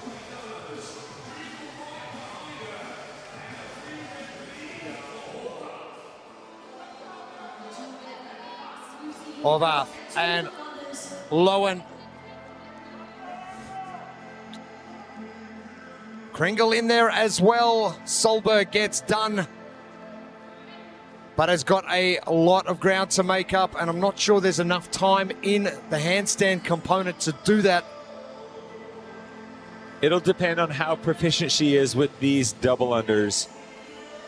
I think knowing that you're going to cede some ground on the next set of short rope climbs, if she moves pretty easily through these double unders, I think there's enough, at least as far as between the next set and the 2 handstand walks that are ahead, to give her a shot. You're Amy Kringle. You've just won Pro 1. You're coming into Pro 2. What's your mindset when you get to these double unders? Are we going for broke? Do we want to go bang, bang and really make a statement?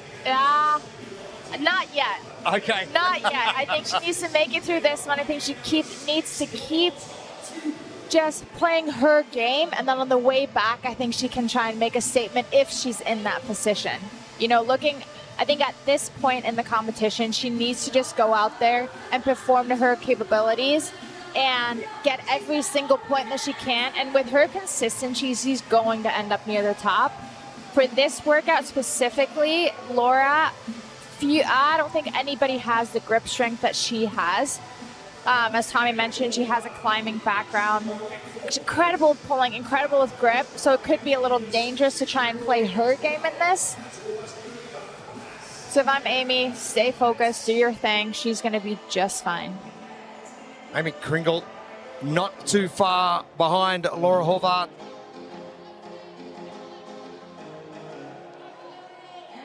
And big separation coming now. Sydney Wells jumping into 3rd. Lydia Fish. Keep your eyes on lane 9. Good result in Pro 1. Can she back it up? Amy Kringle making up a bit of ground on Laura Horvath.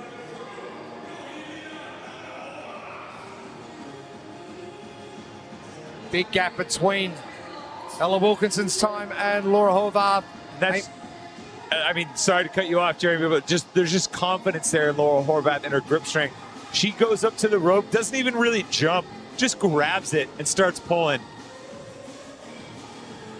Not concerned with potentially burning out there. Understands that she's got plenty in the tank to get through these rope climbs.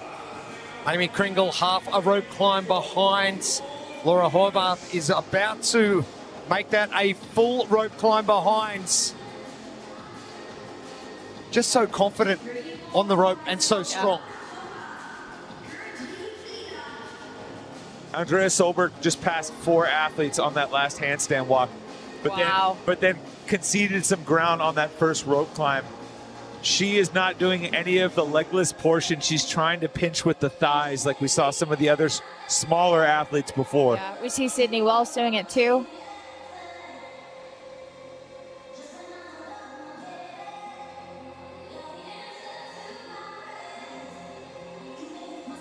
Horvath not far away from finishing the rope climb portion of Pro 2.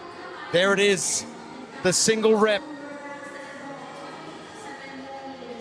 And with so much of a lead over Ella Wilkinson's time, she can afford to take a breath. Very smooth on those rope climbs. Took a couple of legless, gets her foot locked in, and 1 pull and she's up. Horvath, composed and ready.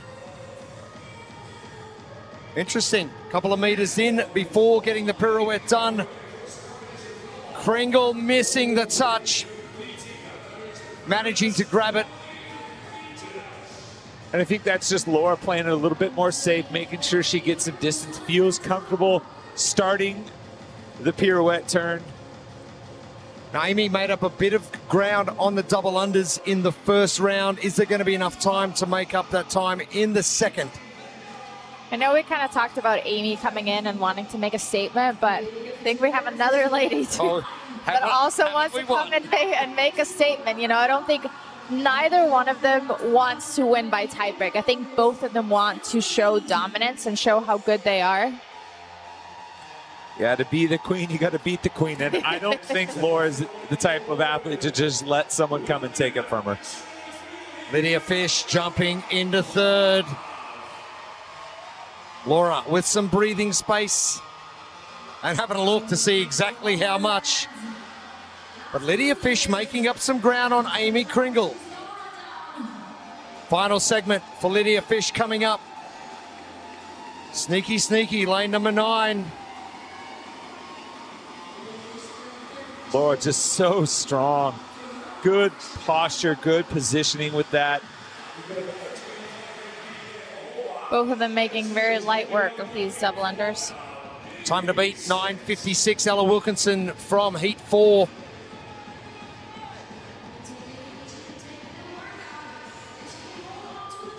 Laura on the right, Amy on the left. Lydia Fish to hers. Solberg making a big charge. Been able to jump athletes with that increased fatigue.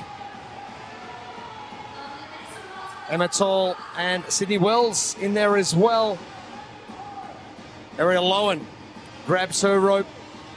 Horvath well in control. The battle could come down to Lydia Fish and Amy Kringle for second.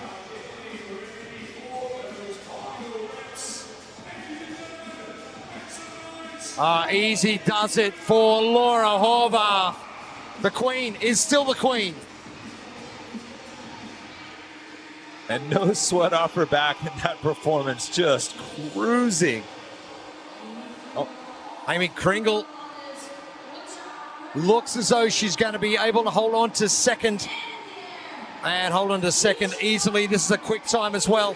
And second fastest, Amy Kringle will be sitting up top of our leaderboard after day number 1.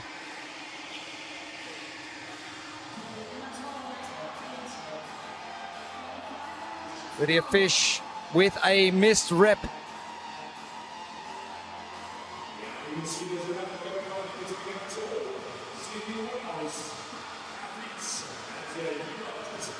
Rolf now to the final portion of Pro 2. Oh, Emma Tall, this has been impressive. She's going to jump into third and faster than Ella Wilkinson as well. That's a big result, big result. Yeah. We haven't talked about Emma much here, but making a push on the back half of that. She's strong with the upper body pulling. She was 12th in workout 1. Oh, Fish just ahead of Solberg. We're going to have to go back to the replay there.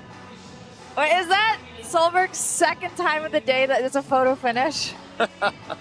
Flair for the dramatic. Oh, and I think she took the lower end of it both times. Wells trying to get this finished up. Not far away. She will be next done. Ariel Lowen not far away either. Only 4 athletes left on the floor. Ariel in at 10:28. All unofficial times, of course. Go back and check that Lydia Fish. Andrea Solberg. Photo finish. That is going to be a tight one. And the last 3 women on the floor are going to get done. We still have over 2 minutes of our time cap left.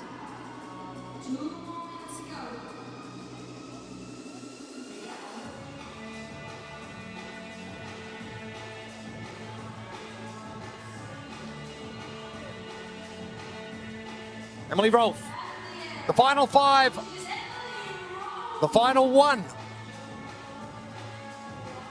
How often do we see that? Always finishing with a final rep. Mikulishin, Kerstetter.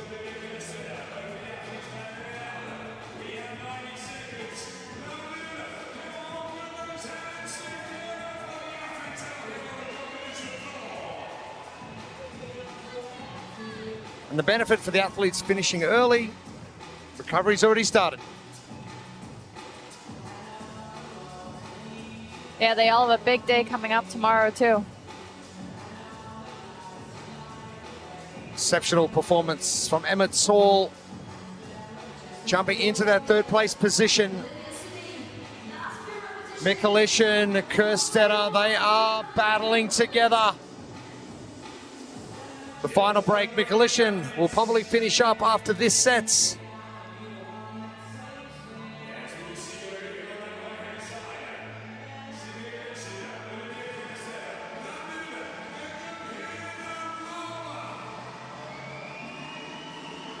The final 5 for both of our ladies on the floor.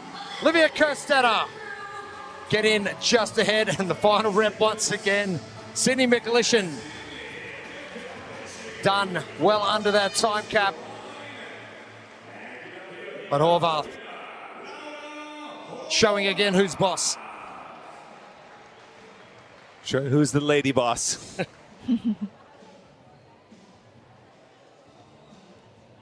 Gonna love how this is gonna play out over the course of 3 days. Oh, I'm so excited for tomorrow. I mean, we're kind of picking up right where we left off last season. I mean, came down to a tiebreaker and a tight points race between Laura Horvath and Amy Kringle, and we're going to be right back in another tight points race, but this time Laura Horvath gets the better of Amy in their head-to-head race.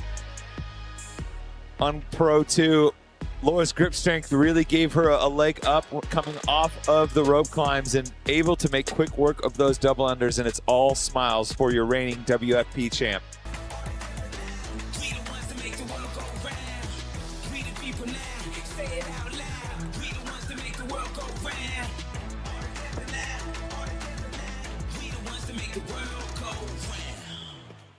The 2025 champ standing by with Lauren Smith. Lara, on paper, day 1 was always going to be amazing for you. But how motivated are you by the way you executed it? Oh, I'm so happy and excited about the rest of the weekend, and I'm very proud how I performed these 2 first workouts. So yeah, couldn't ask for better finishes and better execution. Life behind the scenes, your work-life balance, we'll call it. You're running high rocks with your brother, your dog, your gyms. Do you find you've just kind of created this perfect place for happiness at the moment? Exactly, you described it perfectly. Me and Christoph created this amazing bubble for us to live in, like the gym, the community, training, WFP, family, my dog especially, obviously, shout out to Cusco. So yeah, it's just amazing, and I couldn't be happier and love life currently. So just life keeps giving. I can only assume that he's watching from home. Probably napping, probably. He never watches. Look, you've done a mock week, right? You've tried all of these workouts and you know the stimulus. Have you made any tweaks as we look ahead to tomorrow and what to expect? Oh yeah, definitely. I think the tryout of the workouts is self-explanatory because they come out like 3 weeks before the actual event. So I think it's good to give it a go and then change things or keep things and just practice a little bit. So I have nothing else to do, just to train for this event. So I think it makes sense to work on the workouts and just keep looking at what Will is posting. And yeah, I don't know. Coming for a second title?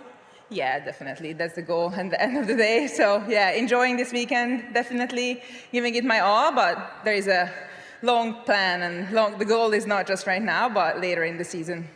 Well, can't wait to see you in action. We'll see you tomorrow. Rest up. Thank you so much. And thank you guys for coming out. Impressive once again from Laura Horvath. And dominance in season 2025. And 2026 on the way as well. Spiky, he's gone to bed. We'll see more tomorrow. Our overall results. And Laura Horvath with that wonderful performance, 8:36. Amy Kringle and Emma Tall rounding out your top 3. Lydia Fish, she's had a good day. Yeah, 2 4th-place finishes to start this weekend. Puts her right in podium contention for this first tour stop. Obviously with the bigger goals in mind across the entirety of the season, as you heard from Laura Horvath. Just stacking consistent finishes inside the top 5 will serve you in the long run, no matter who you are. Matilda Garnes also jumping into the top 10 for Pro 2. Exciting things happening today. We've had our team competition. We'll get to our third team workout coming up a little bit later on. But what's impressed you most about our individuals today? I just think the variety, the tests, and how well-rounded these athletes are. And I think the programming has been so different from this morning to tonight. And then tomorrow, it's a whole other set of tests. And so you have people like, Hannah Black or Danny Spiegel or these people that are specialists in what they do that are so ready to shine tomorrow. So I'm sure they're excited to get back and start recovering for that. And building off of that, because we've had the multiple tour stops and seen some athletes show up throughout, it feels like we've been able to gradually see the improvement and work put in from the athletes that have been really studious and putting in the work on the things that they're not so great at. Hannah Black is a great example of that. She even mentioned the improvement from Copenhagen back in December, which hasn't been a huge amount of time. But if you think back, it's been about 6 months, a half a year. You can see a lot change. Her, Ella Wilkinson, Lydia Fish continuing to impress along the way. It has been impressive performance from a number of athletes all the way through today. To break what we just saw down, we're going to head over to On the Pulse, and we're going to get to Derek and the team, Annie, Ed and Pip Malone as well. We look forward to welcoming you back here to the booth for team workout number 3. But for now, let's head over to On the Pulse.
It all began with a jump rope in 2015.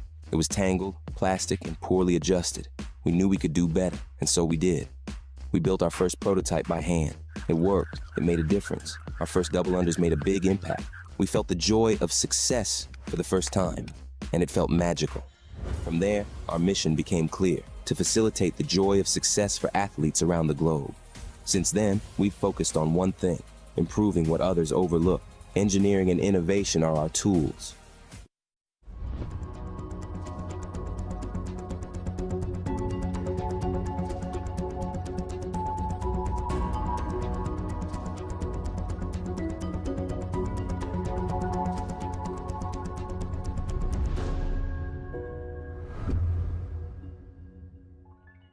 It all began with a jump rope in 2015. It was tangled, plastic, and poorly adjusted. We knew we could do better, and so we did. We built our first prototype by hand. It worked. It made a difference. Our first double unders made a big impact. We felt the joy of success for the first time, and it felt magical. From there, our mission became clear: to facilitate the joy of success for athletes around the globe. Since then, we've focused on one thing: improving what others overlook. Engineering and innovation are our tools.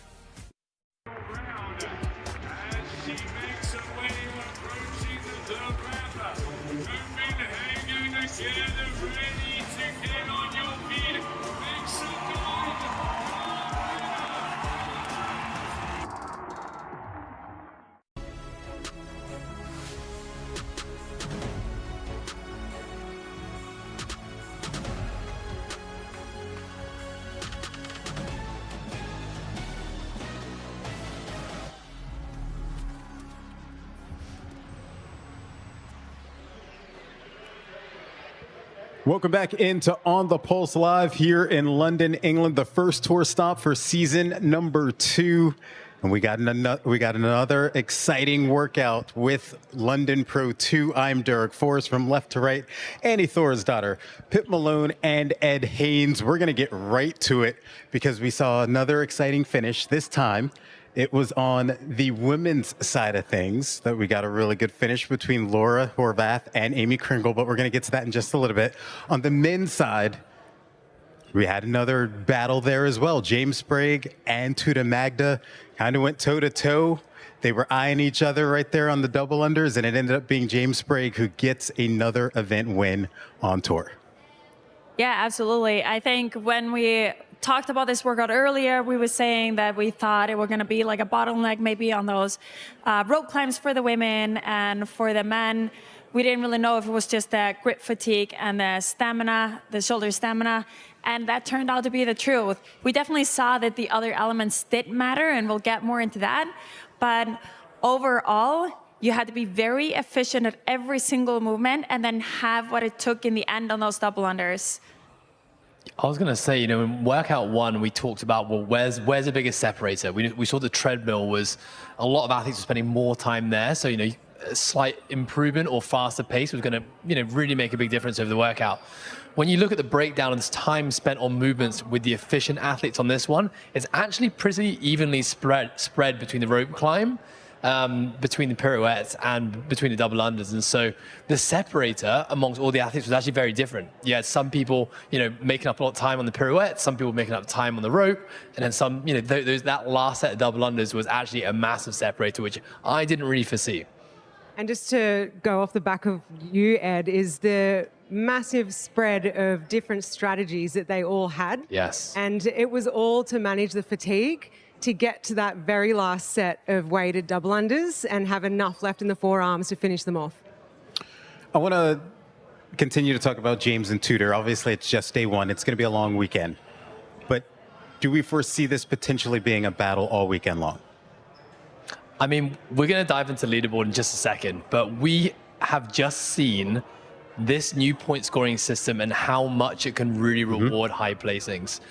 So both of these athletes, we said at the start, have the ability to take event wins or top 3s. And looking at the events coming up, I can foresee both of these guys clocking in more of these. So, I mean, these guys have competed against each other for years in a teen division. They both moved into the adult division now. Adult division, I don't know if that's a technical term, but we're going to go with it. So they very much know where their strengths and weaknesses lie. And so it's really cool to watch these two kind of just side-eyeing each other throughout the whole event and just kind of playing off each other. But what an amazing finish for James. 120 unbroken weighted dubs. Huge, huge separator in that workout. Sorry, I lost my comms there for a second. I'm back. Let's talk about the challengers as well, because when we talk about the point spread and how much that's changing, we are seeing some challengers who are making a run right now. Pip, on the men's side, we've seen some moves again. Alex Culas is one of them, but we also saw a nice little run in the first heat from Victor Garcia de Var. Also had a pretty solid day today as well. Yeah, Victor was the most impressive for me. He only got a backfield position, less about less than a week ago. So he's come out here, taken the opportunity and ran with it. And I really enjoyed watching his strategy, really cool, calm, collected, very, very strong on the double unders, which got him the heat win on that workout. But also Alex Culas, tell you what, the Greek men are having themselves a day, and I called it at the start of the day, just saying. But You did. No, I really enjoyed watching Alex. And I also, what he said at the end of his workout about it was not a gymnastics workout for him at all. It was purely just managing fatigue through to the end. And that's exactly what he did. And I believe unofficially it's around a top 4 finish. So. Yeah, it was an incredible day for Alex Culas today. But on the women's side, we were mentioning Laura Horvath and Amy Kringle, another battle we saw on the competition floor just a few moments ago. It ended up being Laura who ended up taking the victory with a time of 8:36. Amy followed up with a time of 8:58. But these two, I feel like, I'm just going to say it now, this might be the very first WFP rivalry for a long time. I'm just going to say thank you, ladies, for putting on this show for us and for battling it out like that. And for them, it did end up coming. We did talk about it and call it before as well. Amy's so efficient on the dubs and made up some ground on the handstand walk. But Laura, she had it on that second set of rope climbs. That was the biggest differentiator. And we knew her grip is just so strong and solid. And then she had a little bit more in the tank as well when it came to the dubs. But I think there was 17-second difference on them on just the second set of rope climb, and that would do it. I think another thing I'm noticing as well, and this is the beauty of having repeat movements come back in year after year, is just the overall efficiency in the pirouettes, massive improvement, and also the weighted double unders. So, you know, with the athletes on the WFP knowing that they're going to potentially see these movements come up over and over and again, you know these are going to be big parts of the training process now. And so we're going to see efficiency continue to increase, times get faster and faster, and there's still so many ways that you can progress the handstand walk. You know, we're kind of like, we've talked about this being a high skill movement, but this can be way more high skill beyond where it is right now. Yeah. They can do a lot of things with this one. All right, let's take a look at the standings. I think we're looking at the men's here. But you ended up with Tuda Magda, who, as we were mentioning the point spread, he ended up going from 11th to first place with his second place finish. So he has 155 points. He's followed by Roman Krinikov at 152. Ty Jenkins, the other youngster, at 152. Spencer Panchick at 152. Nice little three-way tie right there. And Yellow Host is just 2 points behind in fifth place. And Annual Lakai, who had a great workout, London Pro 1, sitting in sixth place. This is a nice little spread of names that we're seeing in the top 10. And this is going to be a really exciting competition throughout the weekend. Yeah, so far in workouts 1 and 2, because of how polar opposite the two workouts have been, we've got such a big spread amongst that leaderboard. We've had no one bank in 2 really high finishes yet, which is why we've got this really close spread amongst, you know, like the top 10. So it's going to be an exciting day 2. All right, let's take a look at the women's side and take a look at those standings, if we have them. All right, here we go. This is the first time we're seeing them on the desk. Amy Kringle sitting in first place with 195 points. Laura Horvath has 190. Andrea Solberg at 177. You see Lydia Fish in fourth. Ella Wilkinson sitting in fifth. She had a heck of a day today. When we're looking at the top 10, what do we like about this? Well, obviously we've talked about Amy and Laura and that battle, but I love seeing Andrea Solberg up there as well. We didn't know how this second workout was going to play out for her because we knew that the rope climb might be a struggle, but she was so fast on her hands that she made up such a big ground. And I do believe when you're so efficient and fast there, it will also save the grip so that you can actually push a little bit harder on the double under. So she's in third place overall.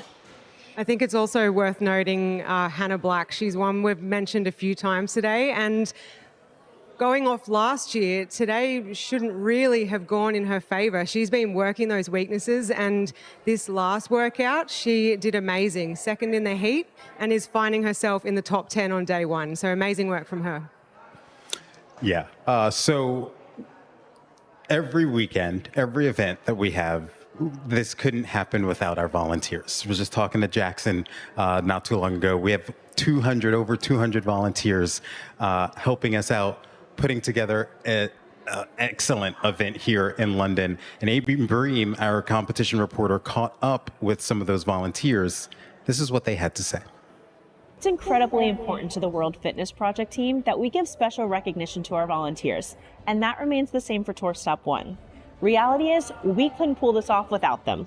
There's so much work that goes into a production like this. Spectators get to see some of it, but there's a lot of work that never reaches a camera. We've got people volunteering their time and skills in all facets of the competition. No matter what role they help with, each person starts with a check-in to get their badge, a shirt, and a pair of Adidas shoes. I spoke with Jamie and Keith, a couple from Michigan who have volunteered at every single tour stop so far, and they're back again for season 2. I think that you guys are the most popular people here because the amount of times we've had to stop this video because someone wanted to say hello. And you said you're also not the only husband and wife duo that you know who do this. Yep, absolutely. There's a couple of them. Yeah, absolutely. So looking ahead to the season, what are you most excited to do this weekend? Is it the people? Is it the events? The events for me this weekend. Yeah? What is your favorite aspect of World Fitness Tour in particular? My favorite aspect of World Fitness Tour is people matter more. That's it for me. Yeah, that's awesome. Is there anything else that you guys want people to know about your experience or just like what you look forward to? I love the community. I love the people. We have fun. It's a lot of hard work, but it's well worth it in the end. Yeah, that's awesome. On behalf of everyone enjoying the tour here this weekend, thank you to each and every volunteer. We appreciate you more than you know. All right, thank you very much, Amy. We are about to wrap up here, but on the competition floor, it is the teams getting ready for elite workout number 3.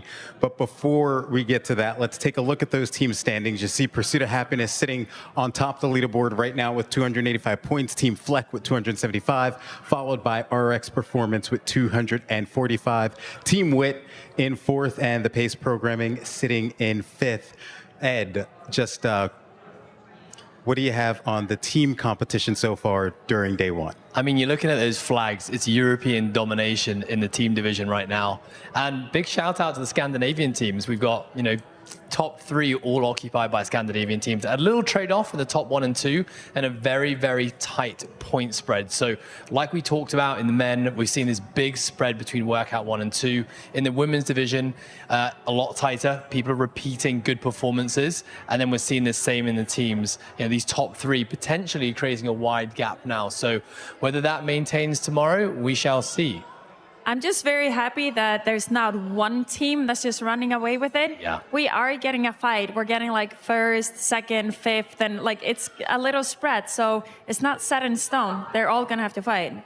All right. Well, that's going to do it for another edition of On the Pulse. We were talking about the teams. They are up next. They're going to go at it with Elite Team 3 out there on the competition floor. So we're going to send it over to Jeremy Austin and the crew for the call.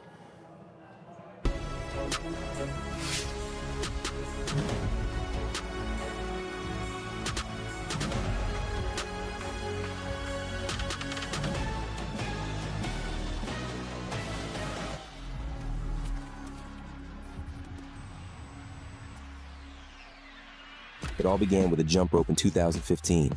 It was tangled, plastic, and poorly adjusted. We knew we could do better, and so we did. We built our first prototype by hand. It worked. It made a difference. Our first double unders made a big impact. We felt the joy of success for the first time, and it felt magical. From there, our mission became clear: to facilitate the joy of success for athletes around the globe. Since then, we've focused on one thing: improving what others overlook. Engineering and innovation are our tools.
Welcome back to day number 1. We are here at the Drumsheds, London, just up near Tottenham, and it has been a wonderful first day of competition for not just our teams, our individuals as well.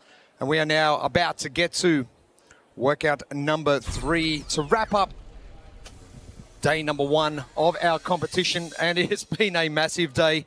And what an incredible performance from some of our teams, none of which have competed before. Yeah, we have entirely new rosters for most of these teams, even though some of the team names and camps that they're coming from are quite familiar to competition here at the World Fitness Project. But you know what? We have our overall leader is coming from the earlier heat, so we're going to see some shakeups as far as heat structure is concerned coming into tomorrow, but not before we have a third workout of the day. So a very stout opening for these teams to kick off the opening tour stop of the World Fitness Project Season 2. Well, you did mention it earlier on today that half of the work is done today, and then the teams can sort of, I suppose you could say, relax over the course of the next 2 days, but they're going to be carrying probably a lot of fatigue and a lot of soreness going into the last 2 days of competition. I don't know if I'd say they'd relax. Maybe they can breathe a little bit easier knowing that they're, half of the points that are up for grabs this weekend are behind them now. Depending on where you are on the leaderboard, it might be a little bit more stressful if you're not where you want to be. But I still think that, the format of some of the workouts here allows you to kind of sandwich more points into a single day of competition. And I think this Elite Team 3 is a prime example of that. Let's have a look at our standings for our team competition. And the Pursuit of Happiness going through team workout number 1 and the split 2A, 2B.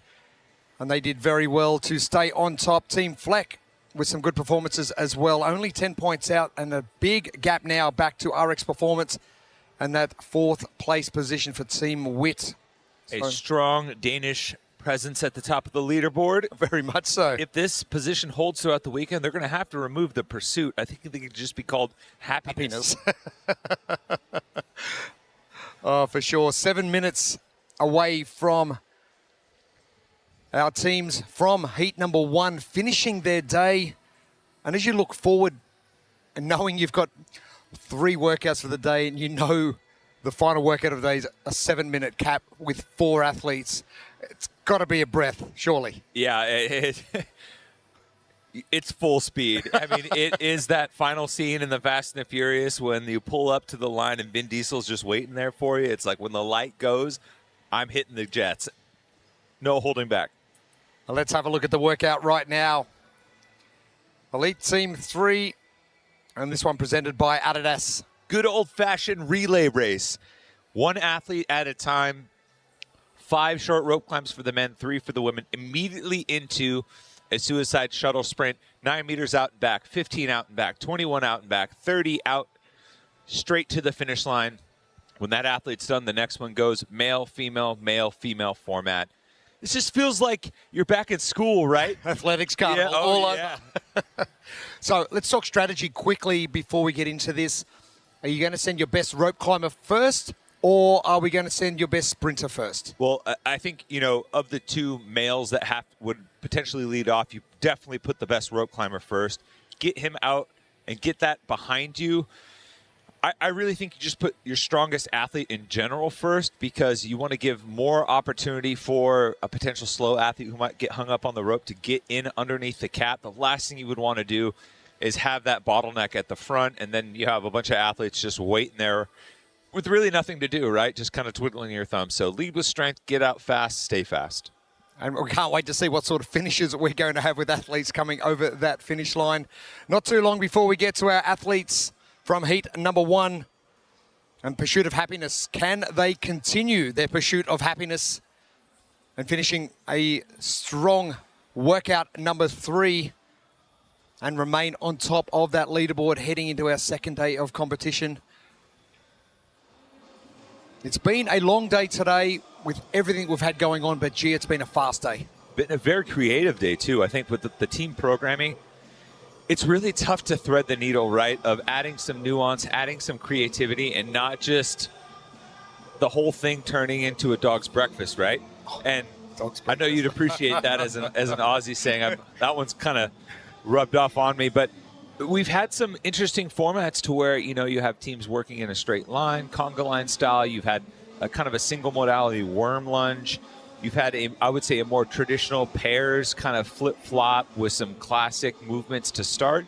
And so even though there has been 400 points up for grabs in this day, it hasn't felt like too much. Not far away, our athletes coming onto the floor from heat number 1. Our elite teams ready to finish off day number 1. Lane 9, Grid Programming, Spain.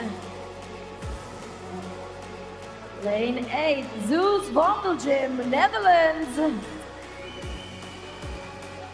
Lane 7, The Babysitters, Netherlands. Lane number 6, Team Wit, United Kingdom. Lane 5, Blacklisted HQ, United States. Lane 4, Road to Greatness, Germany. Lane 3, Off the Grid Training, United Kingdom. And lane number 2, Pursuit of Happiness, Denmark.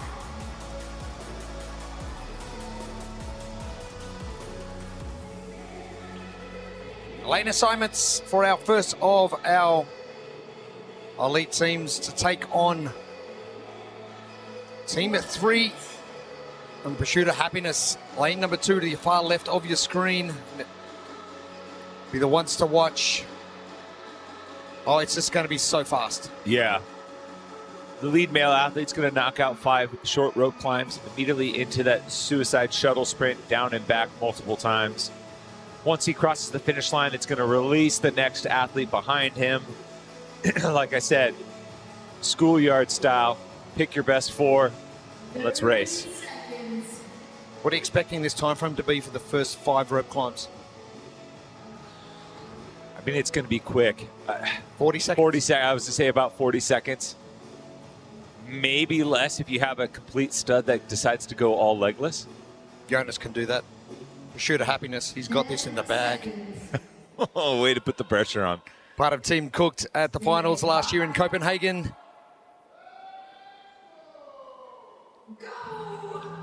And the final 7 minutes for the team competition. Jonas not messing around at all. But there are some quick rope climbers, the babysitters. And the blueprint presented by Adidas.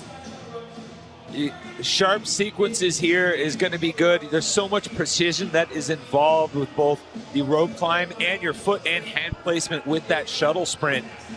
Knees up, head down, really focus on good sprint and drive phase when it comes to running. I know it's easy to overlook that kind of stuff with a shuttle sprint, but good technique can carry you. Team Wits off to a very quick start.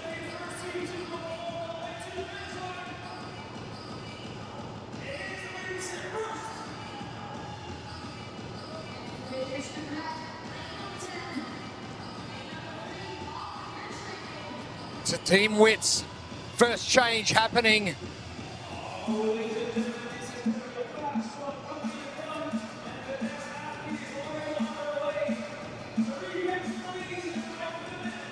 Shop now, Adidas Drop Set 4. Scan the QR code and get yourself the latest Adidas Drop Set 4 trainer.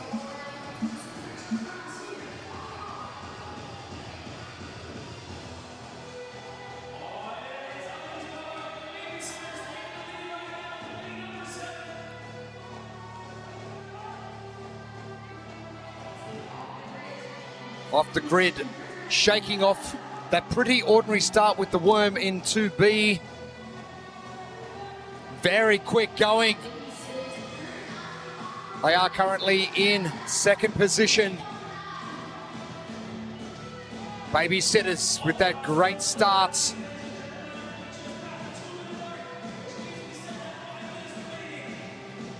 And classic team sprint workout. This is just awesome.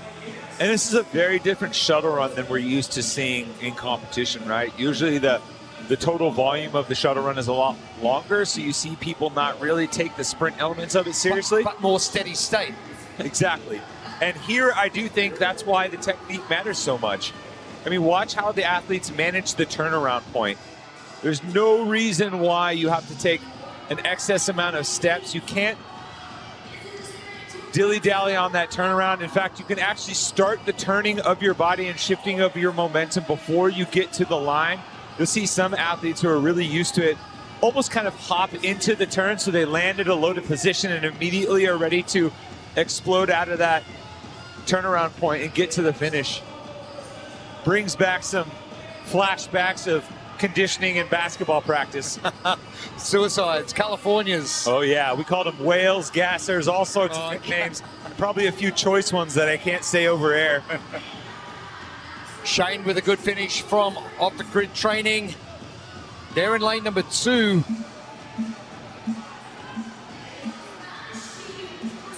And Louis for Pursuit of Happiness is in. The final athletes now getting to work. And it's looking like maybe Zeus Vondeljim. Oh, it is going to be close. It is going to be Zeus Vondeljim. Oh, and they are jumping high and done. Oh no, that is Grit Red. Apologies, I misidentified. Grit Red. Yep, I should have known the red shirts.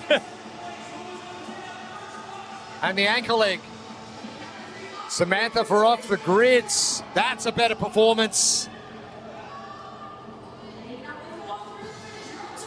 And how much leg fatigue are the athletes coming in after doing that worm lunge all the way down and back? Yeah, you just had a max effort worm lunge.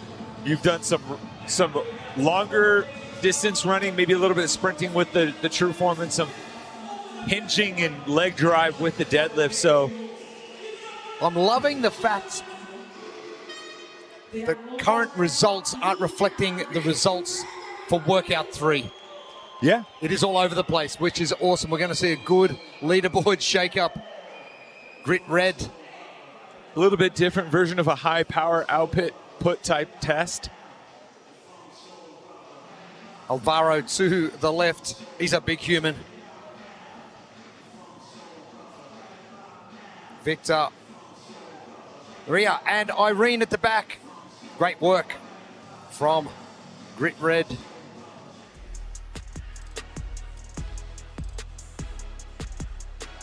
And as promised, it was a fast and furious race. The lead male athletes ripping through those rope climbs, no problem. And this is really one of the first times you get to see a lot of these athletes really sprint at max capacity. And Grit Red first across the finish line.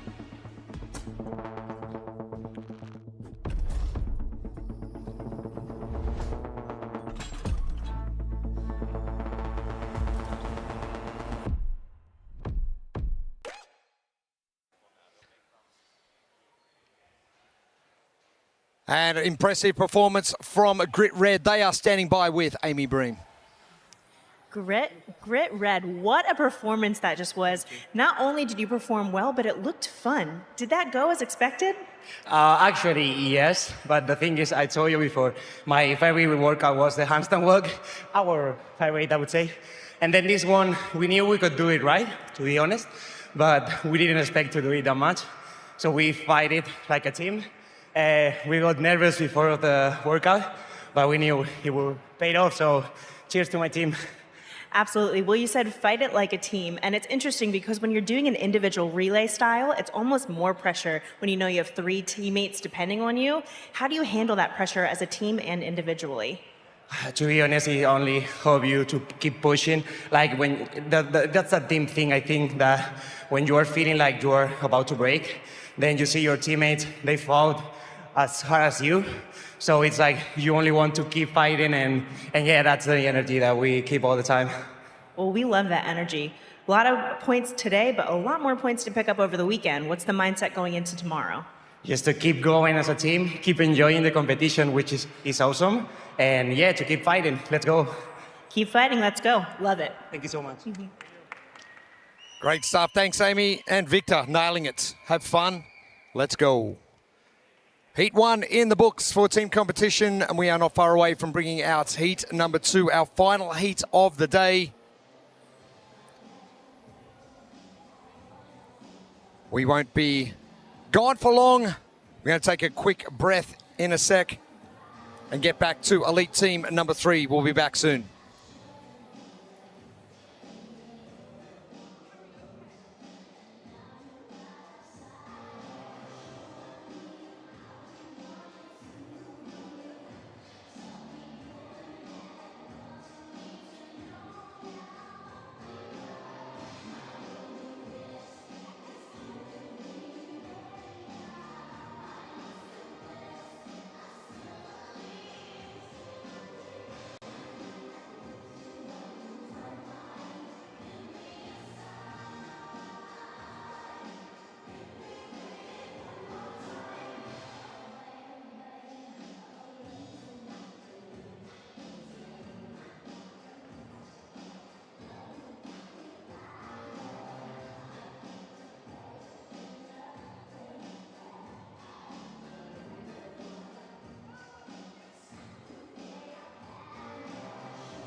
Welcome back to the Drumsheds, the final heat of day 1 of the World Fitness Project. It is season 2 in 2026.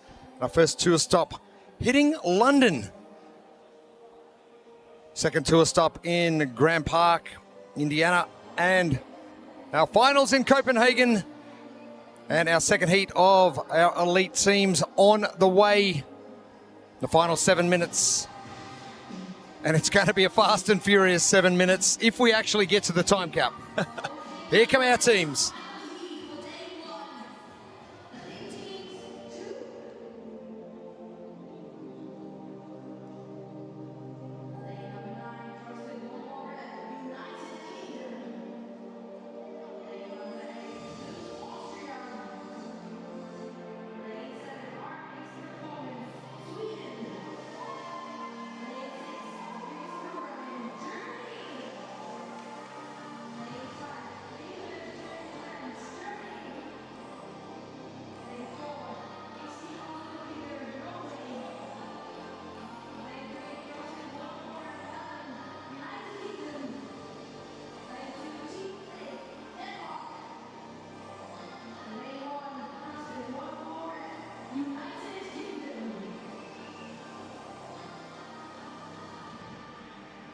Our lane assignments for our second and final heat. For Elite Team 3, Team Fleck doing a great job, currently sitting in that top 3. RX Performance got some work to do as well. Elite Team number 3. Athletes will be working individually relay style. Men will do 5 short rope climbs, women will do 3, and immediately into a suicide shuttle sprint. 9 meters out, 15 out, working all the way up to a final 30-meter sprint to the finish. And good knowing you've only got a maximum of 7 minutes to round out day number 1. And really, each athlete is kind of getting in the mindset of you only have to go for about a minute, right? We've seen each of these teams finish around the 4 minutes and change at the top end. So if you can kind of focus on, hey, I got a minute of work, give it everything I got. Stand by. Underway. Victor from Team Fleck sending Eskild first, and that is exactly why. This is going to be electric, and mistakes are going to be costly. They will be, which is why the sequencing on each one of these movements has to be sharp, even though they are fast. And really important, you have good sprint technique. Team Fleck out of these turnarounds, especially. The pace programming, teams 1 and 2. And we are getting pretty much level now. And I like the sprint technique from Team Fleck. Really quick to get down into the loaded drive phase, sprint to the out of the turnaround point.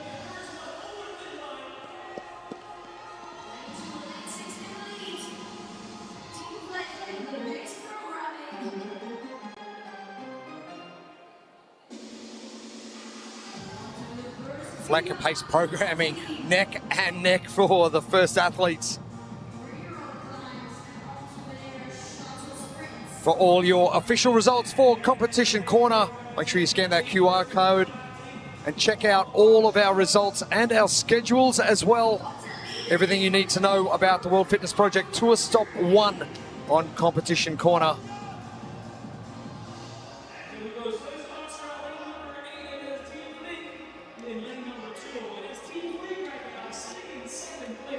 Pace programming continuing their lead.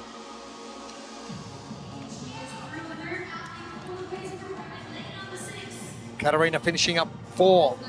Pace programming. And we're pretty spot on with the timing for the men. The women are a little bit quicker. Just under that 30 seconds. And I love the head tilt as they get to the finish line, even though they've got a time chip in their ankle. It's the head bob. I love it. Oh, yeah. Getting ready for that photo finish. Just as important as that little head bob at the end to get across, keeping the head down as you come out of that turnaround point.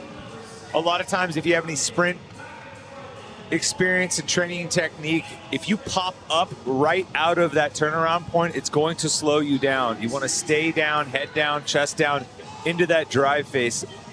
Pace. Roll up the carpet behind you. Pace programming. They are going to be done in pretty close to 3 minutes 30, half the time cap. Onto their final athlete in lane 6. It has been super fast. And the result they needed.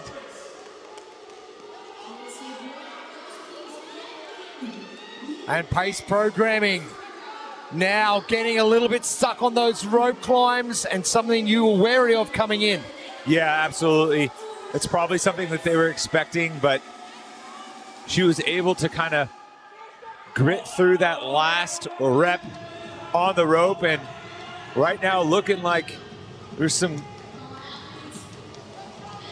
space between her and the next team.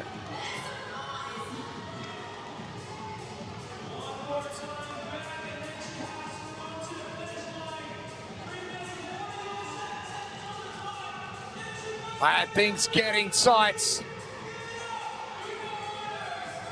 Pace programming able to get the job done.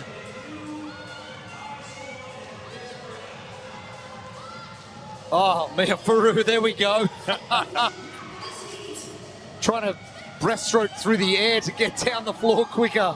Yeah, usually you don't want to see that kind of side-to-side arm action. You want to keep a little bit more vertical forearm, really drive the elbows back. But you know what, at that point, whatever gets you across. Just keep swimming. Yep.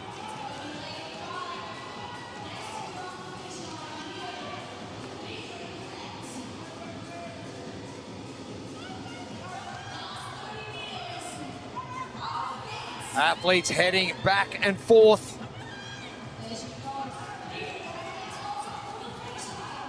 Krieger and friends, they are in. CrossFit one more rep. Mathan. Rosanna pushing hard.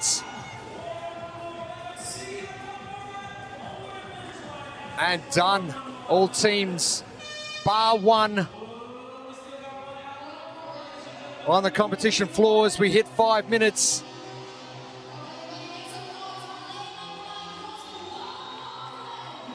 Pace programming.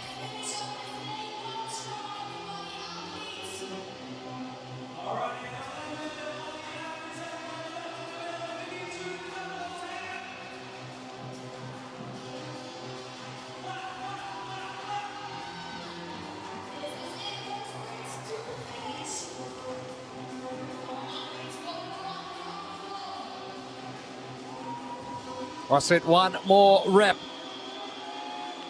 Part of 3 teams into the same heats. The final sprint coming up.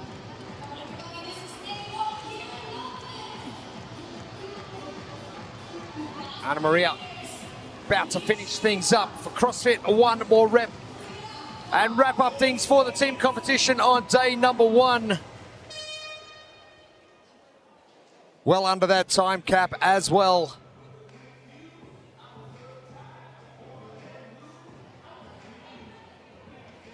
It's like that injection of adrenaline we needed just to kick on through. Now I'm going to have a hard time going to sleep. Yeah, that's it. So will the athletes. Actually, no, they won't. They're cooked. They're done. Another exciting race front to back. Team Fleck, pace programming, RX Performance, all pushing it towards the front as the second male athlete and first female athlete from pace programming got out front. It was really the difference maker for them in a nice sprint to the finish to secure the top spot in Heat 2.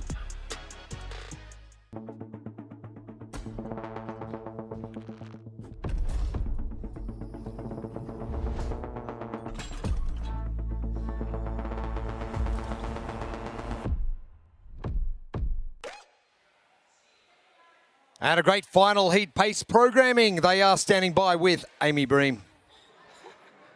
Pace programming, what a way to end the day. Kat, I have to ask you, you got quite the team hug at the end. Everyone was supporting. What was going through your mind at that moment? So it's our first time to be here. So it's our first team competition, and I was just so happy to be here and that we could finish strong this day. It is amazing to be here. Well, you definitely finished the day strong. You know, the leaderboard is pretty tight up at the top. I know everyone's taking a look at that. How do you manage to have fun as a team in a workout where you're high pressure, but you also want to enjoy it? So I think we need to shout out our coach, Wally. Where is he sitting? Because every time before we go into workout, we talk about expectation, about fear, emotion, what is going on, and what is our goal. And so till now, day 1, we could execute everything, I think, quite good. And so it's a lot of fun. I love that. So not to put pressure on you, but what is your goal for this weekend? So we said we want to have fun, and I think fun is being maybe on the podium. But no, so we are here to be, it's our first team competition together, so we just want to have fun and find a flow and have a good time. Absolutely. We love having fun, and we also love winning. So we're going to keep watching you guys. Great job today. Thank you. Thank you. Great work from the 2 Katarinas, Christoph and Malta as well. Pace programming, having fun, equals getting on the podium, just so you know. Results, pace programming in 3:48, just ahead of Grit Red from heat number 1, the babysitters in heat 1 as well. Team Fleck, they are in there as well. Pursuit of Happiness, nowhere to be seen in that top 10 overall. Some changes coming. Team Fleck could find themselves in that number 1 spot. The pursuit continues, I guess. And I know what's going to be fun for the pace programming is 100 points. That's always fun. Well, that's right. And fun equals getting on the podium again. Thoughts on your team competition for today? Well, I mean, a really cool variety, a really good mix, a lot of points and a lot of shuffling, especially after that last sprint. Still plenty of work to be done. Some interesting formats with synchro and pairs working separately that are in store for the teams tomorrow. I think we're going to have more shakeups at the top of the leaderboard for sure. I hope so. Just make things a lot more exciting. Day 1 of the World Fitness Project Tour Stop number 1 from the Drumsheds here in London. It's been a great day for Tommy Marquez and for the whole team that is sitting here as well. We've done a remarkable job to get these pictures to you, and thank you for tuning in wherever you did. We look forward to you tomorrow joining us right here from 9 a.m. We'll see you then.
It all began with a jump rope in 2015. It was tangled, plastic, and poorly adjusted. We knew we could do better, and so we did. We built our first prototype by hand. It worked. It made a difference. Our first double unders made a big impact. We felt the joy of success for the first time, and it felt magical. From there, our mission became clear: to facilitate the joy of success for athletes around the globe. Since then, we've focused on one thing: improving what others overlook. Engineering and innovation are our tools.